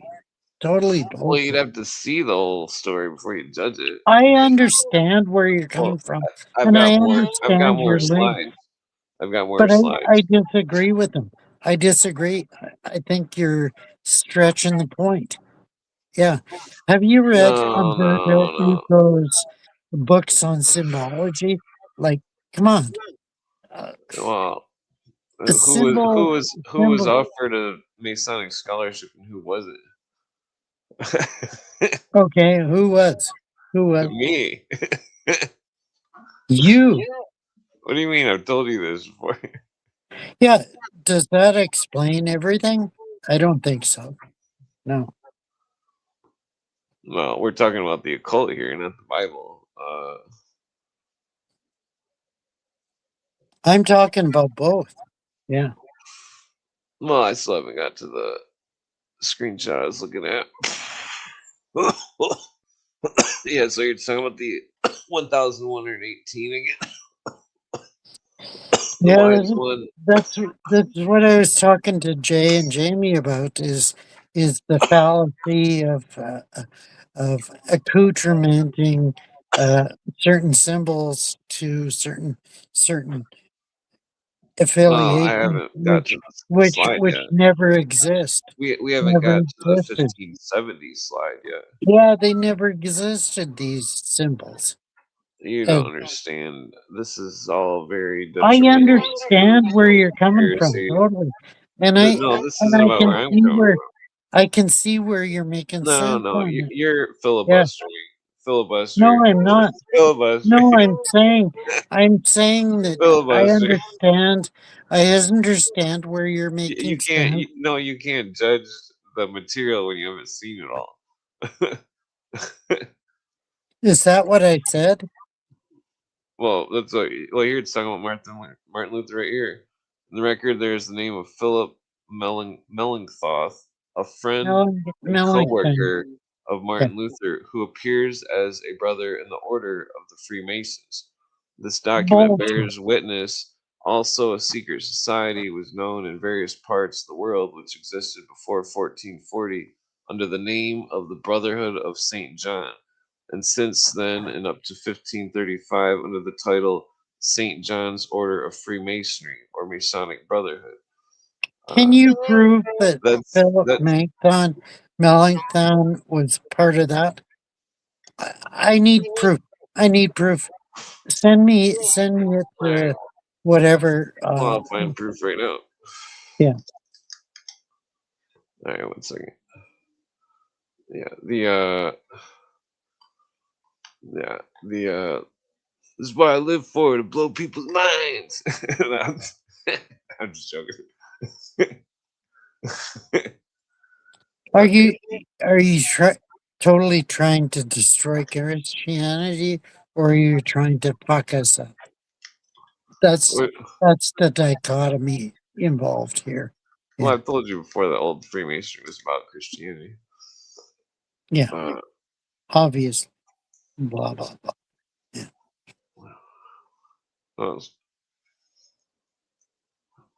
Okay, hold on here.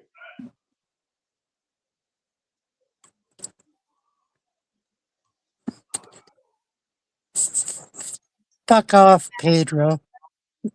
Fuck off, Pedro. Okay,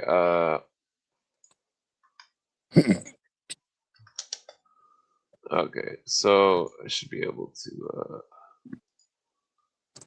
bring up a number of books here.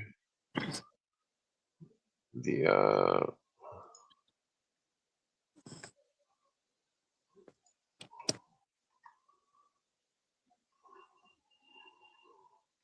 well, there's more slides though, so I think I actually skipped 2 of them. Knights of Saint John, 1534, 35. Pardon Baron me. Hans Ecker of Eckhofen. Yeah, I understand. Uh, Clint, have I ever overspoken you? what's that? Maybe I have. But Pedro's accusing me of speaking over top of you. I don't know. Maybe I do. Oh, well, So, it's okay. So let's see. Here's the Brotherhood Order of Freemason brothers bound together according to St. John Holy Rules. Traced origin neither from the Templars nor from any other spiritual or temporal knightly order, but it is older than all similar orders and has existed in Palestine and Greece, as well as in various parts of the Roman Empire before the Crusades. Our brotherhood arose at a time when the consequence of the strife between the sects teaching Christian morals, a small yeah. number of the initiated entrusted with the true teaching and virtues. uh, sensible exposition of the secret teaching separated themselves from the mass. I'm thinking, Clint, how does people perpetuate their grievances or whatever their problems are throughout history? Can that, can that, how long does that continue? Does it generation? Does it multiple generations? Like, how does Well, that just work? well, just Yeah, because, just because. Well, it's a complicated situation. yeah. It's complicated. Oh, blah blah blah blah. Complicated. Yeah, yeah. Okay, so yeah, it's No, thinking Laden. I'm thinking of how do these people perpetuate their grievances over hundreds, maybe thousands of years? Can they keep that continuity in perspective? I don't know if that's possible. I I have a hard time believing that. Yeah. Oh yeah. Well, I've been studying it for quite some time. Where's the looking for? Are you stumped? Well, Can you answer my question? what was the question again? Well, how how this animosity, blah blah blah, whatever the problem was, can continue through thousands, hundreds of generations. Is that possible? Like, Animosity. What do you mean? yeah, Like, I, yeah, they have a problem with X, Y, and Z, so they keep on fighting against it. Can they keep fighting against it for hundreds of years? I don't what know. are, fighting against what? What are you talking about? I don't understand. Come Uh, on, it's basic symmetry. Uh, Come on. so here, you know what the Lollards are? Yeah, I do. Yeah, These are the inheritors of the Manichaeism, uh, which I think the Manichaeism is where the you're Illuminism. changing the topic totally. Yeah. Can you say the question in less words? Uh, what was the question again? I The question was, how can people continually throughout history, generations and generations, address the same problem that they had at the start of their animosity towards X, Y, or Z? You know, I can't see that. I can't see that What do you mean, happening. like people not getting along or something? Uh, you mean like well, I mean, it was kind of a vague question. It's No, it isn't vague. which Like, people? come on. I mean, you talking about Do I have to generally the do I have to entire human address it race? to somebody more intelligent or what? What? Well, Come on. you say people. I mean, are you talking about like Earthlings? Uh, Obviously, hello. Who else is there but us? okay, so who's the animosity that they have against each other? Or Yeah, in a certain epoch, they have an animosity for whatever reason. Can that continue through generations, like 500 years? Can that continue through generations? well, if people No, it all can't. learn to It can't. understand and It can't. It can't. well, I mean, it could if people were psychic, it could because then the person could read the other person's mind. They could see what's going on, and they'd be like, "Oh, it's one of those things." Like, nah, whatever.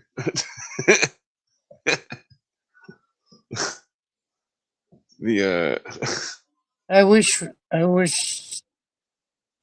even though Sabrina hates me for some reason, I wish Sabrina would have hopped on and contributed to this conversation. Yeah, because I um, appreciate her input, even though maybe Sabrina and I disagree on certain issues, but whatever.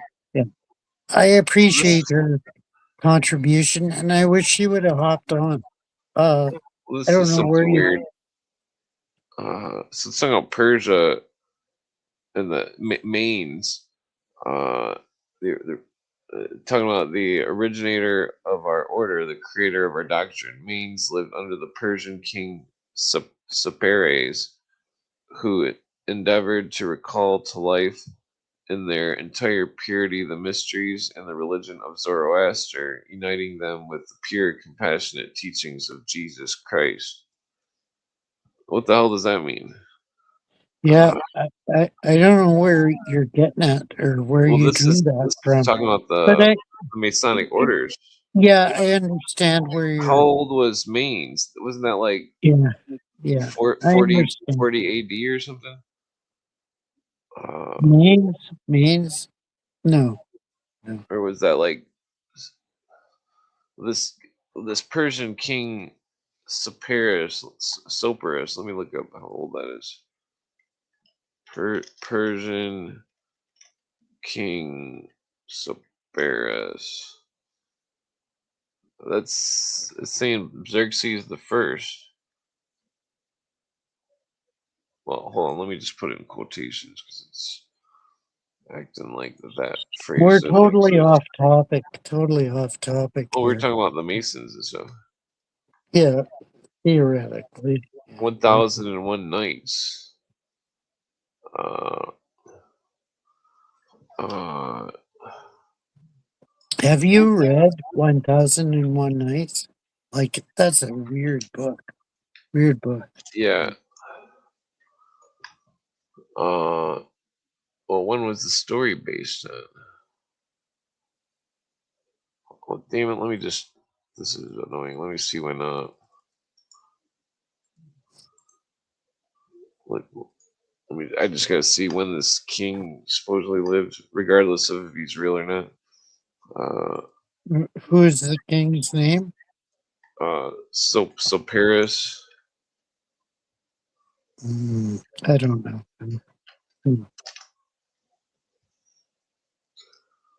Sorry, I don't know. Well, I'm just gonna grok it real quick, just to.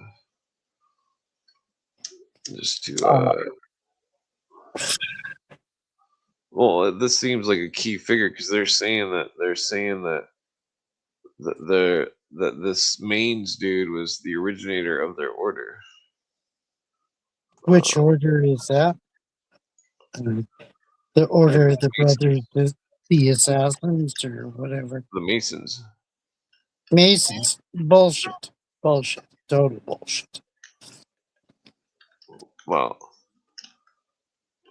it doesn't matter what it is. We still have to understand what they believe.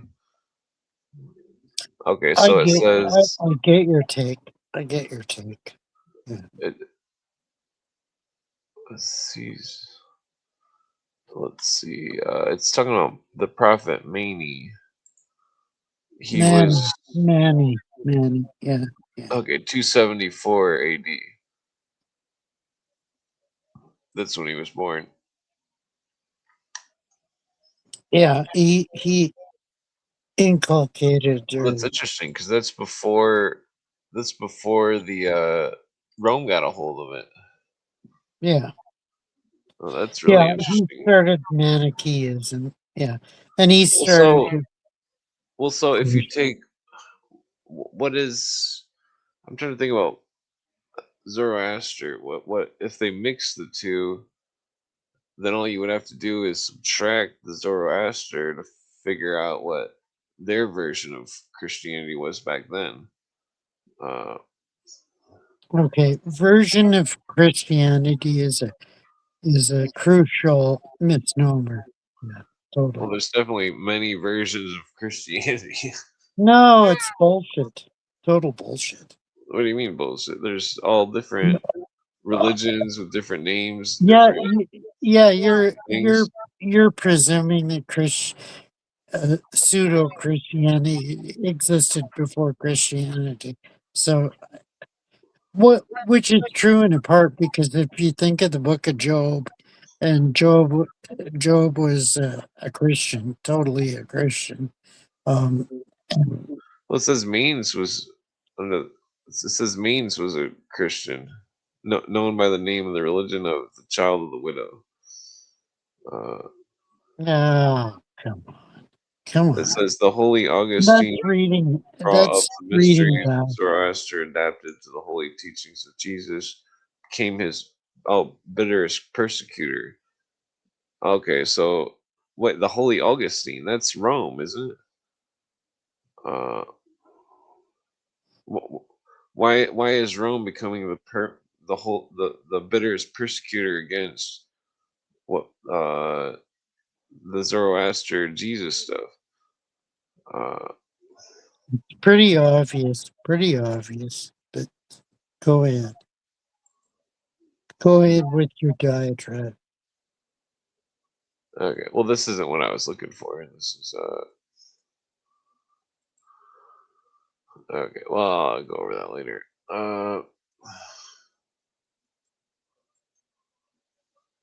The Great Architect, Crusaders.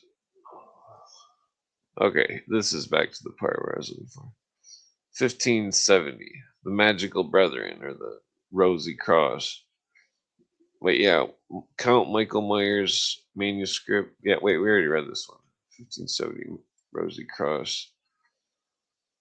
1563, asserted that 72 lodges now acknowledge Strasbourg Lodge Masons as supreme. General Assembly of Masons at Basel. So Strasbourg, just remember the other Strasbourg and the Rite of Strict Observance. 1517, Martin Luther puts in motion the reformation of the church. He had been a student with the mystics, and his badge was the rose and cross. The Roman popes sometimes presented a golden rose to those they wished to honor. So the rose and cross may be part of some kind of popery. According to you. Like potpourri. I disagree. Well, I mean, this is according to the Masons, not me. Yeah, according to you interpreting. So here we go. Cornelius Agrippa, the alchemist, established a branch of the Theosophical Society in London, 1510. London. Agrippa. What do you know about Cornelius Agrippa? I've got his 3-volume book on mysticism or whatever it's called. Yeah. So you knew that he was a theosophist? Yeah, he was. Okay. Let's see, 1540 Pope. And this is where this is before theosophy even existed. Yeah.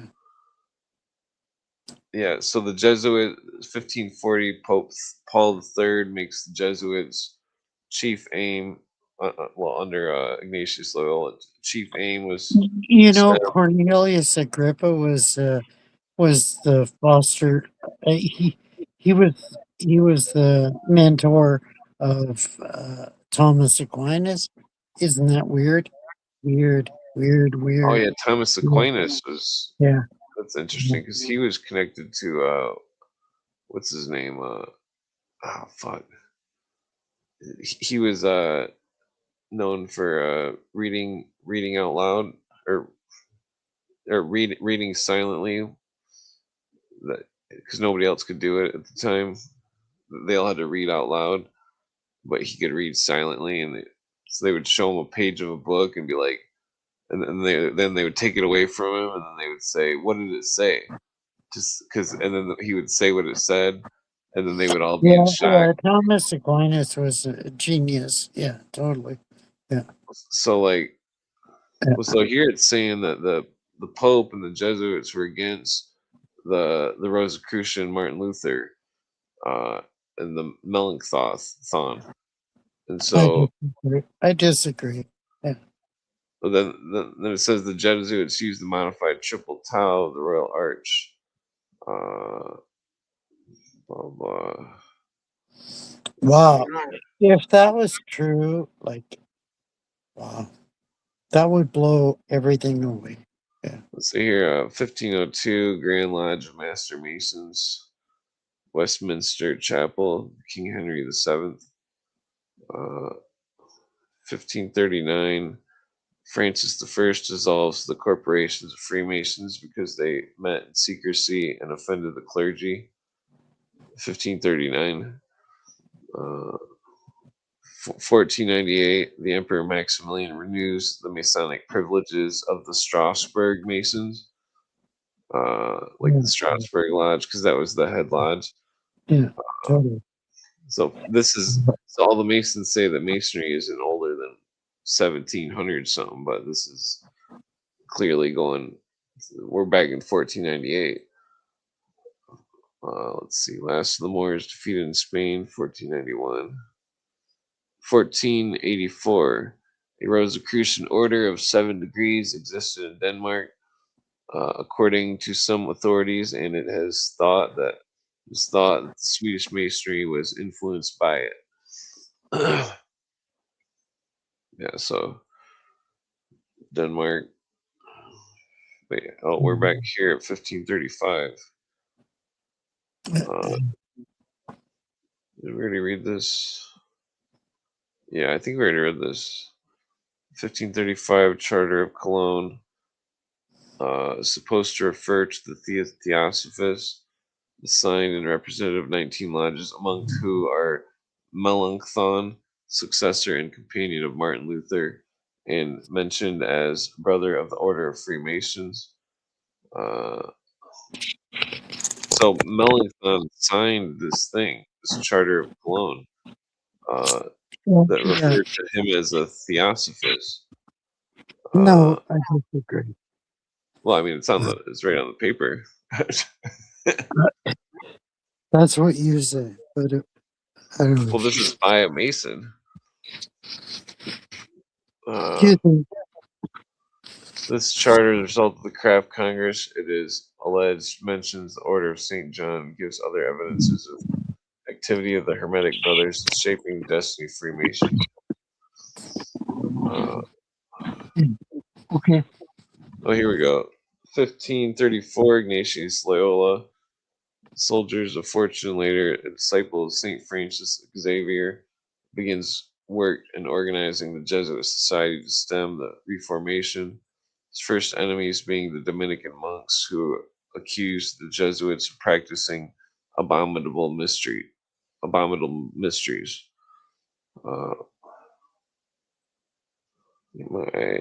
Grand Lodge of Zurich, 1522, is dissolved by decree of Helvetian Diet, and it's been located at Bern since 1502.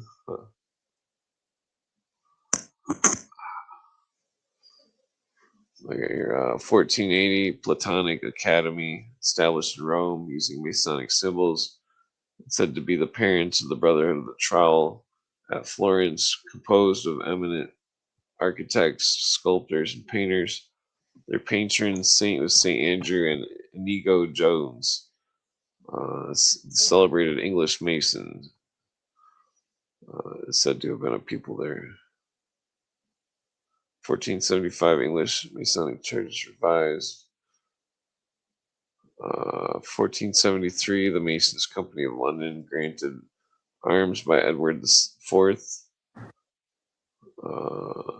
1469 Congress of Masons at Spire, called by Strasbourg to discuss condition of craft in England, Gaul, Lombardy, and Germany.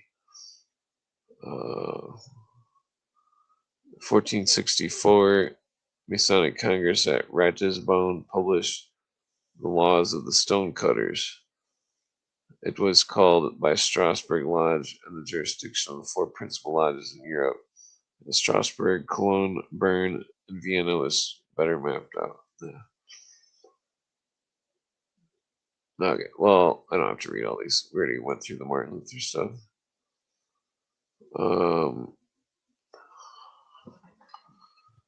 Let's see. Dotzinger. You ever heard of Jacob Dotzinger? Yeah, I think so. Yeah. He was Strasbourg, 1452, the master of Strasbourg. Oh, oh.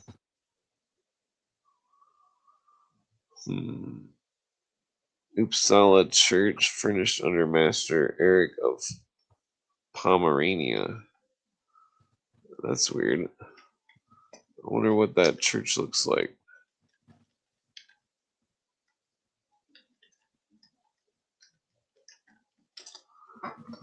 Let's see. Who is this Saint Eric? Where's the church at?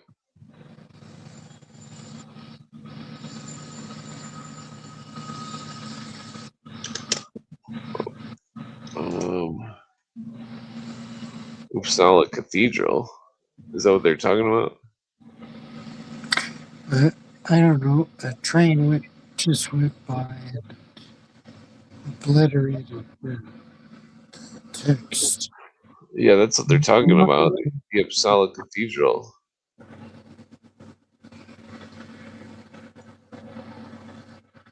Whoa. Read it again. Weird. Huh. This cathedral is definitely interesting. I'll have to get into that later. Oh. No, there's like a statue of a warthog feeding people with its bosom. Let's see here.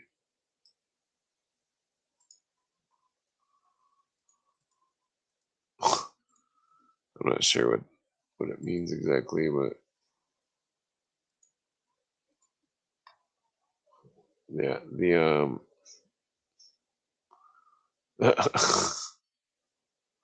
that's at the cathedral.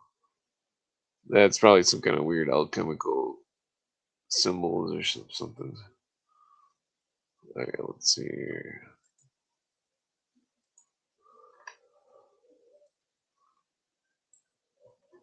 Okay, so back to this.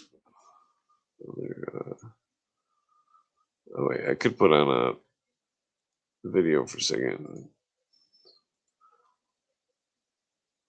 Take a leak or something. Get a snack. Let's see.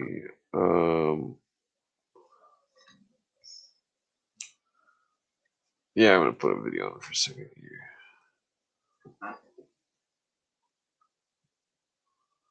Let's see.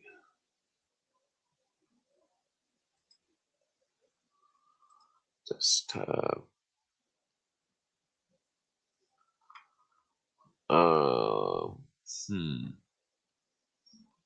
Okay, one moment here. Let's see.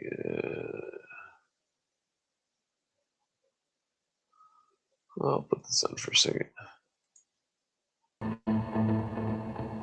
Criminal action under a statutory jurisdiction. Now, there's no jurisdiction. I said it, and I apologize for not keeping track of my time before, and I ran with about 10 minutes more on that talk that should have been on the videotape. So I will put that on now. What I was had covered is that the procedures that you would follow if you were in a court, and if you start off when you're with your original arraignment, and then what you say to the judge, what he will say to you, and this is all covered up to the point that the judge has declared it's a statutory jurisdiction. And I said that is as far as we've ever got any court to go. They have come to the point that they say this is a statutory jurisdiction, Mr. Freeman. And then at that point, what you say is, thank you, Your Honor. Let the record of this court show that this particular criminal action against our Freeman is a criminal action under a statutory jurisdiction. Now, if there's no interference from the court, you set that right into the record. Then you turn to the judge and say, Your Honor, I do have another problem here. I have never heard of criminal actions under statutory jurisdictions. I'll be glad to accept that jurisdiction if you can show me the published rules, or tell me where I can obtain the published rules of criminal procedure for statutory jurisdictions. Now, there is no published rules of criminal procedure for statutory jurisdictions. And so he can't tell you where to find them, and he can't show them to you. And at that point, we've run into cases where at that point, the case is just dismissed. In one case, it reached that point when the prosecuting attorney was in the courtroom, and he said, I don't think there's enough merit in this case to waste my time and court's time trying it.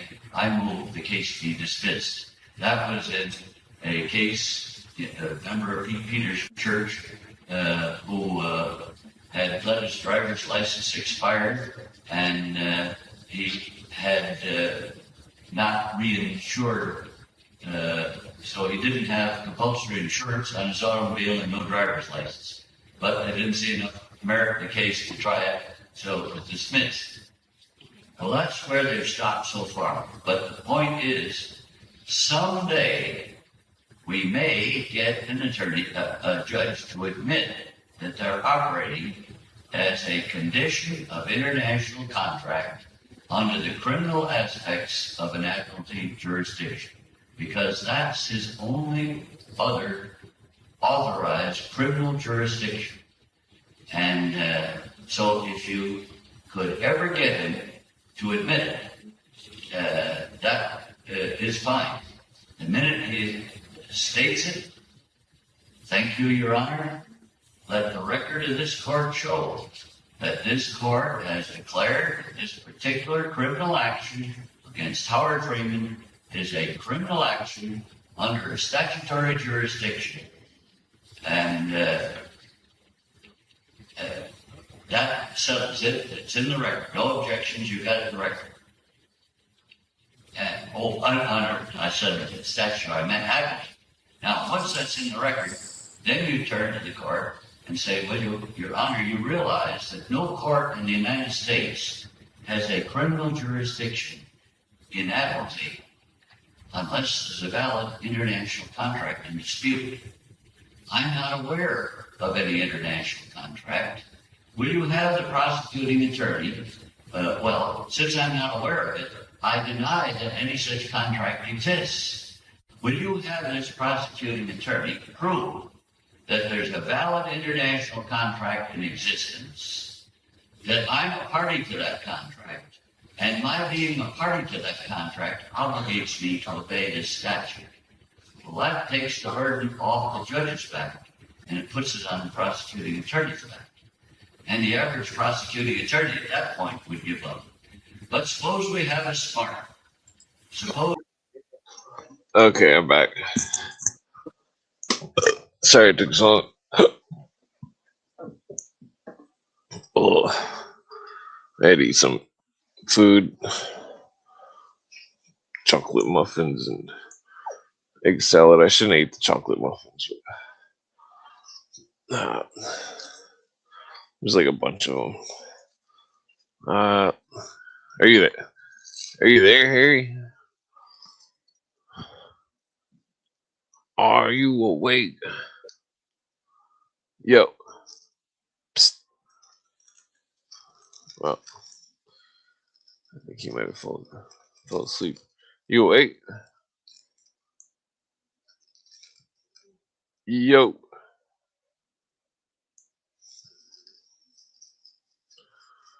Alright. I was gonna smoke a cigarette before I went.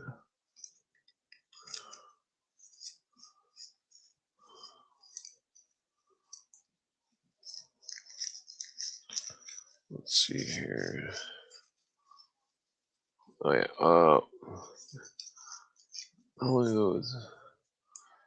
Okay, well that's he's talking about Harry in the comments. Let's see here. Okay, well I guess I'm just gonna smoke this cigarette.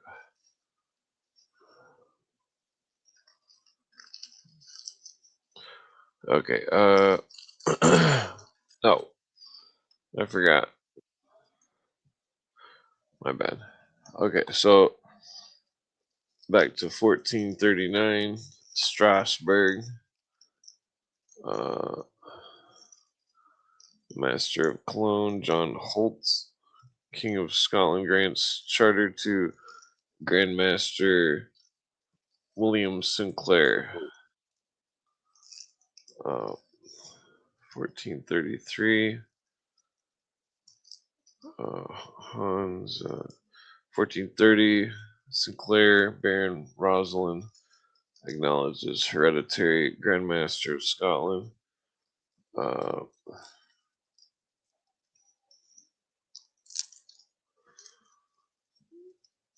wonder if there's any Sinclair connection to the Calpine.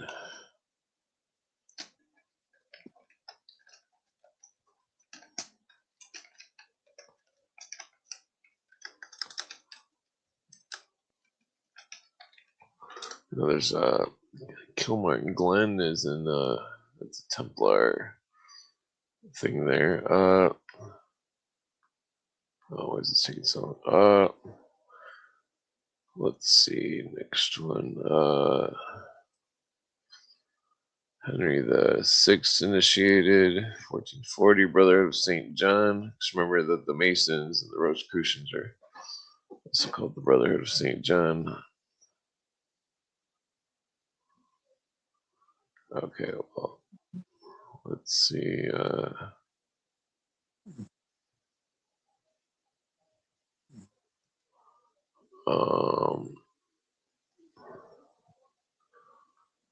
Okay, well, you awake, Harry? I think everybody's asleep. Okay, well, that's okay. I got a cigarette. Well, I guess I'll hang out for a little bit, but well, no, I'm probably gonna smoke my cigarette and pass out. Okay, so English Parliament suppresses assemblies of Masons, 1425, 1422. You awake, Harry?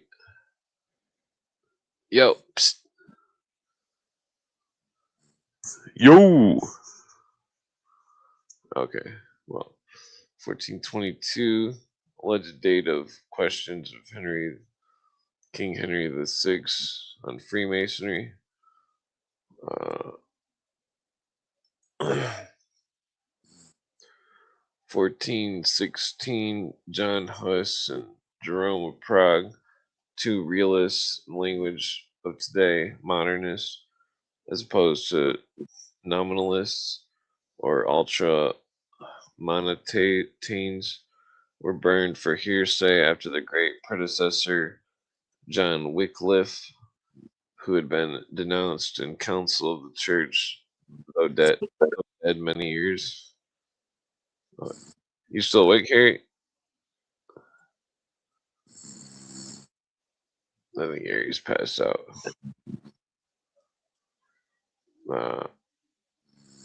The 1412 records of Vienna Masons of the date preserved. 1411 Masons Company. Masons Company incorporated in London. 1400 Guild of Lubeck, known as Compass Brothers, continued until the 18th century. I think Harry's passed out. All right, well, just mute his mic. So what is this? 200 AD, Gnostic sect, Persian branch, the Manichees. Third degree was the perfect. Ruled by 12 apostles.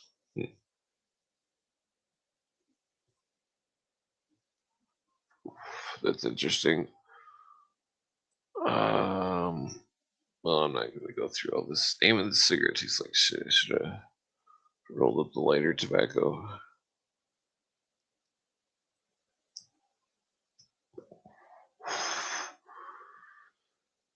So what is this? Boussant in his History des Variations, the fourth, says in the Middle Ages the Christian sects, and especially the Manichaeans and Gnostics, had concealed themselves as much as possible in the Orthodox Church itself. The remainder of their Manichaeans had, yes, that's what I think happened.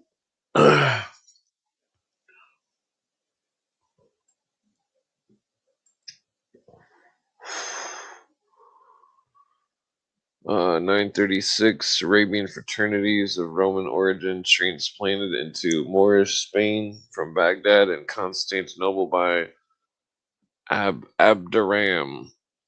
That's got to be relative. See, like the whole. That's what I'm saying. It's like, why is Hamas and Hezbollah doing a Roman salute? Why is that Temple of the Dome right at a spot where Zeus was, at the, which the Naked Archaeology dude, he's interviewing an archaeologist. The dude explains that, and it's like, whoa. And then you see this Arabian fraternities of Roman origin into Moorish Spain from Baghdad, because the Romans must have been trying to conquer Spain. And it,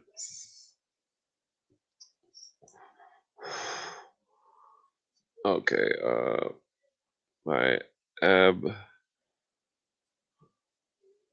Abderram, king of Rome, I'm assuming.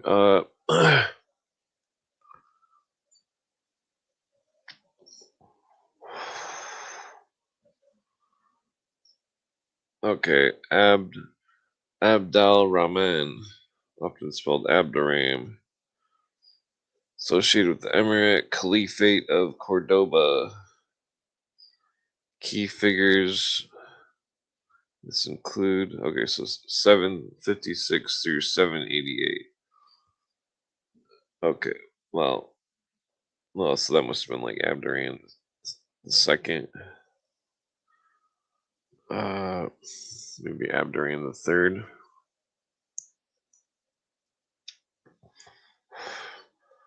Yeah, Abd al-Rahman the third, 912 through 961. That's the one. The most powerful last independent emir and first caliph of Cordoba.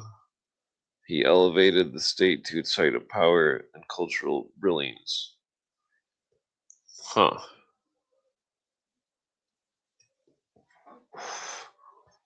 Okay, so that was not Roman. Well, they were Roman fraternities, but that's why I think that Abderram, well, not necessarily him, but some of the old influences from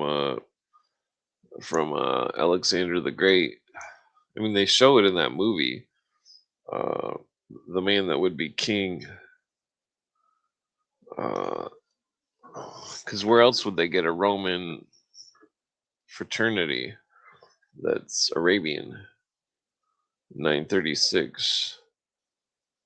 800, the House of Wisdom in Cairo.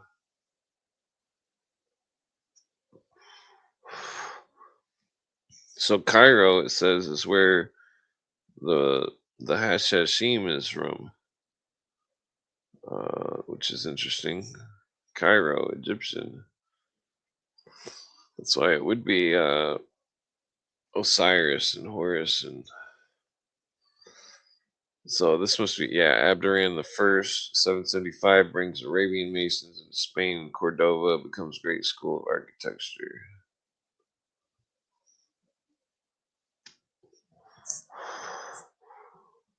Let's see. Saint Winifred, 715. Legend makes him a Mason. Let's see what he looks like. Winifred. What's the oldest image here? Martyr, 7th century. I guess let's read about him. Real quick. Okay. And this, add this. Oh, there it is. Okay, Saint Winifred Welsh. That's interesting. 7th century. Oh, it's a lady. Wait, it says, what did that book say? Saint Winifred. Well, it says it's a man. 715. Hold on here. What is this? 7th century. Oldest accounts of Winifred's life. Well, who was the father of Saint Winifred? This doesn't make sense.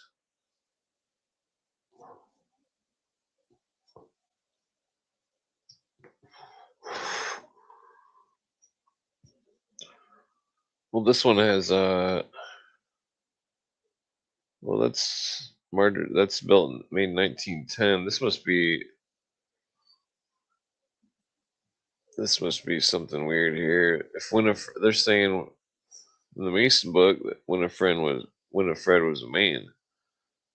If he was a Mason, because women weren't allowed to be Masons. This doesn't make sense. Feast day in Ireland.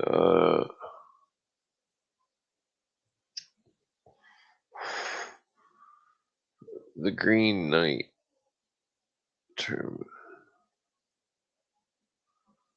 The Green Knight. What is that? I'll open that in a new one. Okay. Well, maybe that's. Okay, so this is strange. Maybe it's a different one. No. Saint Winifred's Well. Well, that's weird. Why does it say? Why is this being stupid here? The Green Knight stories. Sir Gawain accepts the challenge from the mysterious Green Knight. I think I've seen this in a book. Who dares any man to strike him with an axe if he will take a return blow a year and a day? Well, that's weird because that's when Neptune would return. Gawain accepts and beheads him, after which the Green Knight stands, picks up his head, and reminds Gawain of the appointed time. In his struggles to keep the bargain, Gawain demonstrates chivalry and loyalty until his honor is called into question by a test involving the lord and the lady of the castle at which he is a guest. The poem survives the manuscript. North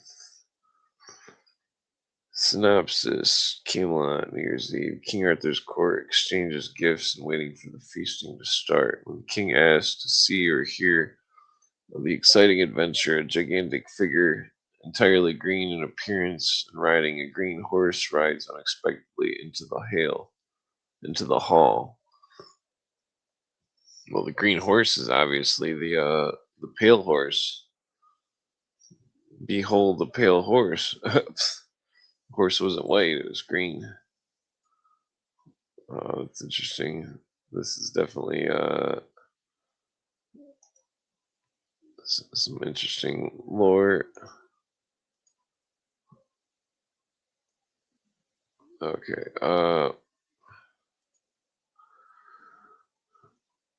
Let's see. Where is that? He wears no armor but bears an axe in one hand and a holly bow in the other. Yeah, this is refusing to fight anyone on the grounds that they are all too weak. He insists he has come for a friendly Christmas game. Someone is to strike him once with his axe on the condition that the Green Knight may return the blow in a year and a day. It will belong to whoever accepts his deal. King Arthur is prepared to accept the challenge when it appears no other knight will dare. But Sir Gawain, youngest of Arthur's knights, and his nephew ask for the honor instead. The giant bends and bares his neck before him, and Gawain neatly beheads him in one stroke. However, the Green Knight neither falls nor falters, but instead reaches out, picks up his severed head, and mounts his horse. The Green Knight shows its bleeding head to Queen Guinevere, while it reminds Gawain that the two must meet again in the Green Chapel a year later. Green Chapel. A year and a day before the knight rides away. Gawain and Arthur admire the axe, hang it up as a trophy, and encourage Guinevere to treat the whole matter lightly.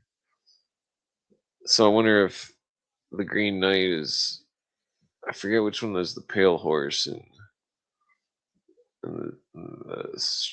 the astronomy sign. I wonder if that astronomy sign's ruling planet is Neptune. I need to look into that. As the date approaches, Sir Gawain leaves to find the Green Chapel and keep his part of the bargain. Many adventures and battles are alluded to but not described, until Gawain comes across a splendid castle, where he meets the lord of the castle and his beautiful wife, who are pleased to have such a renowned guest. Also present is an old and ugly lady, unnamed but treated with great honor by all. Gawain tells them of the New Year's appointment at the Green Chapel, and that he has only a few days remaining. The Lord laughs, explaining that there is a path that will take him to the chapel less than 2 miles away. He proposes that Gawain rest at the castle until then. Relieved and grateful, Gawain agrees. Uh, I think it's the symbol of a pale horse, because remember the King Arthur story was an old English story of Jesus somehow. The Bible stuff. The Lord proposes to bargain to Gawain. He goes hunting every day and will give Gawain whatever he catches. Blah blah blah. Gawain accepts after he leaves. His wife visits Gawain's bedroom and behaves seductively, but despite her best efforts, he allows her nothing but a single kiss.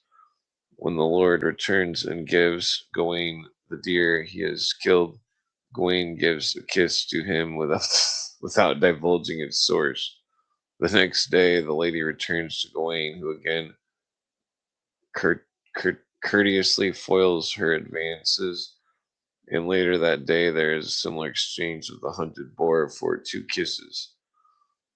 She comes once more on the third morning, but once her advances are denied, she offers Gawain a gold ring as a keepsake. He gently but steadfastly refuses, but she pleads that he at least take her sash, a girdle of green and gold silk.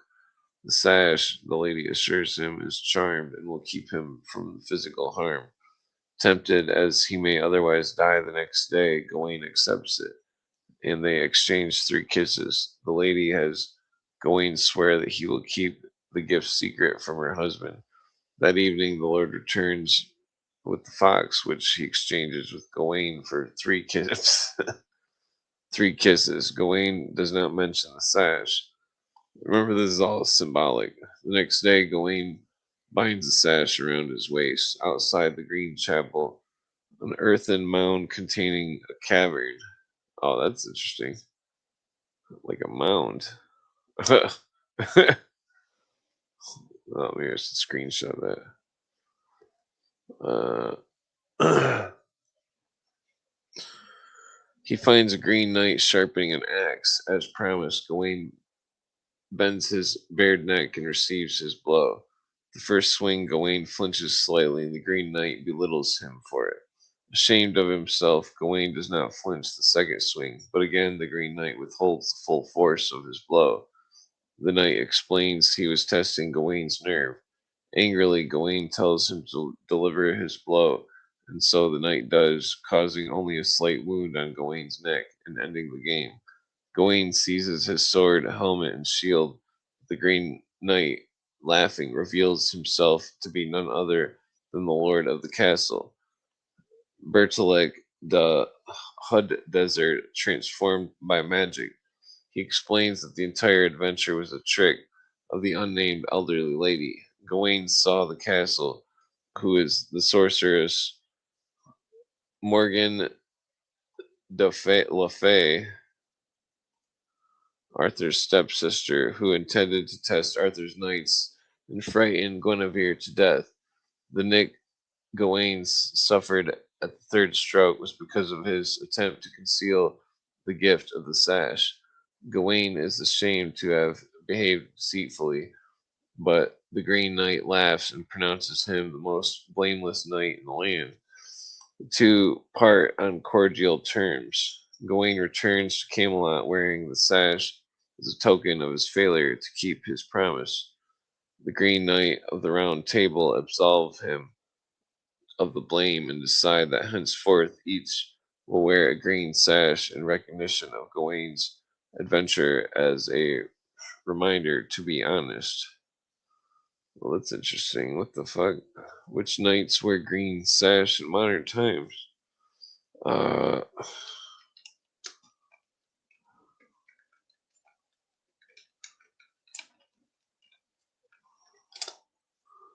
huh. Let's see here.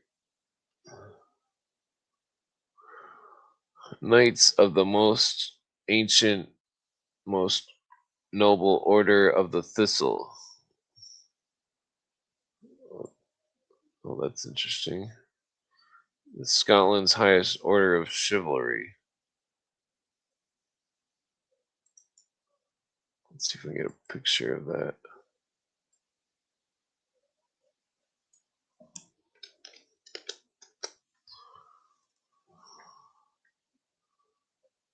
Okay, so it's. Wait, are they wearing them at the Order of the Garter too?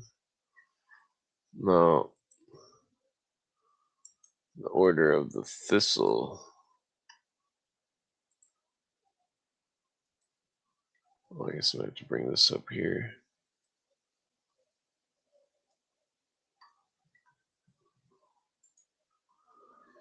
The Order of the Thistle. Huh. King James VII of Scotland.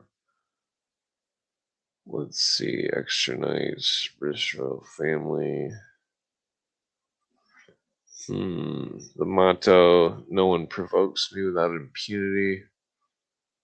Royal Scots Dragoon. Let's see. What's the claim in the 16th? Under Elston of Anglia, cross of St. Andrew appeared in the sky. Well, that sounds familiar. The King of Scots, after his victory, established the Order of the Thistle, dedicated to the Saint Andrew. That sounds kind of Masonic.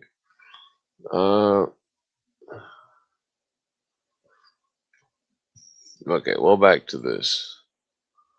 So I'll move this one right here. Okay, Gawain poet is unknown. Perhaps the poet was. I think it was Robert Bruce Cotton. Wait, following namings. Okay, well, never mind. What's interesting? The Shrine of Erkenwald. Saxon Prince. It's got a lot of fleur de lis. Inspired by Sir Gawain and the Green Knight. That's interesting. Well, I guess let's check out what we got here. What is that? Gawain's time. Saint Wolfgang and the Devil. Devil is green. That's interesting. Green and the Devil. Well, that would explain the kisses, the kiss of death. Whoa. Okay, so there's, well, it looks like he's green. It looks like more than a sash. Looks like he's got a green blanket.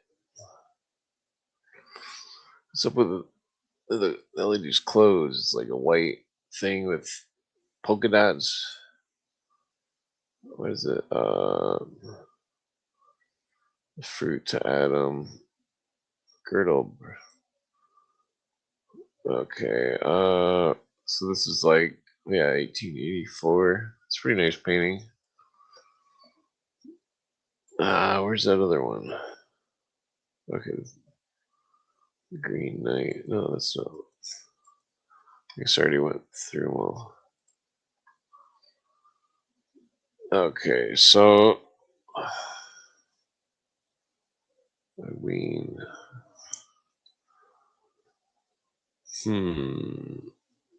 full clean for wonder of.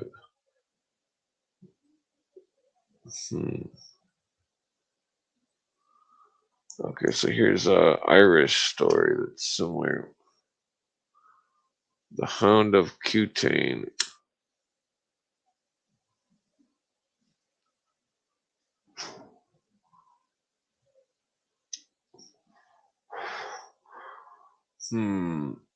Okay, well, maybe I should get stuck on this. I'm probably gonna pass out here anyways. The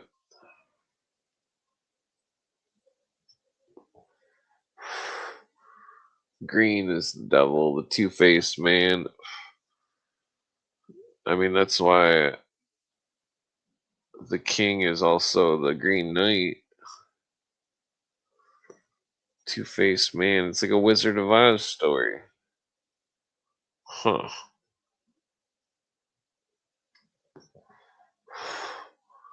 Well, this is what I'm always saying, that theosophy is very old.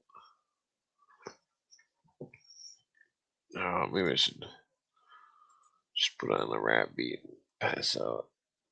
I don't know nothing to rap about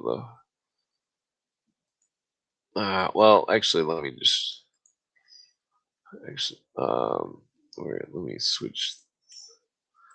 A couple more screenshots here. Damn, I've already been on here like super long time. Spain conquered by the Moors, the Manichaeans, son of the widow. 657, first probable Paulicians. See, that's relevant because if the Manichaeans were Paul worshippers, and then they put themselves into the Orthodox Church, because remember me and Danny think Paul was a fake, and that it was all some kind of made up stuff. The Manichaeans were known as making stuff up because they seem to have been illuminists. Two Greek masters. Let's see. Romans abandoned Britain. Blah blah. Church of Saint Sophia begun. 330. I forget what that looks like. The Church of Saint Sophia. Yeah. So 323. The obelisk erected by the Masons. Well, they're mentioning it in the Masonic book at least. Marcellus, France, 459. So this is like 5000 BC. The worship of 12 gods. Osiris, conquered of Egypt and reformer of the ancient religion, wherein Iohav was worshipped under the Trinity known as Knep, Amun, Ptah, and Neith. So Trinity of Ioha, or Jehovah, 5000 BC.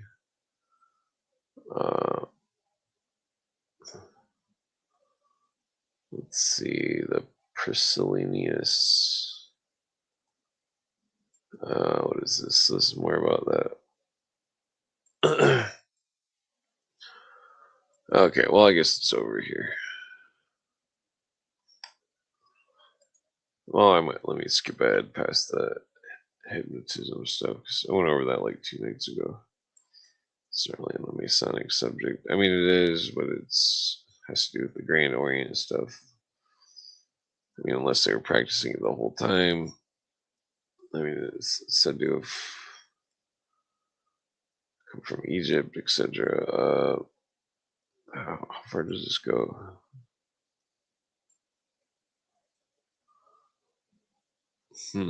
Oh, this is not the same book. This is well, I don't think I'm gonna get into that. This is Alvin Boyd Kuhn. You can tell Jupiter in heaven. Blah blah. Yeah, because all the Theosophists are heavily into the Hindu stuff.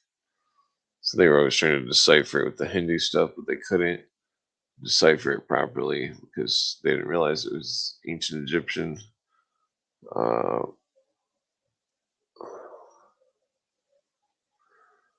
Yeah, the dog star, the soul of Isis. Orion, the soul of Horus. The bear, the soul of Typhon.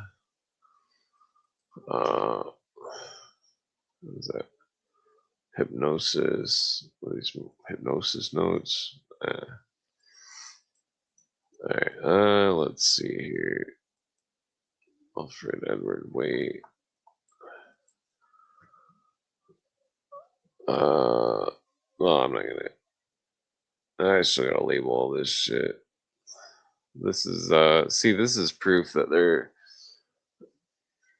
doing some kind of weird sex shit. See, talking about silken robes. They were released at the end of the harangue when they were conducted into separate apartments. Men who persecuted them with solicitations, others encountered admirers who signed in languishing postures at their feet.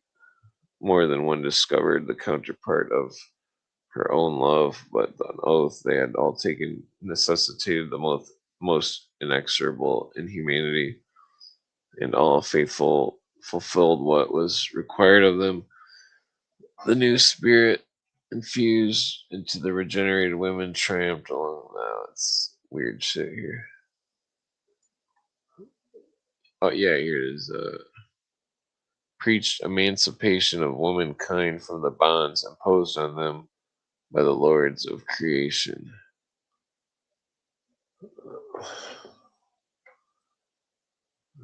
Yeah, entered with a sword in hand. It's talking about the lodges of adoption, or the lodges of what the fuck is that called? Yeah, the Grand Mistress announced Cagliostro. Oh, I'm not gonna go over this, but it's all like some Crowley orgy type shit that's going on here. Yeah, here it is. The Grand Copt thereupon commanded them to dispense with the profanity of clothing, for if they would receive truth, they must be as naked as itself. Yeah, so I'm not going to read the rest, but it gets a little bit sticky. Yeah. Let's see here. So this is interesting right here. Gerard and Coos, known publicly as Pappas, entered Malou, blah blah. While Pappas remained loyal, one of the faction. The bishop, he possessed authority to consecrate others as he saw fit. It is claimed by some that he, in fact, consecrated both Theodore Roos and Aleister Crowley, the outer heads of the Order of the OTO. I have Lons von Leibenfels, Arias Phi, Neo Templar, Aryan race shit. Let's see. Fucking commie or Nazi type shit. Yeah, I'm not gonna get into this stuff. Ostara, the Star,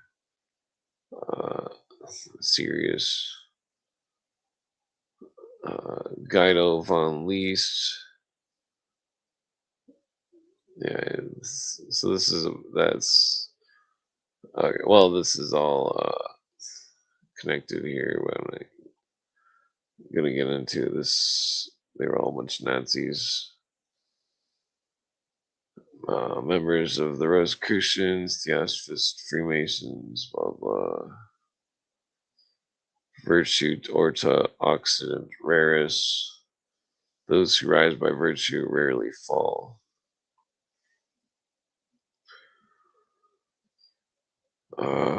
So this is interesting. The poet W.B. Yeats, also Golden Dawn member, described Aiton as the most panic-stricken person. Here goes talking with the whom he designated the Black Brethren, the Jesuits. Yeats apparently regarded Aiton as with friendly but amused skepticism. Yeah, so here, Fraternatus Saturni, Crowley, blah blah, McGregor Mathers, Gregor A. Gregorius. Wait, no, that doesn't seem McGregor Mathers. Okay,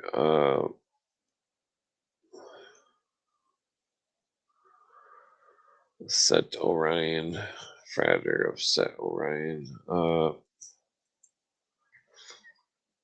Oh yeah, so here this is I forget what book this is from, like Secret Societies and Espionage or something. Let's see, 1977. That's all stuff everybody knows. Johann Rudolf Glober, 1604 1670. He let the benevolent reader take with him my final judgment concerning the great stone of the wise. Oh, yeah, they're talking about the stone of the philosopher. Alchemist. Glober was I'm not gonna get into that.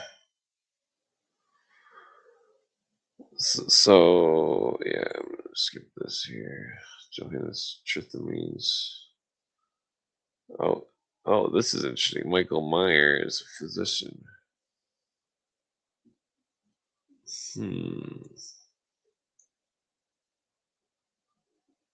Cornelius Agrippa.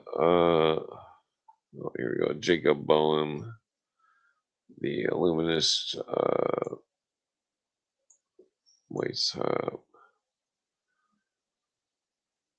Okay, so here's Franz Mesmer.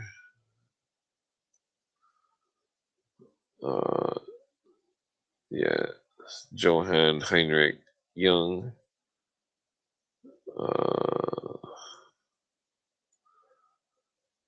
Heinrich Jacot. I don't know how to pronounce that.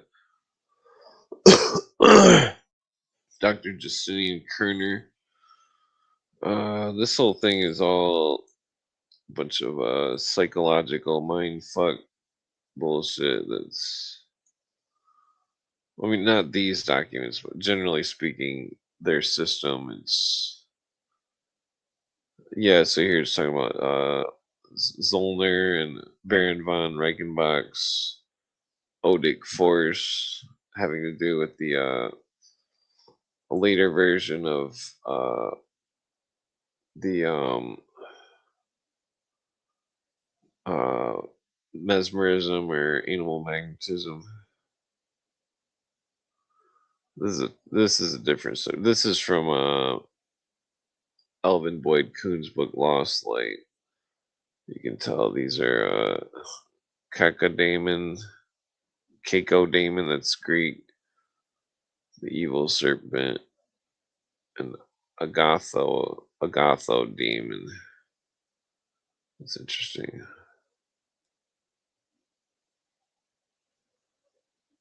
Blah blah serpents. Yeah, that's my rap name mentioned in some book that I couldn't find the. No, that's not a book. That was a Google search. I was searching my rap name just to see if any of my songs got mirrored or anything. Well, first a lot. Let's see here. Well, actually, hold on here.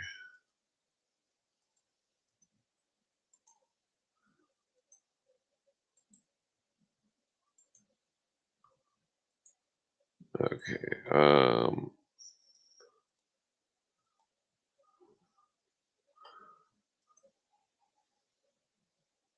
Wait a minute. I know what these. This is. Yeah, the mystery of the cathedral. Okay. Oh, mystery of the cathedral. Okay, so this stuff is relevant right here. This isn't the same book. This is mystery of the cathedral right here. Okay, so the labyrinth of Solomon. A Kabbalistic figure found at the head of a certain alchemical manuscript, which is part of magic tradition associated with the name of Solomon. Series of concentric circles interrupted at certain points so as to form a bizarre and inextricable path.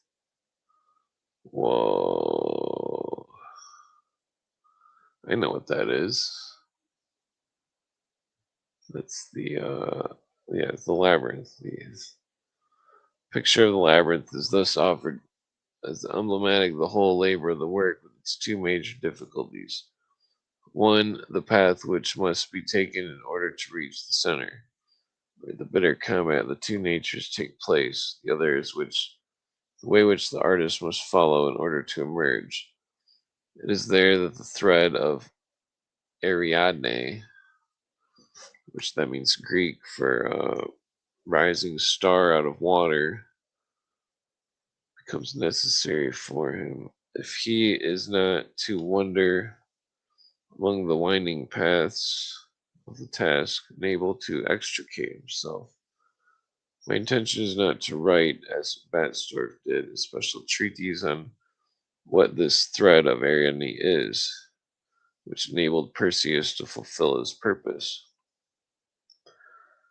But in laying stress on the Kabbalah, I hope to furnish shrewd investigators with some precise information on the symbolical value of the famous myth. Ariadne is the form of Arachne, the spider, or Arachne, the spider, by metathesis of the eye. In Spanish, N is pronounced GN. The spider can thus be read Arani, Arachagni.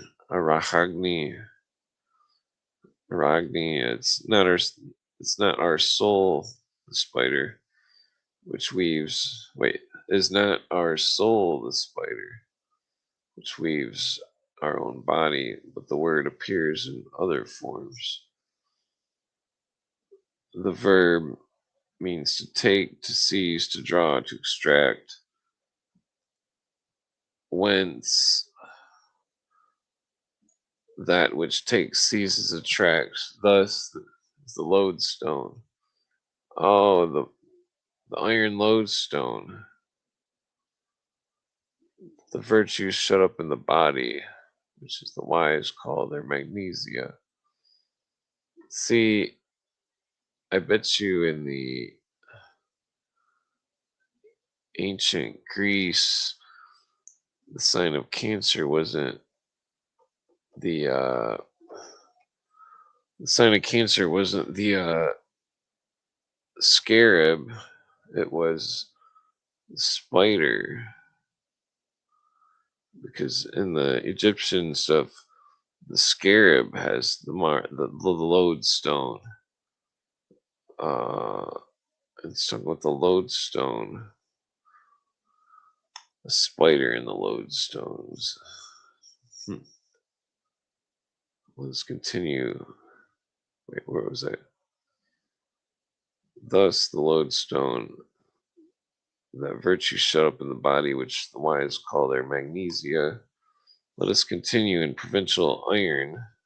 It is called Iran or Iran, according to the different dialects. This is the Masonic Hiram, the divine ram. So it's an iron ram, copper, brass lion. That's interesting. Architect of the Temple of Solomon. The Philibraes are members of Secret Raiders, Society of Raiders. Okay, let's see what we got here. Spider Aragno or Aragni. The Picard version is Aragni. Compare all with the Greek, which means either iron or lodestone. Nor is this all. The verb means the rising of a star from the sea, with Arian, the star which rises out of the sea, or Ariane is thus the Orient. So Orient also means iron or Aryan. Iron.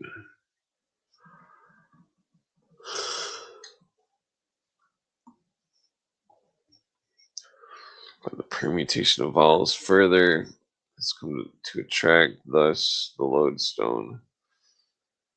If we now compare, which is given the Latin sideris, a star, we shall recognize the provincial Iran, or Aran, the rising sun.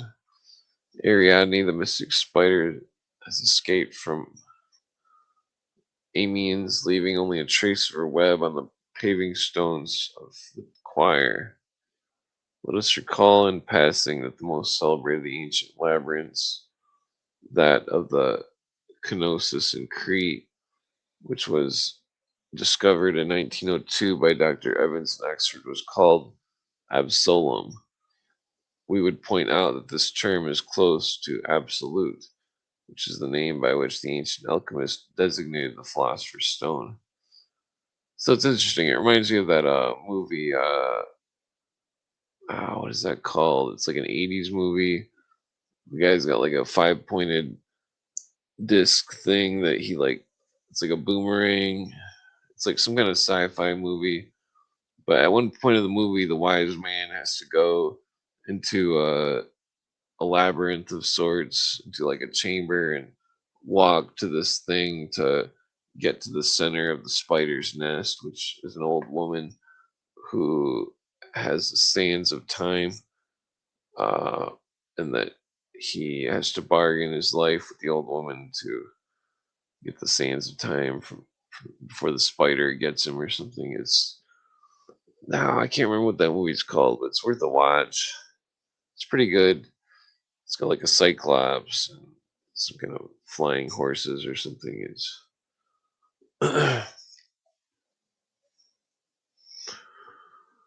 let's see. All churches of their apse turn towards the southeast. Their frontage to the northwest. Blah blah blah. Walk straight into the sanctuary, facing the direction which the sun rises, i.e., the Orient, Palestine, cradle of Christianity. They leave the shadows and walk towards the light. As a consequence of this arrangement, one of the three rose windows, which adorn transcends. The main porch is never lighted by the sun. This is the north rose. Oh, I forgot about this part. The place of darkness, place of the north. Oh, shit. I mean, that's the biggest proof that uh, the Templars were Rosicrucian Masons. The North Rose in the cathedral of Chartres Cathedral, the rose in the north doesn't receive the light. It's never lighted by the sun. I can't believe I forgot about that. That's relevant to masonry because there's no light in the north. No light in the north. That's hilarious. So they're definitely masons. Which this is the north rose, which glows on the facade of the left transept. The second one blazes in the midday sun. This is the southern rose, open at the end of the right transept. The last window is lit by the colored rays of the setting sun. This is the great rose, the porch window, which surpasses its side sisters in size and brilliance. Thus, on the facade of the Gothic cathedral, does it have the next page? Colors of the work unfold in a circular progression, going from the shadows represented by the absence of light, the color black, to the perfection of ruddy light passing through the color white, considered as being the mean between black and red. Whoa, white, black, and red, the colors of the Nazis. In the Middle Ages, the central rose window of the porches was called rota, the wheel, rota, or tarot, or Torah. The wheel is the alchemical hieroglyph of the time necessary for the concoction of the philosophical matter. The wheel, the rose.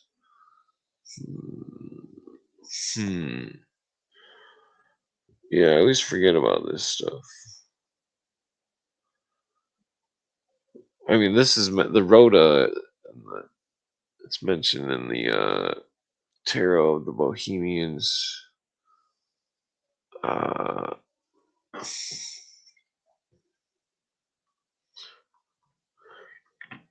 Yeah, the place of the north is Jehovah. The place, because remember, that's interesting because 10, 5, 6, 5 north degree latitude.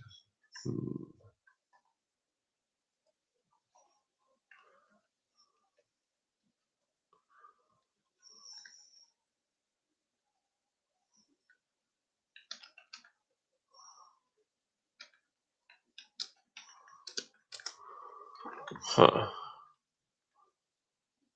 Okay, well, I'm gonna. I wonder what. Huh. So I wonder what that would mean. Because if the proportions of the trapezoid, the symbol of Jehovah, the proportions of the trapezoid 10, 5, 6, 5 would be in the north.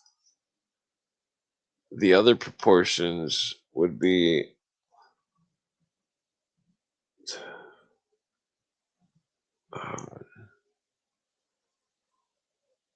J J J. Oh, this is.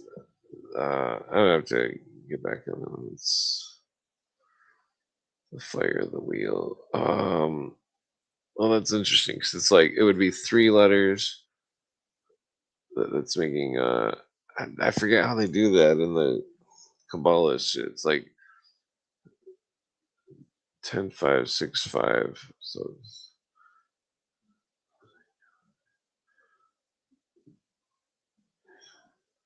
Yod Hey Va Hey. Yod Hey Va.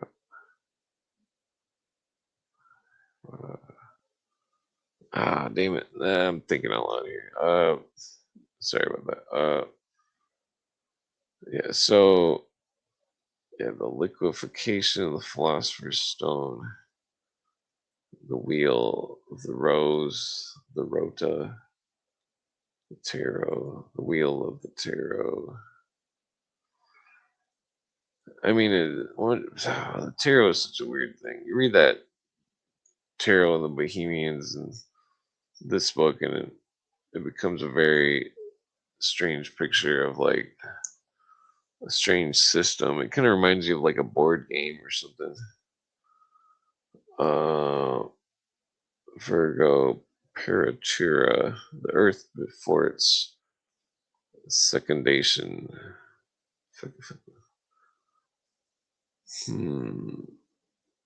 The Virgin Earth.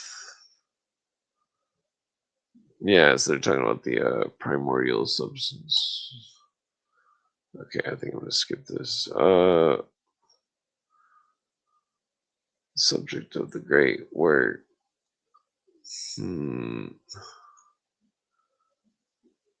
Yeah, so I'm not gonna get into all this.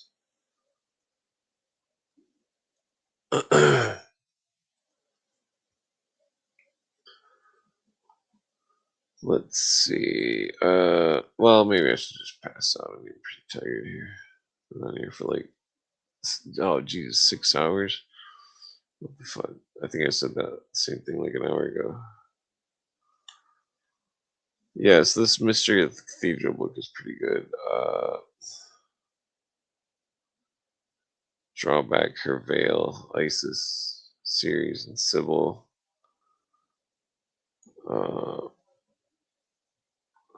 Black stone, which is said to have fallen from heaven. Remind you of the stone of the Islams, a meteor, a black stone that fall from heaven. They're saying it's a symbol of ISIS. Oh, there's the rest of this here. Is it secret societies and fraternities? Okay, I guess it's over here. Yeah, I really need to sort all these notes. Lucifer. This is Alvin Boyd Kuhn's book. The devil is the god on earth. Blah blah blah.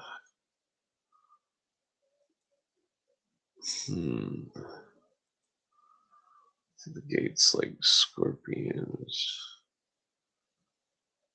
Okay, wait, let's mention that Maine's dude again. He was a Manichaean. Huh. Like the sun through the gates. Okay, well, I'm not going to get into this. This is all very hard to explain and take forever to explain all this shit.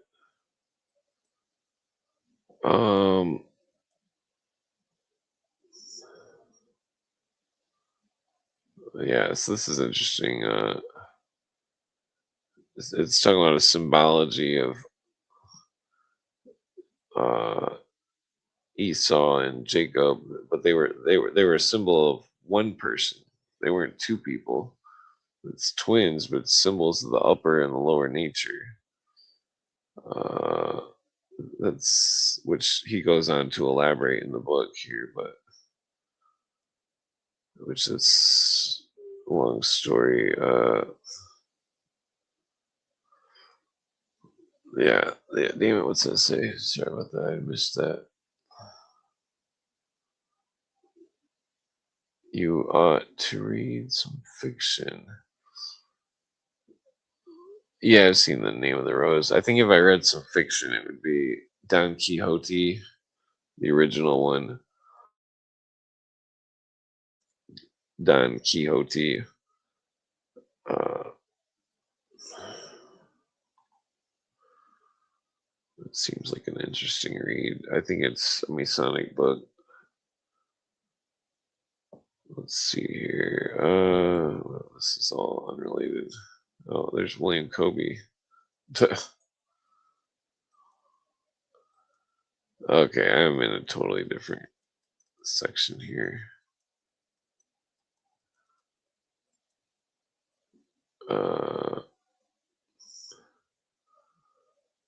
Yeah, I am Osiris. The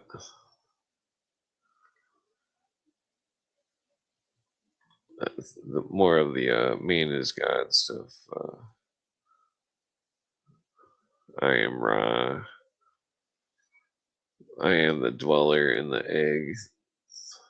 He who turns the disc.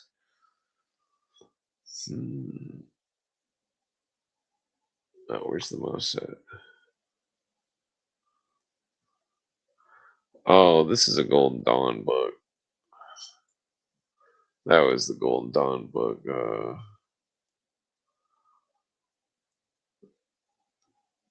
Okay, so this is. I guess I'm gonna. Well, maybe I'll do a rap song, but this is UN Charter stuff. Compilation of staff studies prepared. Look at what it says. The Charter has become the supreme law of the land, and the judges in every state shall be bound thereby. Uh, it's quoting the supremacy clause. Uh, so that's just some wild law stuff. The UN Charter. Where's the next close? Okay, Roman Della Rose. Huh. Roman Della Rose. Which book is this? Oh, this is wait, this is an Albert Pike book. Pretty sure. Reversing.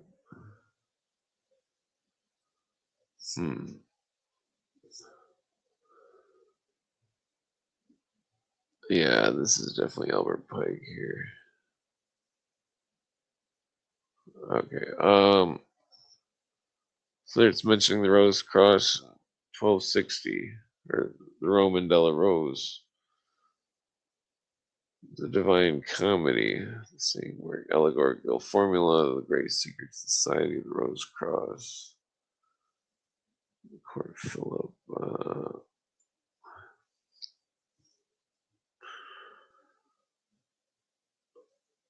Yeah.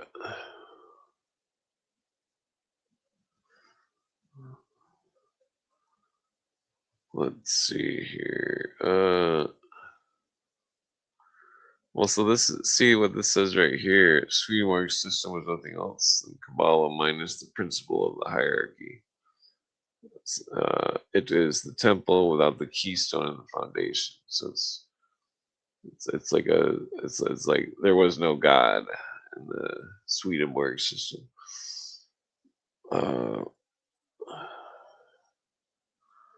Duke d'Orleans.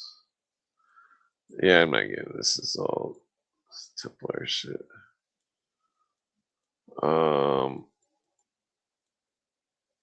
What is this? Aaron Burr. Okay. Yeah, I'm not getting this either. Cooper says Aaron Burr was a British Israelist, which means that he was an Aryan race, pro Britain, King Bauer. JBM. I forget what that means.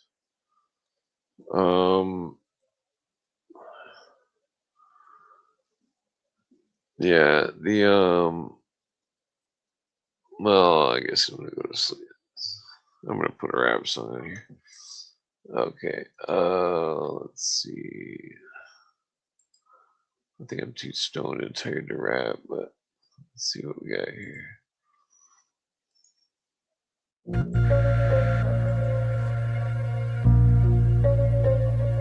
Songs I steal off the internet, weird pictures, but whatever.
Just stop because I got writer's block and I light up a motherfucking joint that I smoke the spot. I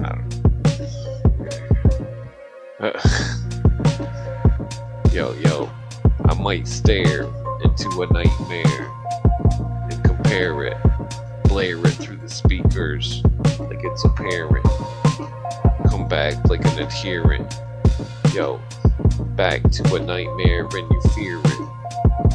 Talking about ghosts and spirits. Roll through with the delirious. Curious to find past the portal. Smoke weed and turn immortal. Come back to the spotlight. I don't know. Through a portal, turned immortal. It was foretold. Got more joints rolled. I'm at the point though, smoke weed like motherfucking. I don't know. Yo. My raps are graded, overrated. Come back with the statement, I made it. Come back like a card that was played with. Escaping all the fake shit. Rap about shit and I ain't make shit. Rap time that's so wasted. Come back to the spot, pasted, copywritten like it's not legit. Some motherfucking roll with the wisdom, shine like the prism. Come back on the motherfucking on the mission. Rolling swishes sweets, and I ain't missed a beat. And I spit some speed. Like I'm spoken. Come back like motherfucking open a book. Like I'm throwing a hook left and right. The next to be knighted. Smoke weed, motherfucking. My brain is blighted. I'm feeling like I'm reading a book with insight, and it's been motherfucking got the joint lighted. Got the words that you typed in. The words that you typed in, they might bend like your mind, like some hindsight. Come back like I got 5 mics. And I drive trike Harleys with Bob Marley, smoke weed, eat barley. Not hardly. I'm chilling like I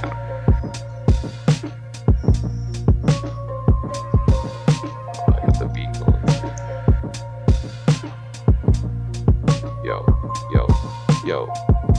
I'm in a Harley and I got smart beef, but it's not motherfucking burnt cheese. Yo, I guess I can leave the reduced mic on. Or wait.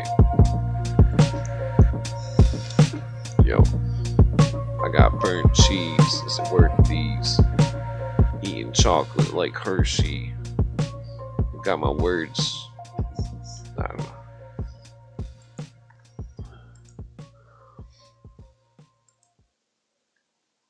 Rap about Harry. Yeah, let's put this one.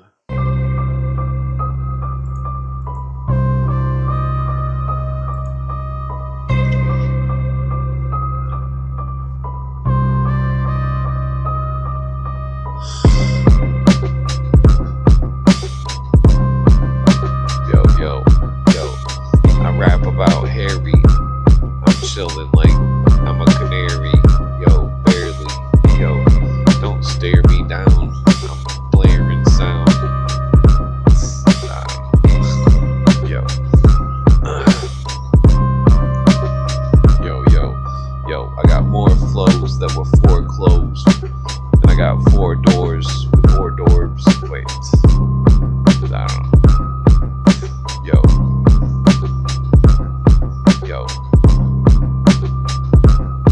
Yo. The new world order's talking about explicit panic. It's systematic. Yo, they motherfucking never quit. The motherfucking brains keep motherfucking. Nah, that sucks. Yo. I come back with the motherfucking shit that was balanced on the scales of liberty. Talking shit with me. Too legit to be. Come back like I'm quick to see. Motherfuckers gonna hit the beat. Y'all motherfuckers. Yo.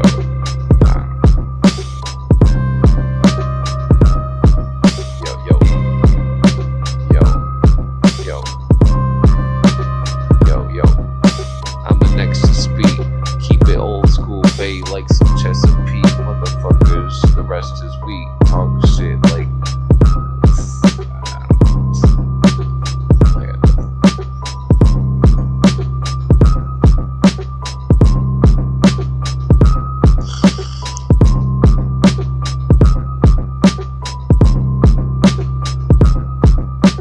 I think I like that on the beat better. I'm gonna switch this.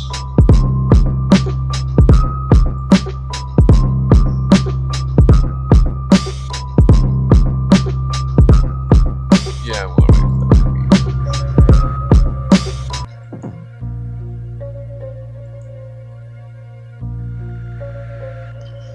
beat. Alright, one more on this one. And then I'm passing out. Yo.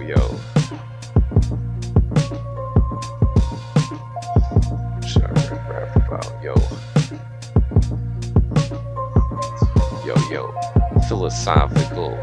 I drink the whole bottle though. Come back like a duck waddles though. Gotta flow. Yo. Rap some words that are not your own. Yo. Talking shit like. I don't know.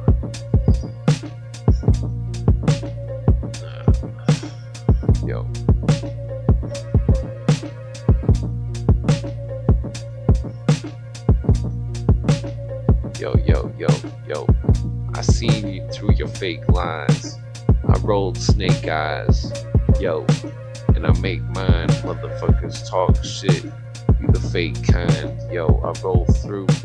And I'm baked wide. Cause I smoked up a white owl. And I might howl at the moon. Chilling like a motherfucking ready to consume the typhoon. Motherfucking might write soon.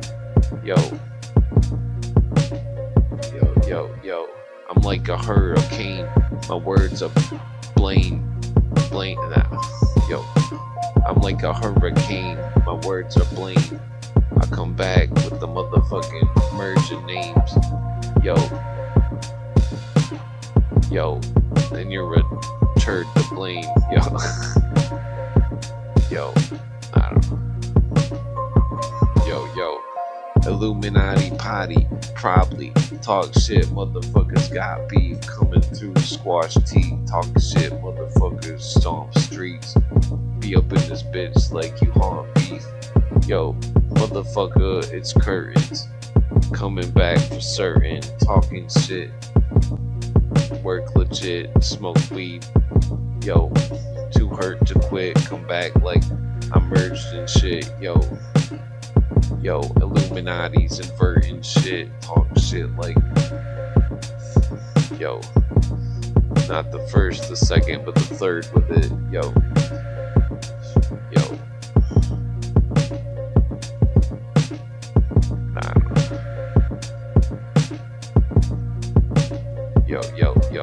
Yo, my word's legit, and you're the nerd to quit. Smoke weed, and then I absorb it.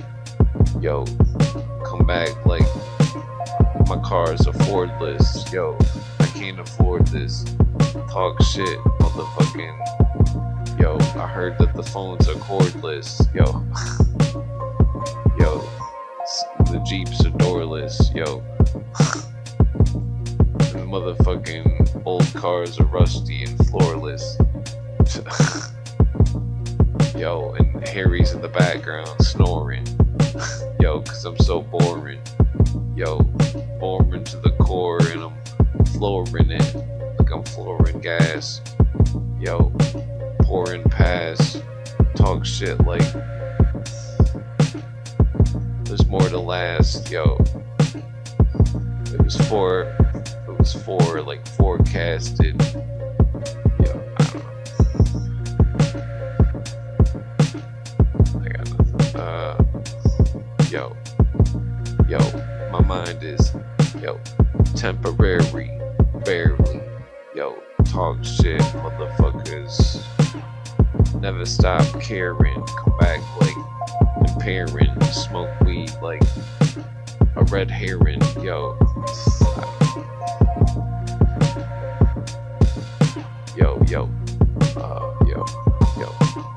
It's legit, coming back with some simple shit. Too quick to spit, motherfucking on some exquisite shit, motherfuckers.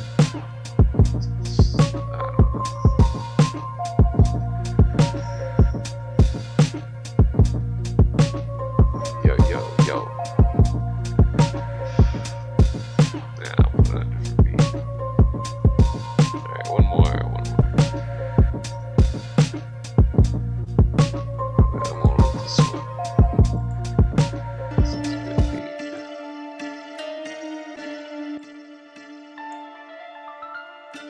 I can't look at that picture though. It's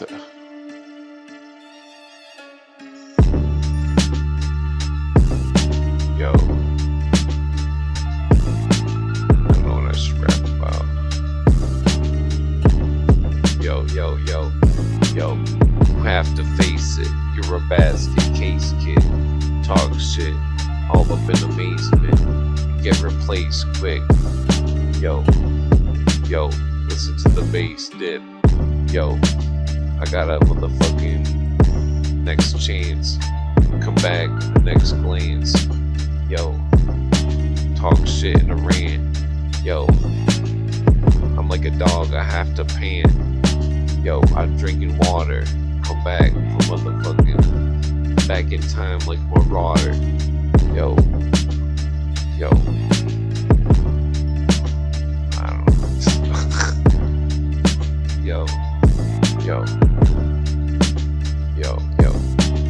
I had to rap and leave. Had to drink a strawberry daiquiri. Drive a Ford Galaxy. Smoke weed, motherfucking challenge me. Rap like motherfuckers have to be. Motherfucking laugh with beats. Talk shit. My mind is motherfucking excreting it. Come back to completing it. Yo, got some weed in it. Yo, and I'm breathing it. Yo, and it seems legit. Too legit to quit, so I spit with spit with some physics. Get rapped with your rhythmics. Yo, pivot back and forth like a motherfucking pit bull. Talking shit, still talk shit. Real motherfuckers. on some shit still. I don't know. Yo.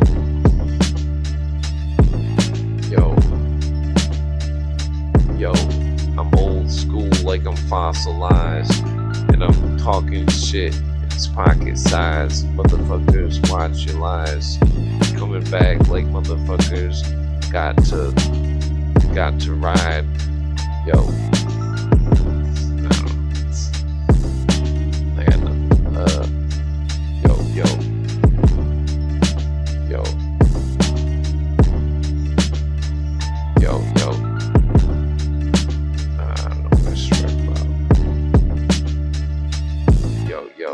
I rap like a motherfucking chosen. Come back old school like the ocean. Chillin' like motherfuckers getting roasted. Yo, never forced to quit. Talk shit like doors are clipped. Yo, like motherfuckers rap till my brain is sore and shit. Yo, like I'm trying to forest the forest quick. Yo. I don't know. Oh, I got heartburn from those chocolate muffins. Yo.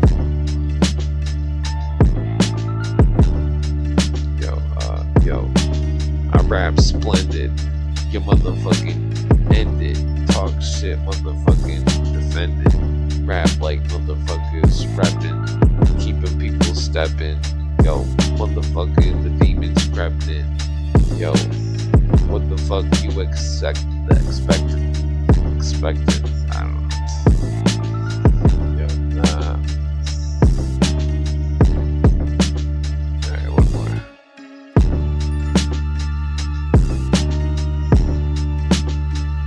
Which one? It's this one. Yeah, no, this one.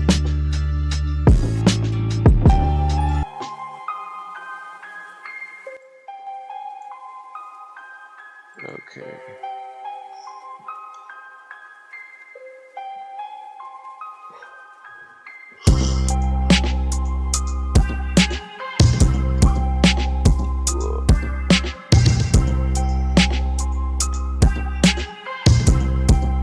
Yo. Fuck the Romans. I'm zoning.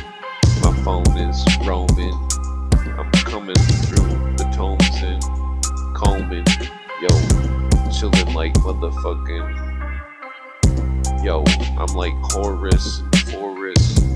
Talk shit like Loris. Yo, I don't know. That's stupid. Yo. Yo.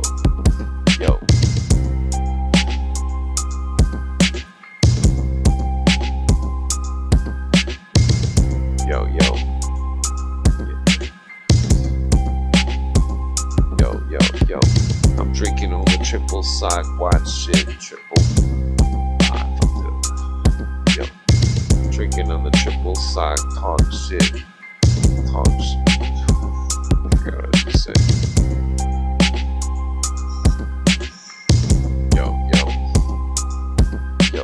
Yo. Drink liquor like triple sock, talk shit, too quick to stop, motherfuckers. Getting hit a lot, talk shit like I'm eating cookies called Knickerbock, talk shit, motherfuckers. Getting ripped a lot off the joint, motherfuckers know. Like you folded, motherfuckers corroded. Coming back like motherfuckers. I don't know. Yo, corroded. Like I play the ace of spades, then I hold it. Come back with some gold shit, talk shit like a motherfucking.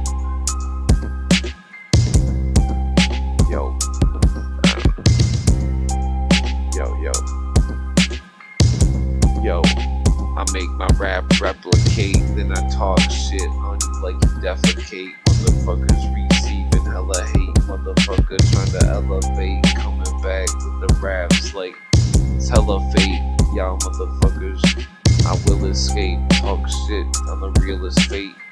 Y'all motherfuckers got the cards and you're dealing late. Yo, I don't know.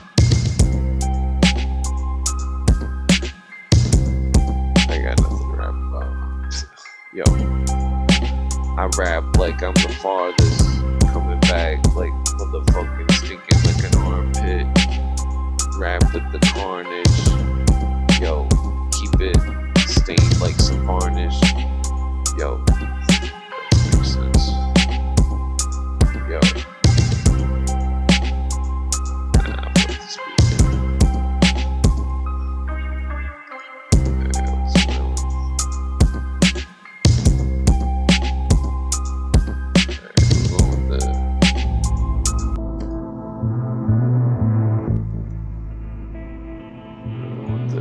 Jesus telephone pole. I don't know.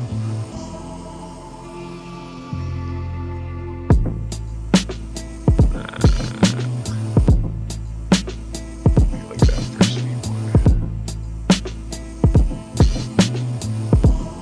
Yeah, I'm going back to this.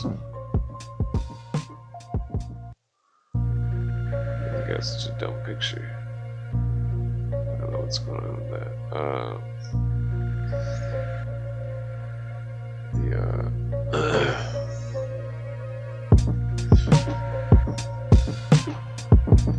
Let's see, yo, I rap like I'm educated. Your rhymes are so degraded. Yo, like the pledges made it. And the motherfucking skull and bones.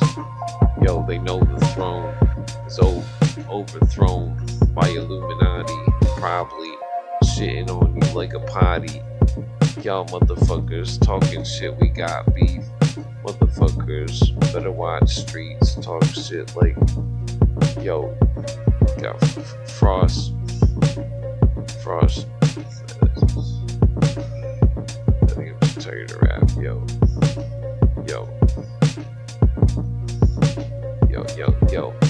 I'm like the sire. I set the microphone on fire. Wear the attire. Motherfuckers tired. Coming back, drinking coffee. Feeling kinda wired. Yo, I got the fire lit. Come back from the pit. Talk shit. It's legit. Yo. Too legit to quit, so I spit on the microphone like a gnome. Motherfucker king. Talk shit. Motherfucking bling bling. As I sing things, talk shit, make the ring bling. Yeah, I don't know. Yo, I'm broke as shit. Rap, trying to hope to quit. Motherfuckers gotta smoking shit. Yo, keep the rap book open.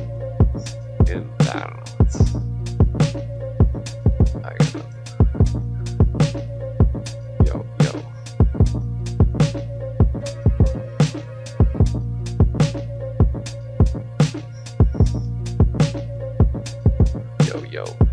I rap like I'm supposed to know. Going toe to toe. Got my thumbs, they opposable. I don't know. Alright, I'm going to sleep. Alright, peace out.